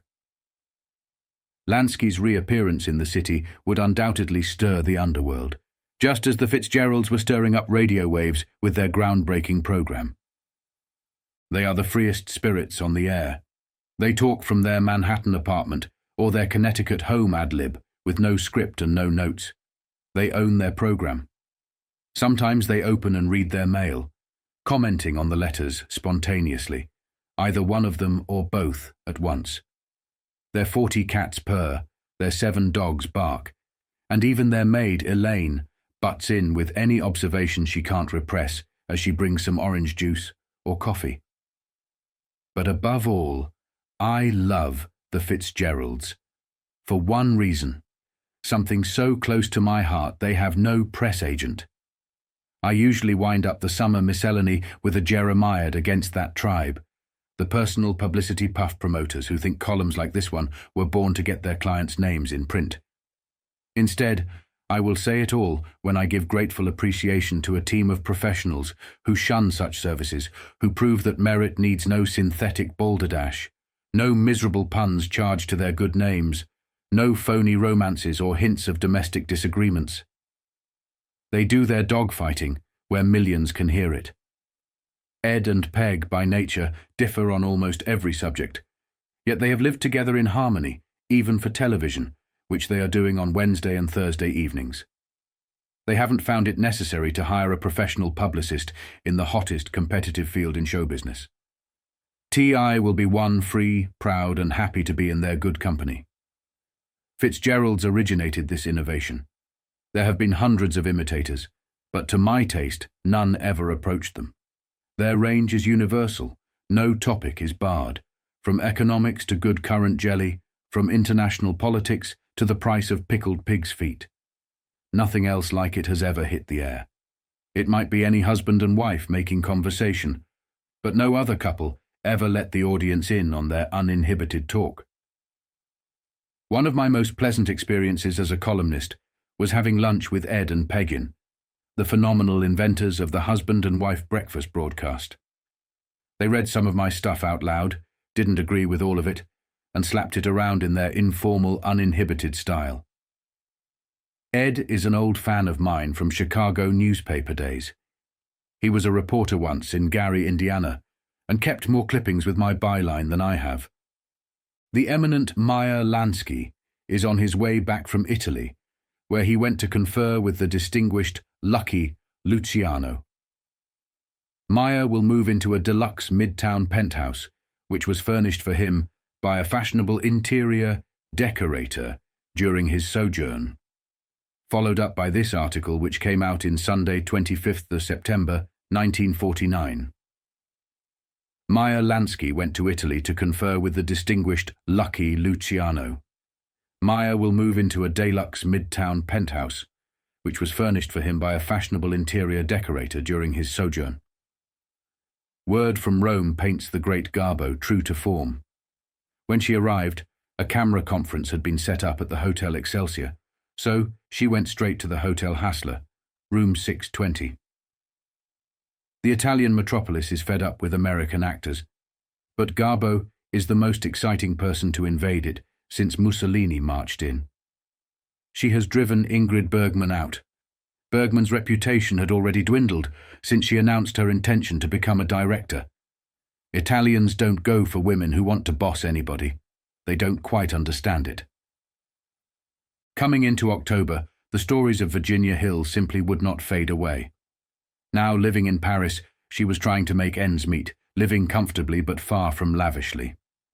Her days with Benjamin Bugsy Siegel were long behind her, yet the public's fascination with her past lingered. Hill's intriguing tales of her time in the gangster lifestyle only stoked more curiosity, captivating the masses and frustrating powerful figures like Meyer Lansky. Lansky, now at the helm of a sprawling empire built on gambling and entertainment, was desperate for Hill to keep quiet. Her stories threatened to link their vast operations back to notorious criminal enterprises, a connection that was bad for business. The unwanted publicity was stirring up questions that nobody in their circle wanted to answer. With Frank Costello set to be featured on the cover of Time magazine in just a month, the stakes were even higher. Time magazine was not just any publication. It was read by the elite of the elite, in every political room and high-powered office across the country. A mobster gracing its cover would place a glaring target on Costello's back, and the article would inevitably cast a shadow over those associated with him, including Lansky. The attention was dangerous, not just for the individual mobsters, but for the entire underworld empire they had painstakingly built. Once upon a time, a little girl wriggled her bare toes in the hot dust of a side street in Bessemer, Alabama, United States. She pulled a shiny coin from the pocket of her butternut dress and called to 3 other little girls, "Come on along! I'm standing treat." They went along, and while the all-day suckers were being passed over the counter of the general store, one of the guests gasped, "Are you going to spend the whole quarter, Tabby?" "I aim to spend it all," the barefooted hostess announced. "It's only money. Someday I'll be rich and famous and spend $10,000 just as easily." 18 years later, barefooted again, she did the rumba on the polished floor of a famous Hollywood nightclub, while her famous guests drank up and ate up $7,500 of her money in just a few hours, as photographers begged for her picture. This is the story of the redhead, Virginia Hill, age 32, amazing tomboy and mystery woman, whose international career reached a peak in June of last year when Benjamin Bugsy Siegel, generally considered public enemy number 1, was slain in her near Hollywood home. Beverly Hills police called their counterparts in Paris, urged strong guard for Virginia Hill, 2 American gunmen en route to kill her. Virginia Hill left Paris safely, paused briefly in Miami, Florida, and then moved on to Mexico City to take over a fashionable nightclub for the evening. She picked up a bill for 23,000 pesos, or $4,600, and continued spending at the rate of $200,000 a year. Her intimates in Mexican cafe society said she needed frequent parties to escape from a shadow that had prompted her to take an overdose of sleeping pills in Las Vegas, Nevada, a few weeks before Bugsy Siegel was killed. Upon awakening, she had screamed to him, "Get out! Get out before they kill you!" She got out, but he wasn't alive. After that, her friends said, the nights of Virginia Hill had to be filled with music and people. In later years, Virginia Hill let it be known that her money came from her first marriage. "My first husband died within the year," she would sigh, "and left me $50,000, which I prudently invested, and it continues to multiply." According to official records and family recollections, married 3 times. In addition, of course, there was a long parade of influential and wealthy boyfriends, including Bugsy Siegel. On her first and subsequent trips to Chicago, starting in 1933, the little girl from Bessemer must have made important contacts, financially, because she never seemed to lack money thereafter. Virginia may have met Benjamin, Bugsy, Siegel on that first trip to Chicago. It seems inevitable that they would have crossed paths at some point in the shadows of nightclubs and cabarets. While Virginia Hill was developing into a tomboy in Alabama, Siegel was rising to prominence as a gang leader in New York's tempestuous Hell's Kitchen.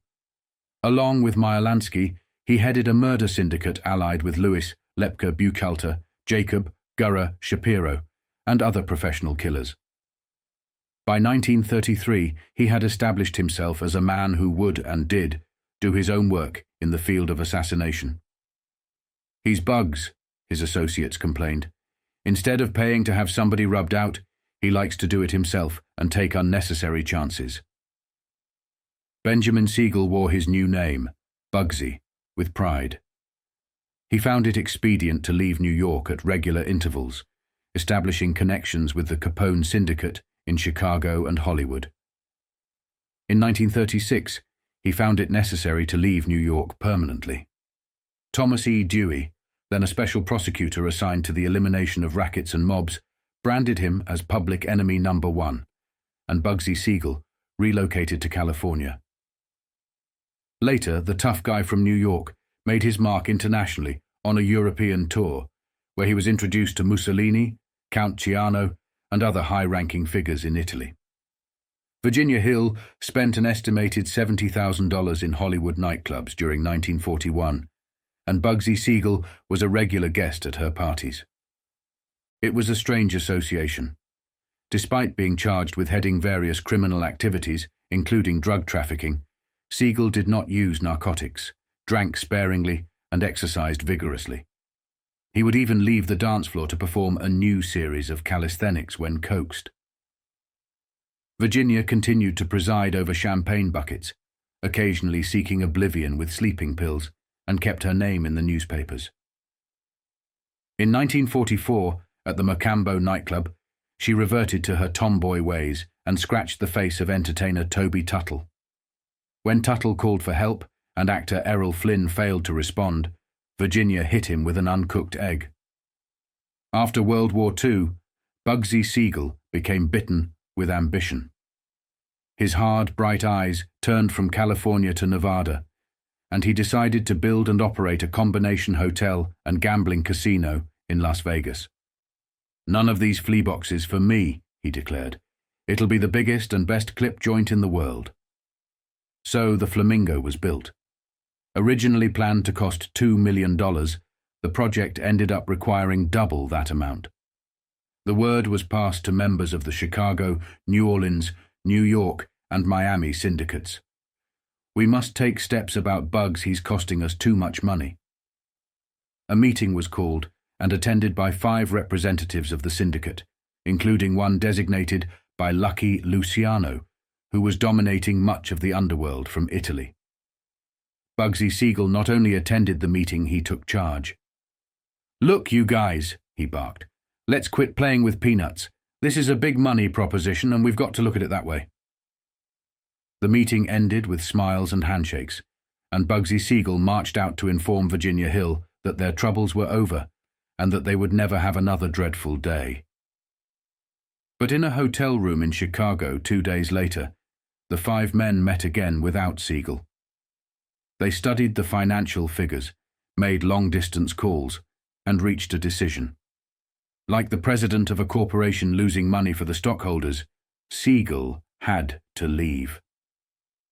But in the underworld, leaving doesn't happen in the way of corporate business. Bugsy Siegel was to die. Virginia Hill, through her numerous contacts, must have heard about the death sentence within a day or 2. At the height of one of her parties, she excused herself and took an overdose of sleeping pills. For a while it seemed she might die, but doctors pulled her through. Siegel, still confident and arrogant, went to see her in the Clark County Hospital in Las Vegas on May 5, 1947. They held hands and whispered for a few minutes before mounting terror seized Virginia. "Get out!" she screamed. "Get out! Before they kill you!" Bugsy laughed it off, flexing his muscles. "Nuts," he said. "I'm the killer. Remember me?" The rifleman had been waiting for quite some time. Judging his feet had scuffed the carefully kept grass and the marks left on the trellis by his army carbine. But his target that night, June 20th, 1947, was worth the wait. The target was Benjamin Bugsy Siegel, public enemy number 1 in police records, and private enemy. Number 1 in the secret books of the underworld, he had tried to intimidate, rob, and double-cross. The rifleman outside the Beverly Hills mansion didn't hear the click of the lock as Siegel inserted his key in the front door shortly before midnight. It was a comparatively soft gold key, made from a block of precious metal given to him by his wife shortly before their divorce. True to his double-dealing code, Siegel had used it to shape a key to the home of his girlfriend, Virginia Hill, the Cinderella of the syndicate. Virginia's brother, Charles Hill, and her secretary, Jerry Mason, went upstairs. Alan Smiley stayed downstairs with the boss, Siegel. The rifleman at the trellis took aim and squeezed the trigger. Siegel's carefully barbered head jerked with the impact of the first .30 caliber bullet in the temple. The rest of the volley was unnecessary. When Smiley turned around, Bugsy Siegel was dead. Who was the killer, and who ordered the execution? New York and Chicago police scoffed at the question. "When you stick your finger into a buzzsaw, you can't tell which tooth hit it," one veteran officer said. Reporters found Virginia Hill in Paris, drinking champagne on a houseboat. She couldn't remember warning Siegel to flee. She couldn't recall him being associated with the syndicate. "I do remember our last quarrel," she suddenly said, and reporters waited with poised pencils. "We were in his hotel, the Flamingo, and ready to go to dinner, and I noticed his shirt was soiled. He refused to change it, and so, we parted." Virginia then went to the Riviera, where a parade of French playboys tried to help her forget. There was no rest for the exotic expatriate in France. Again she resorted to sleeping pills, and again she fled, this time to Miami. Police guarded her in Florida until she bought a $6,500 car and drove to Mexico. Her native land was too hot. Virginia Hill talked about her latest retreat in Mexico City, but not in much detail. She was more vivacious than usual the night she took over Chavez Place and spent $4,600 on liquor alone. "I gave myself a farewell party," she explained, "but now it appears I cannot leave for the States after all. So many people want to entertain me." She spoke as if she wasn't listening to herself. Her set eyes kept wandering around the smoky room as Bricktop, a favorite of Paris nightclubs a generation ago, sang one of her rowdy songs. Virginia forced a smile for each of her male companions, including several youths well connected with Mexican officials and politicians. Then she went on in a jittery chant, "I just can't get away. Whenever I start to go, someone throws a party for me, and I must stay to attend. I just can't get away." Where could she go to find security, this 32-year-old woman who knew too much? How could she erase the mental picture of the open window, the rifleman outside, and the angry spat of the bullets that killed public enemy number one, the man who had once confided in her? Virginia Hill had gone far in her brief 32 years. But what next? Sleeping pills, jazz, laughter, gay company, and then? Her associates say Virginia herself knows, and perhaps Bugsy Siegel would have known best of all. This is the final article that appeared in October. The next article, set to be published in November, will undoubtedly dive deeper into the growing tension surrounding the criminal underworld. Virginia Hill's lingering presence in the public eye continues to create ripples that stretch far beyond her own life, frustrating powerful figures like Meyer Lansky. As increased light are shed on the inner workings of the empire Lansky and his associates have built, the scrutiny only intensifies.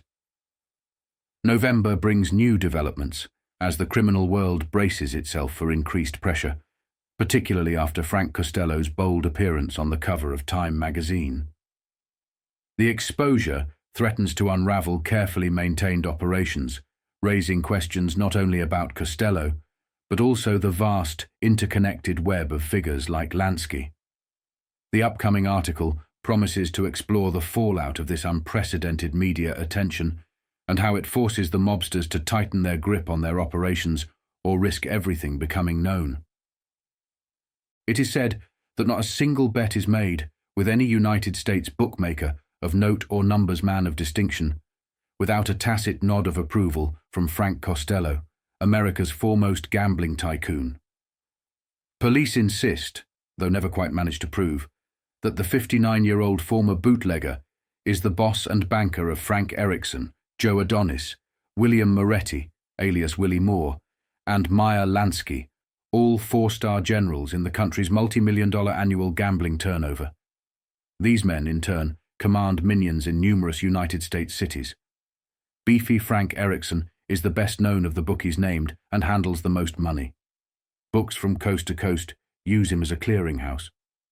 The late Mayor LaGuardia threatened to run him off the streets of New York and made him the subject of countless tirades.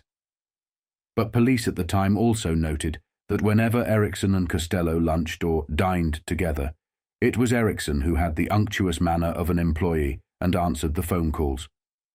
And it was Erickson who called on Costello at his Central Park West apartment, not the other way around.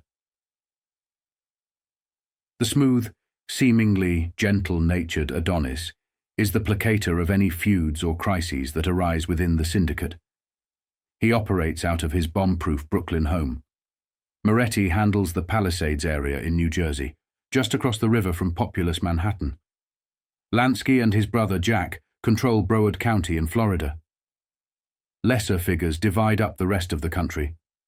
In the echelon immediately below the bookies, which some racing authorities believe handle as much money as the legalized tracks, is the flourishing numbers business, which reaps literal mountains of small bets in every major city in the United States.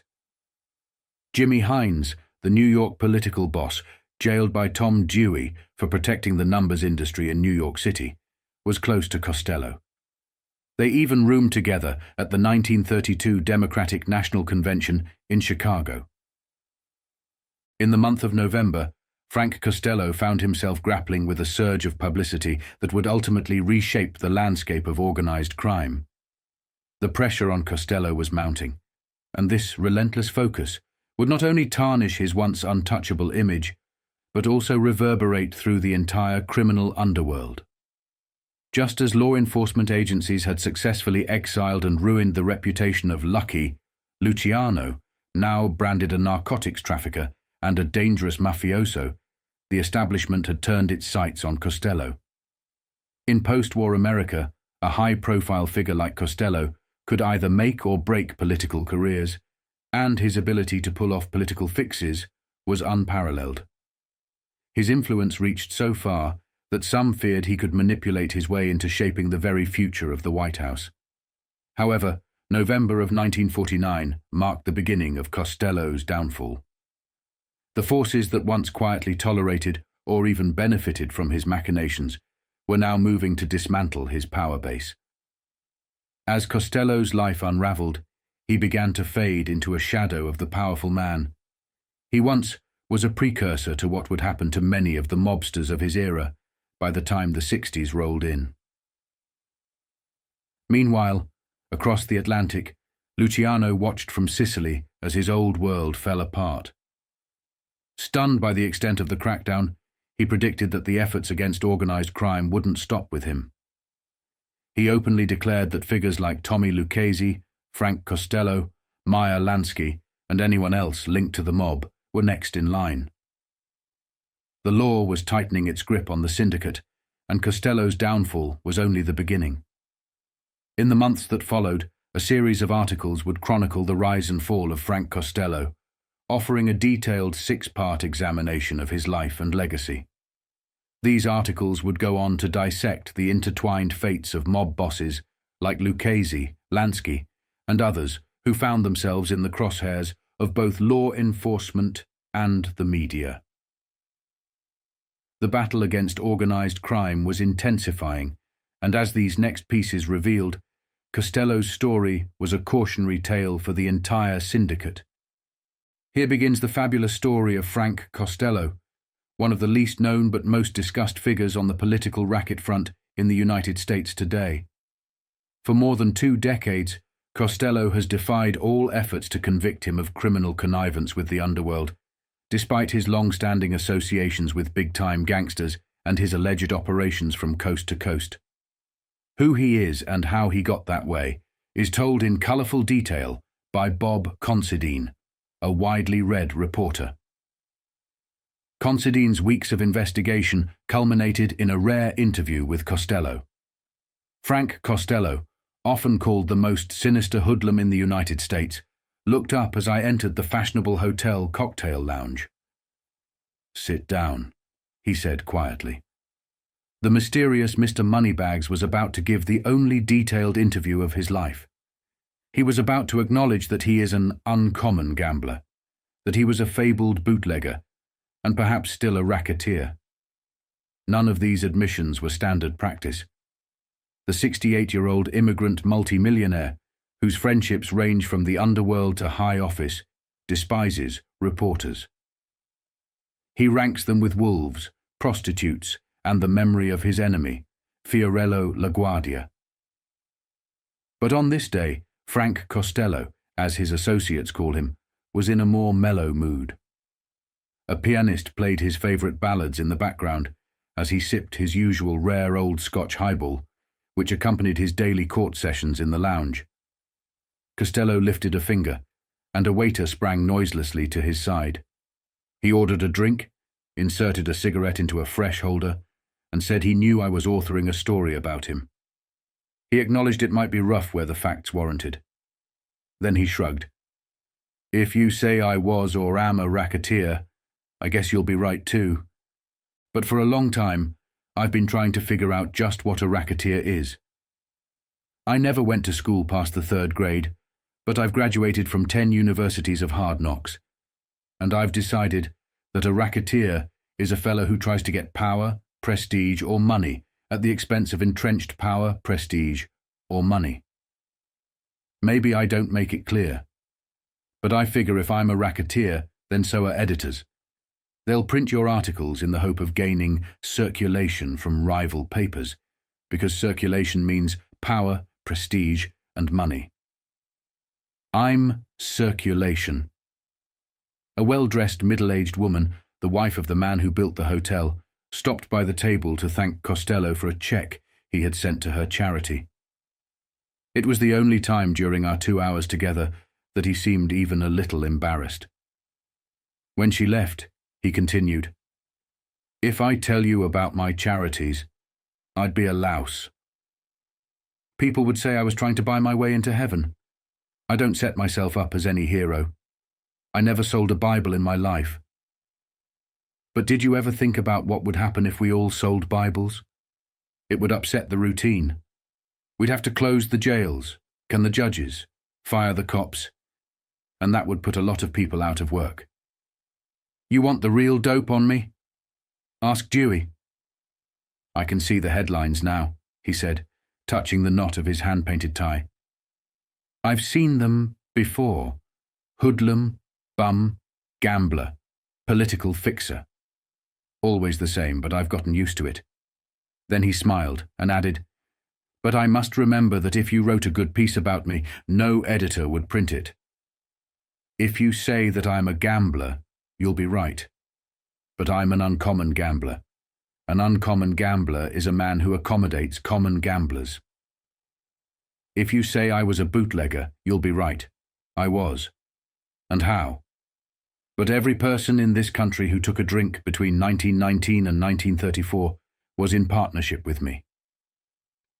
When the heat is on him, Costello has a way of making even his avowed enemies in public life wonder just what he is. The country's most sinister menace, or a reformed hoodlum going straight. Once, he sent word through an intermediary asking me to get him 2 tickets to a Golden Gloves fight card at Madison Square Garden. "I'm supposed to be the most powerful guy in New York," his man quoted him. "And I can't get 2 crummy tickets to a fight." When he was denounced as a master racket king by the California Commission on Organized Crime, he retorted in anguish, "I can't even kill a traffic ticket." As he sauntered out of the cocktail lounge the other day to join his wife and friends for dinner at an expensive restaurant, he was probably followed by New York detectives, federal agents, or both. Elsewhere in the city, Men listened sleeplessly to all telephone calls to and from his plush 7-room suite on Central Park West. Costello's phones have been tapped for so many years that upon awakening each morning he sometimes picks up the receiver and shouts a gruff greeting, occasionally obscene, at the silent monitors. Who is this man? What is the extent of his corruptive power? Under whose suffering does he operate? The authorities, or at least the proper ones, have never been able to say for certain. A Justice Department official summed up the mystery and elusiveness of this shadowy enigma when, in response to a reporter's question, he threw up his hands in despair and said, "The trails of nearly every gambling operation and every other racket in the United States lead us toward Costello. But just when they almost reach him, they disappear." There were partisan efforts in recent months to link Costello to the White House itself, if only as a heavy contributor to President Truman's campaign expenses. In fiery political oratory during New York City's mayoral race, Costello was called the boss of the city. His income is said to loom far above that of a Ford or Rockefeller. His payroll in New York, Chicago, Miami, New Orleans, Las Vegas, Los Angeles, and Portland, Oregon, is said to be astronomical. Where exactly the truth lies is hard to discern. Few men in the history of the country have ever been the subject of a longer or more exhaustive investigation, yet various investigative forces differ on even fundamental facts, such as his name. A consensus of inquiries indicates that America proved to be quite a promised land for the immigrant boy who grew up to own topless towers on Wall Street and became the most powerful sub-Rosa force in a nation of 150 million people. Investigators agree that his first name is or was Francesco. He was born on January 26, 1891, in Cosenza, Calabria, or Castiglia, Italy. His surname may be Costello, Castellano, Castiglia, Stello, Severia, or Severio. At various times during different examinations, he has provided most of these names as his own. He told a United States attorney in 1935 that he was born in New York. He was likely brought to the United States, however, when he was 5 years old. Costello seems to have been raised by an older sister in tenements in Harlem and Greenwich Village. He was first arrested in 1908 for assault and robbery, giving his name as Frank Costello. He was placed on probation. In 1912, at the age of 20, he was charged with assaulting and robbing a woman who was taking $1,100 to the bank for deposit. The case was dismissed. Costello's unsavory reputation as a youth worked against him on April 5, 1915, when Judge Edward Swan of the Court of General Sessions sentenced him to a year in jail for illegal possession of a pistol. He served 10 months. It remains the only conviction of his life, despite numerous indictments, trials, and charges throughout his career. No jail has held him since, nor has a bullet grazed him, despite his close associations with the late Al Capone, Dutch Schultz, Arnold Rothstein, Bugsy Siegel, Joe, the Boss, Masseria, Lepke Buchalter, and many other departed members of Murder, Inc. He remains the friend and alleged banker of such figures as Lucky Luciano, Joe Adonis, Willie Beoff, Vito Genovese, Frank Erickson, Dandy Phil Castell, and Meyer Lansky. Costello freely admits that he was the biggest rum runner in the business. During Prohibition, he and his partner, the late Big Bill Dwyer, controlled the New York waterfront. They operated their own flotilla of armor-plated speedboats and cargo vessels capable of bringing in as many as 50,000 cases at a time. Some of the speedboats were armed. One even engaged in a machine gun battle with a Coast Guard craft in the North River, while ferryboat commuters hid beneath their seats. Costello himself is unsure of how much he made during those years. Millions, he simply says. Other rum-running outfits were charged a bounty of $2 a case for everything they brought in. Official personnel were corrupted left and right. Costello became a United States citizen in 1925, at the height of his rum-running power. In his application, he made no mention of his conviction 10 years earlier, that an oversight that, while not illegal, could work against him if a congressional move to deport him gains traction in the next session. His naturalization sponsors were Frank Goss of Jamaica, New York, and Harry Saucer of Huntington, New York. Goss listed his address as 405 Lexington Avenue, New York, the same address as Costello's rum-running rackets business office. Costello swore to uphold the Constitution during his naturalization ceremony, but at the time, he was the country's foremost violator of its 18th Amendment. 3 months after becoming a citizen, Costello and 19 others were indicted for rum running. Dwyer was found guilty and sent to Atlanta for 2 years and fined $10,000. The government called Costello the payoff man of the huge organization and accused him of bribing public officials.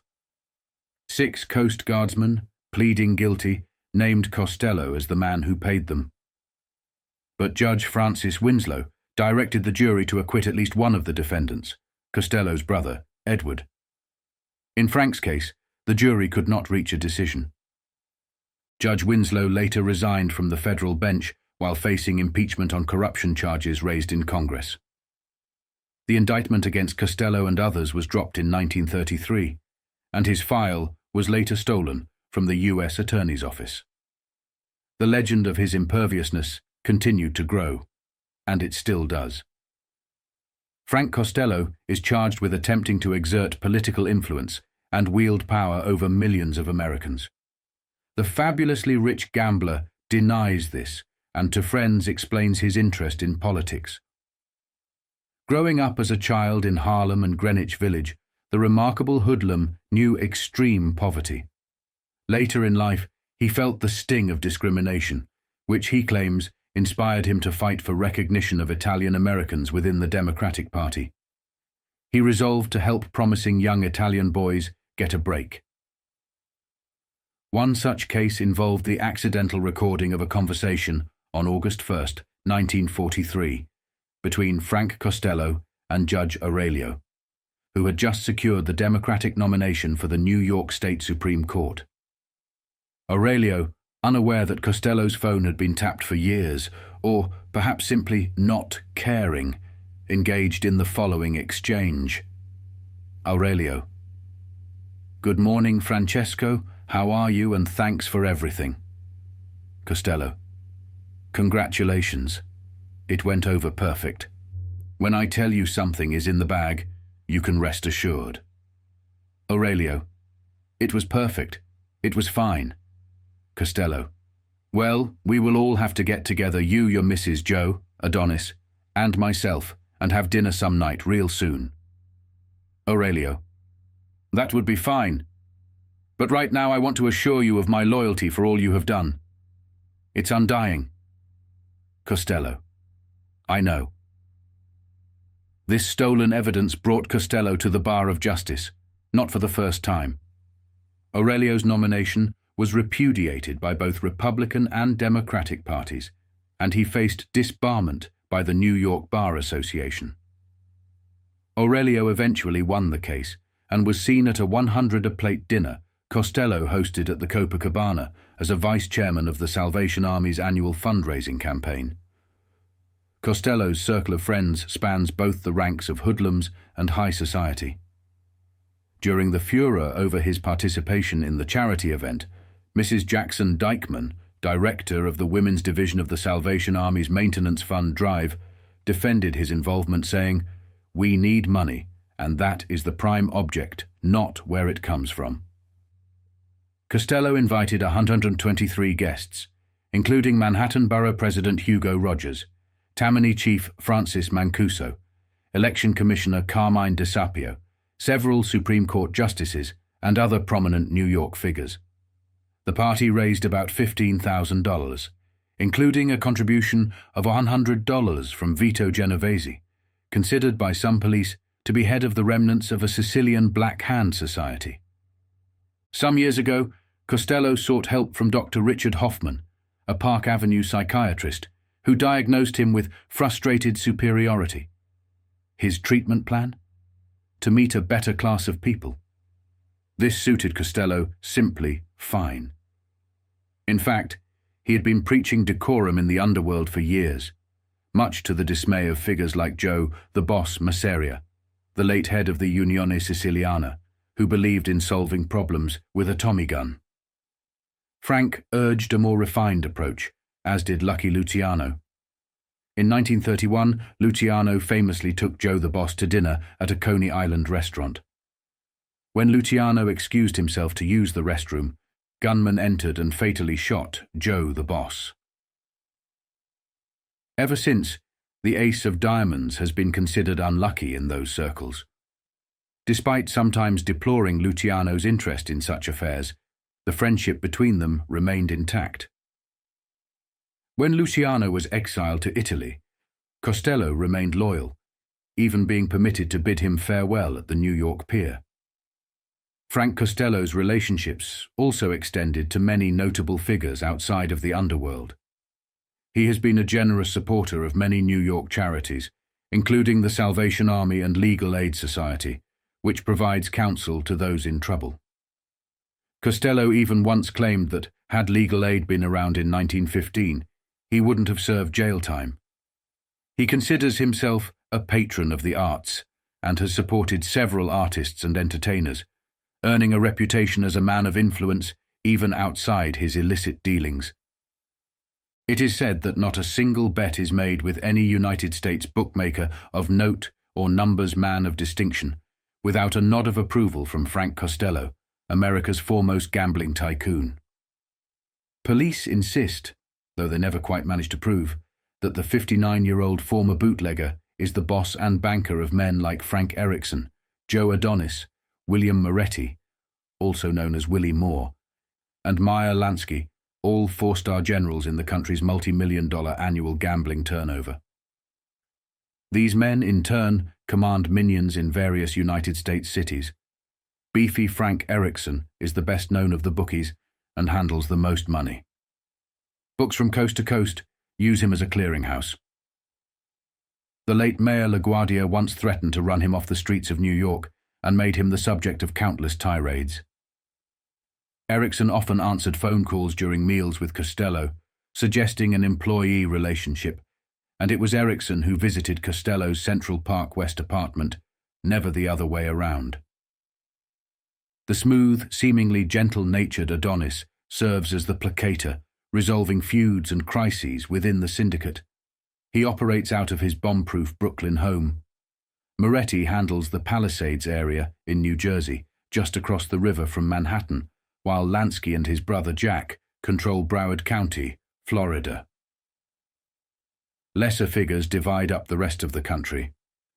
In the echelon immediately below, these men are the bookmakers, who some believe handle as much money as the legal tracks.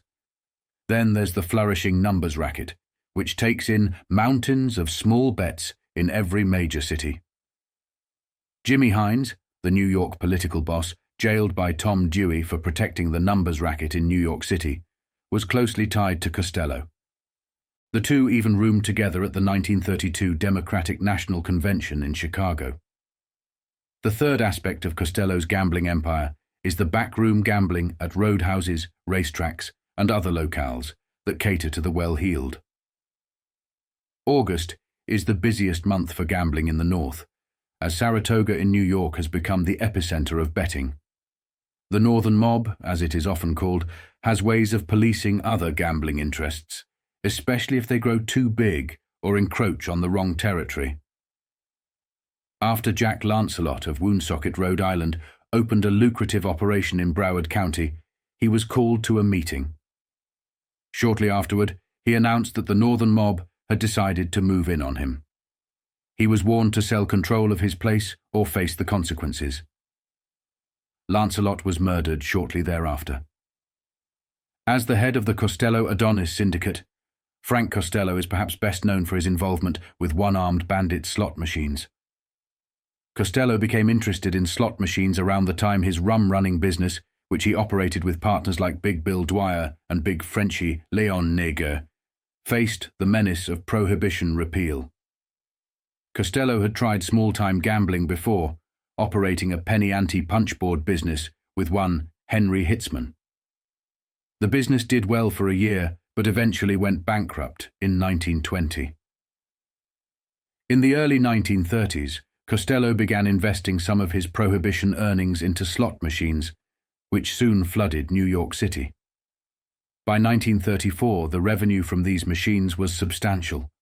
However, his longtime enemy, Mayor LaGuardia, went after him with zeal, smashing machines in publicized raids. Costello found a solution to his slot machine woes when he met Huey Long in 1933. Long needed to raise $40,000 quickly for a Louisiana state relief fund and invited Costello to bring his machines to New Orleans. Costello agreed to pay a cut to Long's fund in exchange for bringing his operations to the state. Costello's influence stretches beyond gambling. He has ties to several New York charities, including the Salvation Army and the Legal Aid Society, which helps provide counsel for the needy. He even once claimed that if legal aid had been around in 1915, he wouldn't have served jail time. Frank Costello's psychiatrist once advised him to mingle with the better class of New Yorkers, and the pudgy, soft-spoken ally of the late Al Capone has done his best to follow that advice. In 1944, despite his last known legitimate job being that of a bootlegger, Costello's presence in high society continued to grow. He owned several properties, including a smaller building on Water Street and his 79 Wall Street Corporation, which catered to high-profile clients. Herbert Asbury of Collier's magazine learned in 1947 that Costello's properties were assessed at nearly $1,000 at the time of purchase, although their assessed value was later reduced to $730,000. Asbury added, "Apparently, it's just one of those lucky breaks that a big shot so often gets." Costello was at one time part owner and exclusive US agent of one of Scotland's most distinguished distilleries, the Whiteley Company, makers of King's Ransom and House of Lords Scotch whisky. The New York State Liquor Authority made the following report to the US Senate in September in connection with an alleged tie-up among General Harry Vaughan, John Marrigan, William Hellis, Frank Costello, and others. In February 1948, the New York State Liquor Authority refused to renew the wholesale liquor license of a partnership known as International Distributors. During the investigation that preceded this action, the following facts became known. During Prohibition, the products of the Whiteley distilleries, King's Ransom and House of Lords Scotch whisky, were sold in Canada by one August Carrillo. Frank Costello bought these products and bootlegged them into the United States. In December 1933, a corporation known as Alliance Distributors Incorporated obtained a wholesale liquor license in New York. One of the stockholders was August Carrillo. Another was Irving Haim, who also had bootlegging connections during Prohibition. Through Alliance, Carrillo received a commission or override of 50 cents on each case of Whiteley's products sold in the U.S. In April or May 1934, Carrillo's override was taken from him and given to Philip Castell, a lieutenant of Frank Costello. Castell maintained headquarters at Alliance, and Costello frequently visited. Costello represented himself as the general sales manager of Alliance, and even used Irving Haim, the corporation's president, as a reference. In September 1937, Irving Haim contracted to purchase the Whiteley distilleries by acquiring all the stock of J.G. Turney and Son, Limited, the holding company for Whiteley. The purchase price was approximately $425,000, with financing arranged in New Orleans. The funds came through notes endorsed by Haim, Castell, Costello, and William Hellis. From that time to the present, William Hellis had a proprietary interest in Whiteley, along with Castell and Costello. In 1938, a resolution was passed at a directors' meeting of J.G. Turney and Son, Limited, to appoint Frank Costello as the company's agent in the United States due to his efforts promoting Whiteley's brands. He was to be paid £5,000 per year, plus 5 shillings for every case over £50,000 shipped to the US. In 1940, a grand jury investigation was conducted by the District Attorney of New York County, touching upon some phases of the Whiteley transaction. On June 23, 1940, Castell and Costello signed an agreement relinquishing any claims they had regarding the Whiteley Holding Company.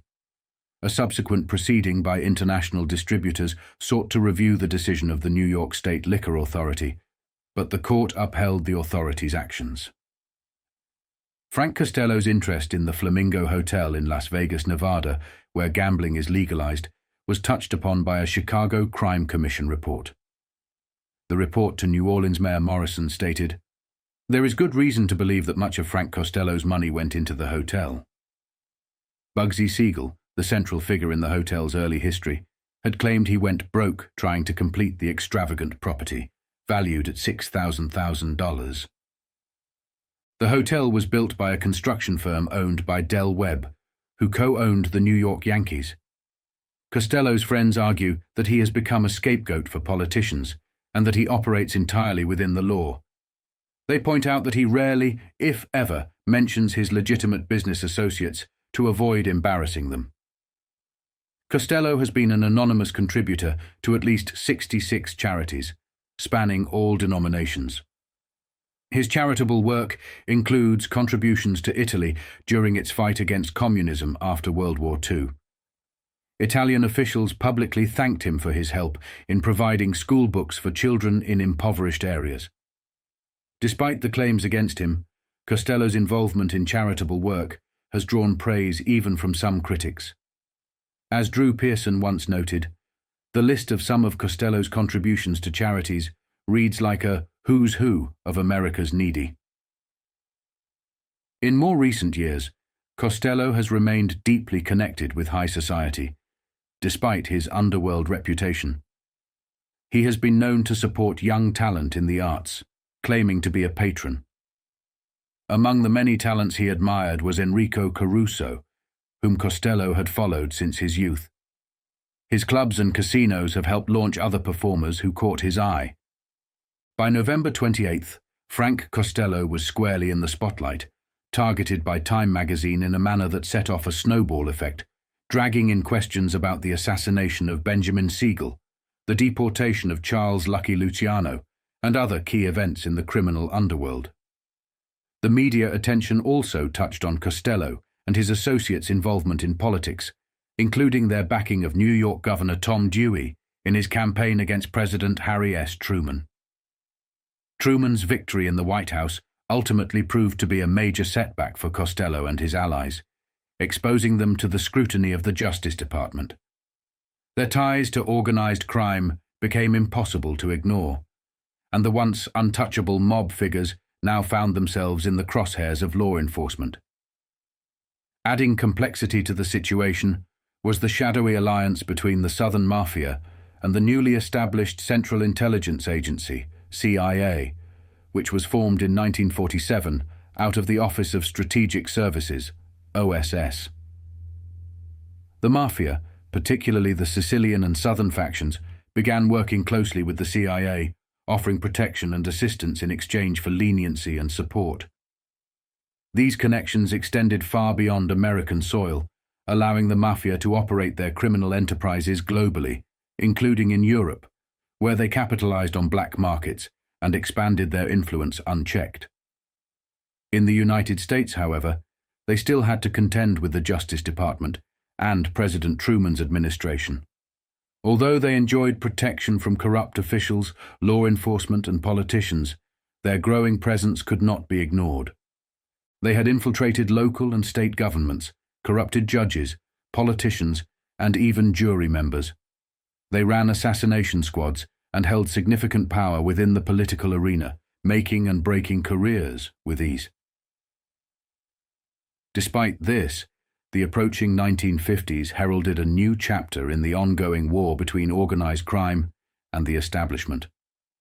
As the decade turned, law enforcement and government agencies grew more determined to expose and dismantle the Mafia's vast empire, revealing the depths of their control over American society. This was a pivotal moment when many wondered whether secret societies were truly pulling the strings of the nation. By 1957, the veil was lifted, and the American public discovered the full extent of the mafia's influence and reach. The next article, set to be published in December of 1949, would mark the concluding chapter in this saga for Frank Costello. His rise and fall throughout the 1940s culminated in the inevitable war with the establishment as the new decade began. This December piece, part of an ongoing exploration of organized crime, would signal the beginning of an all-out confrontation between the mafia and the American government. A conflict that would reshape the criminal landscape and expose the mafia's vast power in ways the public had never fully comprehended before. Among the growing list of U.S. mayors who are alarmed by the alleged spread of Frank Costello's influence in city politics, none is more articulate than the mayor of New Orleans, where Costello once operated thousands of legal slot machines under the aegis of the late Huey Long. Mayor de Lesseps Morrison, president of the American Municipal Association, which represents 9,500 municipalities, has been demanding a thorough investigation by the U.S. Senate into Costello's activities and his right to remain in this country. Recently, Morrison wrote to a U.S. senator known for his investigative prowess. It is the belief of several other mayors and myself, who are operating within the framework of the American Municipal Association, that the Costello combine of rackets and legitimate business interests, and their growing influence in local, state, and national government, represents perhaps the most pernicious and dangerous influence in the United States today. One of the great difficulties in dealing with a clever business-like operator like Costello is that he has gradually, over many years, brought legitimate business activities into his sphere of influence. In so doing, he has gained the association of reputable businessmen. Morrison outlined his goals: public information and education, a three-pronged investigation by the Department of Justice, FBI, the Bureau of Internal Revenue, and the Department of Immigration and Naturalization. Exchange of information about the operations of the syndicate among the mayors of interested cities, including crime commissions in California, Chicago, and Greater Miami, along with the above-mentioned federal law enforcement agencies. Another problem with Costello's syndicate is that their activities are so incredibly complex and far-reaching that many people refuse to believe such an organization could exist in the United States today. Public information and education will play a crucial role here. It wouldn't be wise to go after Costello lightly. However, I believe, and this belief is supported by experts from the Chicago and California crime commissions, that Costello is a national menace operating on a grand scale, and the only way to stop him is through federal government action. There is a strong suspicion that Costello was guilty of perjury when he took out his final naturalization papers some 15 to 20 years ago. Mayor Dorothy Lee of Portland, Oregon, has also expressed concerns about Costello's operations. She stated at the International Association of Police Chiefs conference in Dallas last September that the recall movement against her was being sponsored by underworld elements, later pointing a finger at Costello. Costello, however, replied that he had never heard of her.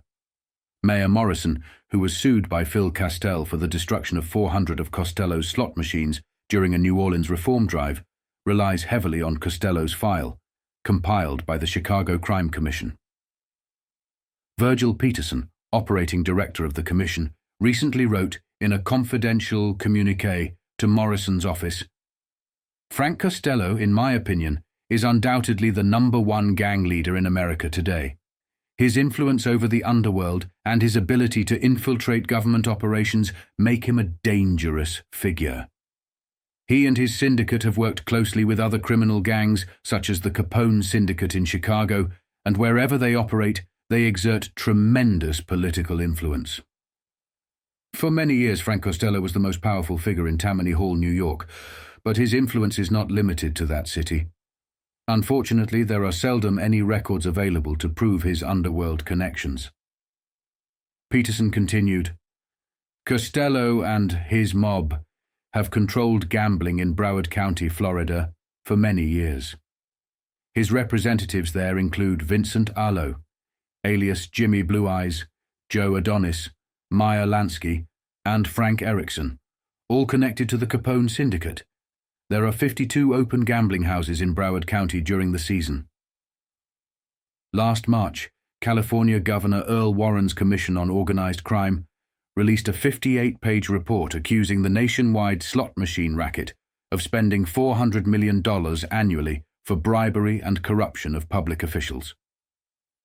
The commission charged that murder incorporated Frank Costello, and what remains of the Capone mob control the racket, which earns an estimated $2 billion annually.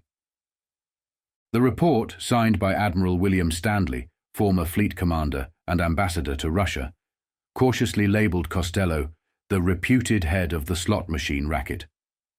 Rumors of ties between Costello and Tammany Hall resurface regularly.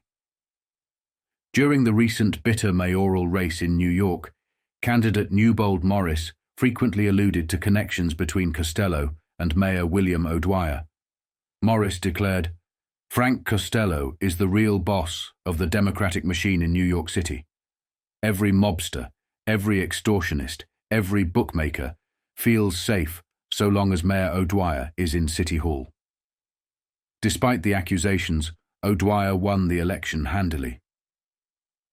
Before his death in a plane crash at Washington Airport, the late Michael J. Kennedy, a Tammany Hall leader, told a reporter that Costello had secured his election as Tammany chief in 1942. Kennedy claimed that Frank Erickson, a bookmaker, arranged for him to meet Costello at the Madison Hotel, where Costello promised to deliver the votes needed to secure his position. Kennedy won easily. During Kennedy's tenure, police wiretapped Costello's home and overheard future New York Supreme Court Justice Aurelio expressing his gratitude to Costello and pledging his undying loyalty. Costello dismisses these and other charges as bunk and continues his daily routine, shadowed, surveilled, but untouched. We will end the 1940s here. It shows how far these men had come. Charles Lucky Luciano was not just a man who had organized crime. He had built an empire and created a structure of crime that would last far longer than he would. His empire would go on to generate billions of dollars. They had taken over various industries due to prohibition, whether it be real estate, transportation, politics, or even local police. Everything had been corrupted and controlled by them. As they moved into the Second World War, these men were building alliances with the Office of Strategic Services, which would later become the CIA. In the 1950s, the CIA would do whatever it could to implement the Marshall Plan, which had been constructed by Harry S. Truman. Some governments across Europe wanted to stop this because they did not want to become reliant on America. The CIA would team up with organized crime groups such as the Italian-American Mafia, the Sicilian Mafia, and the Corsican Mafia to eliminate these threats. During this time, the banking cartel was also born. European empires that had collapsed, especially Britain, were now opening banking havens for people to hide their assets. Many of these people were leaders who were now in control of countries that had formerly been British colonies. The same could be said for the French, Italians, and other countries. America was now halting this because they did not want those countries falling under the control of the Soviet Union. Meyer Lansky was sitting on top of the world. Charles Lucky Luciano had been deported to Italy, but still had a lot of control over what was happening with his crime family. He remained highly respected. He would link up with Meyer Lansky, not just in Italy in June 1949, but later in the 1950s in London, and they would team up with the expansion of gambling and money laundering. Frank Costello was the acting boss of the Luciano family. He made sure the family continued to grow and expand its rackets, creating other families that were equally as strong. This made the Luciano family one of the largest crime families in American history. Vito Genovese was out of prison and now one of Frank Costello's enforcers. However, Vito had bigger ambitions and was forming stronger alliances with Carlo Gambino, intending to build their own foundation and become the new bosses. Eventually, it would all fall into their hands.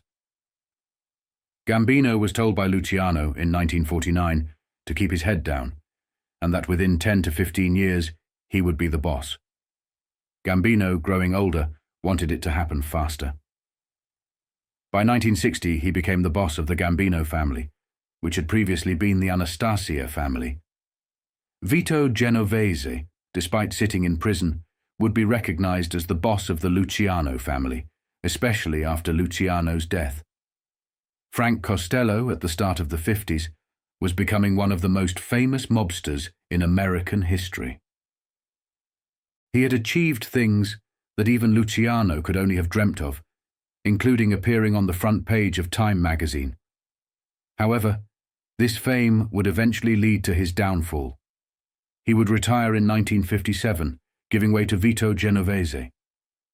The death of Albert Anastasia gave rise to Gambino, and Luciano had to watch it all unfold from Italy. Luciano had dealt with deportation in 1946 and eventually in 1947, being kicked out of Cuba. By the 1950s, these mobsters, including Carlos Marcello, Vito Genovese, Tommy Lucchese, Joe Bonanno, Antonio Accardo, Paul Rica, Russell Bufalino, and Carlo Gambino, were all dealing with the threat of deportation. Though they had enough political protection to fend off these threats, everything was starting to come to a head by the 1960s. After being exposed, the Kennedy administration turned those threats into promises. The mobsters saw what happened to Luciano, whose power and influence declined until his death from a heart attack in Naples airport, a shadow of the man he once was. No other boss wanted that for themselves. They saw Luciano's dead body paraded through New York in 1962, and it sent them a message that they had to do something. Within 1 year of Luciano's death, the entire organized crime structure would be exposed by none other than Joe Valachi. Yet through all of this, Meyer Lansky remained untouchable.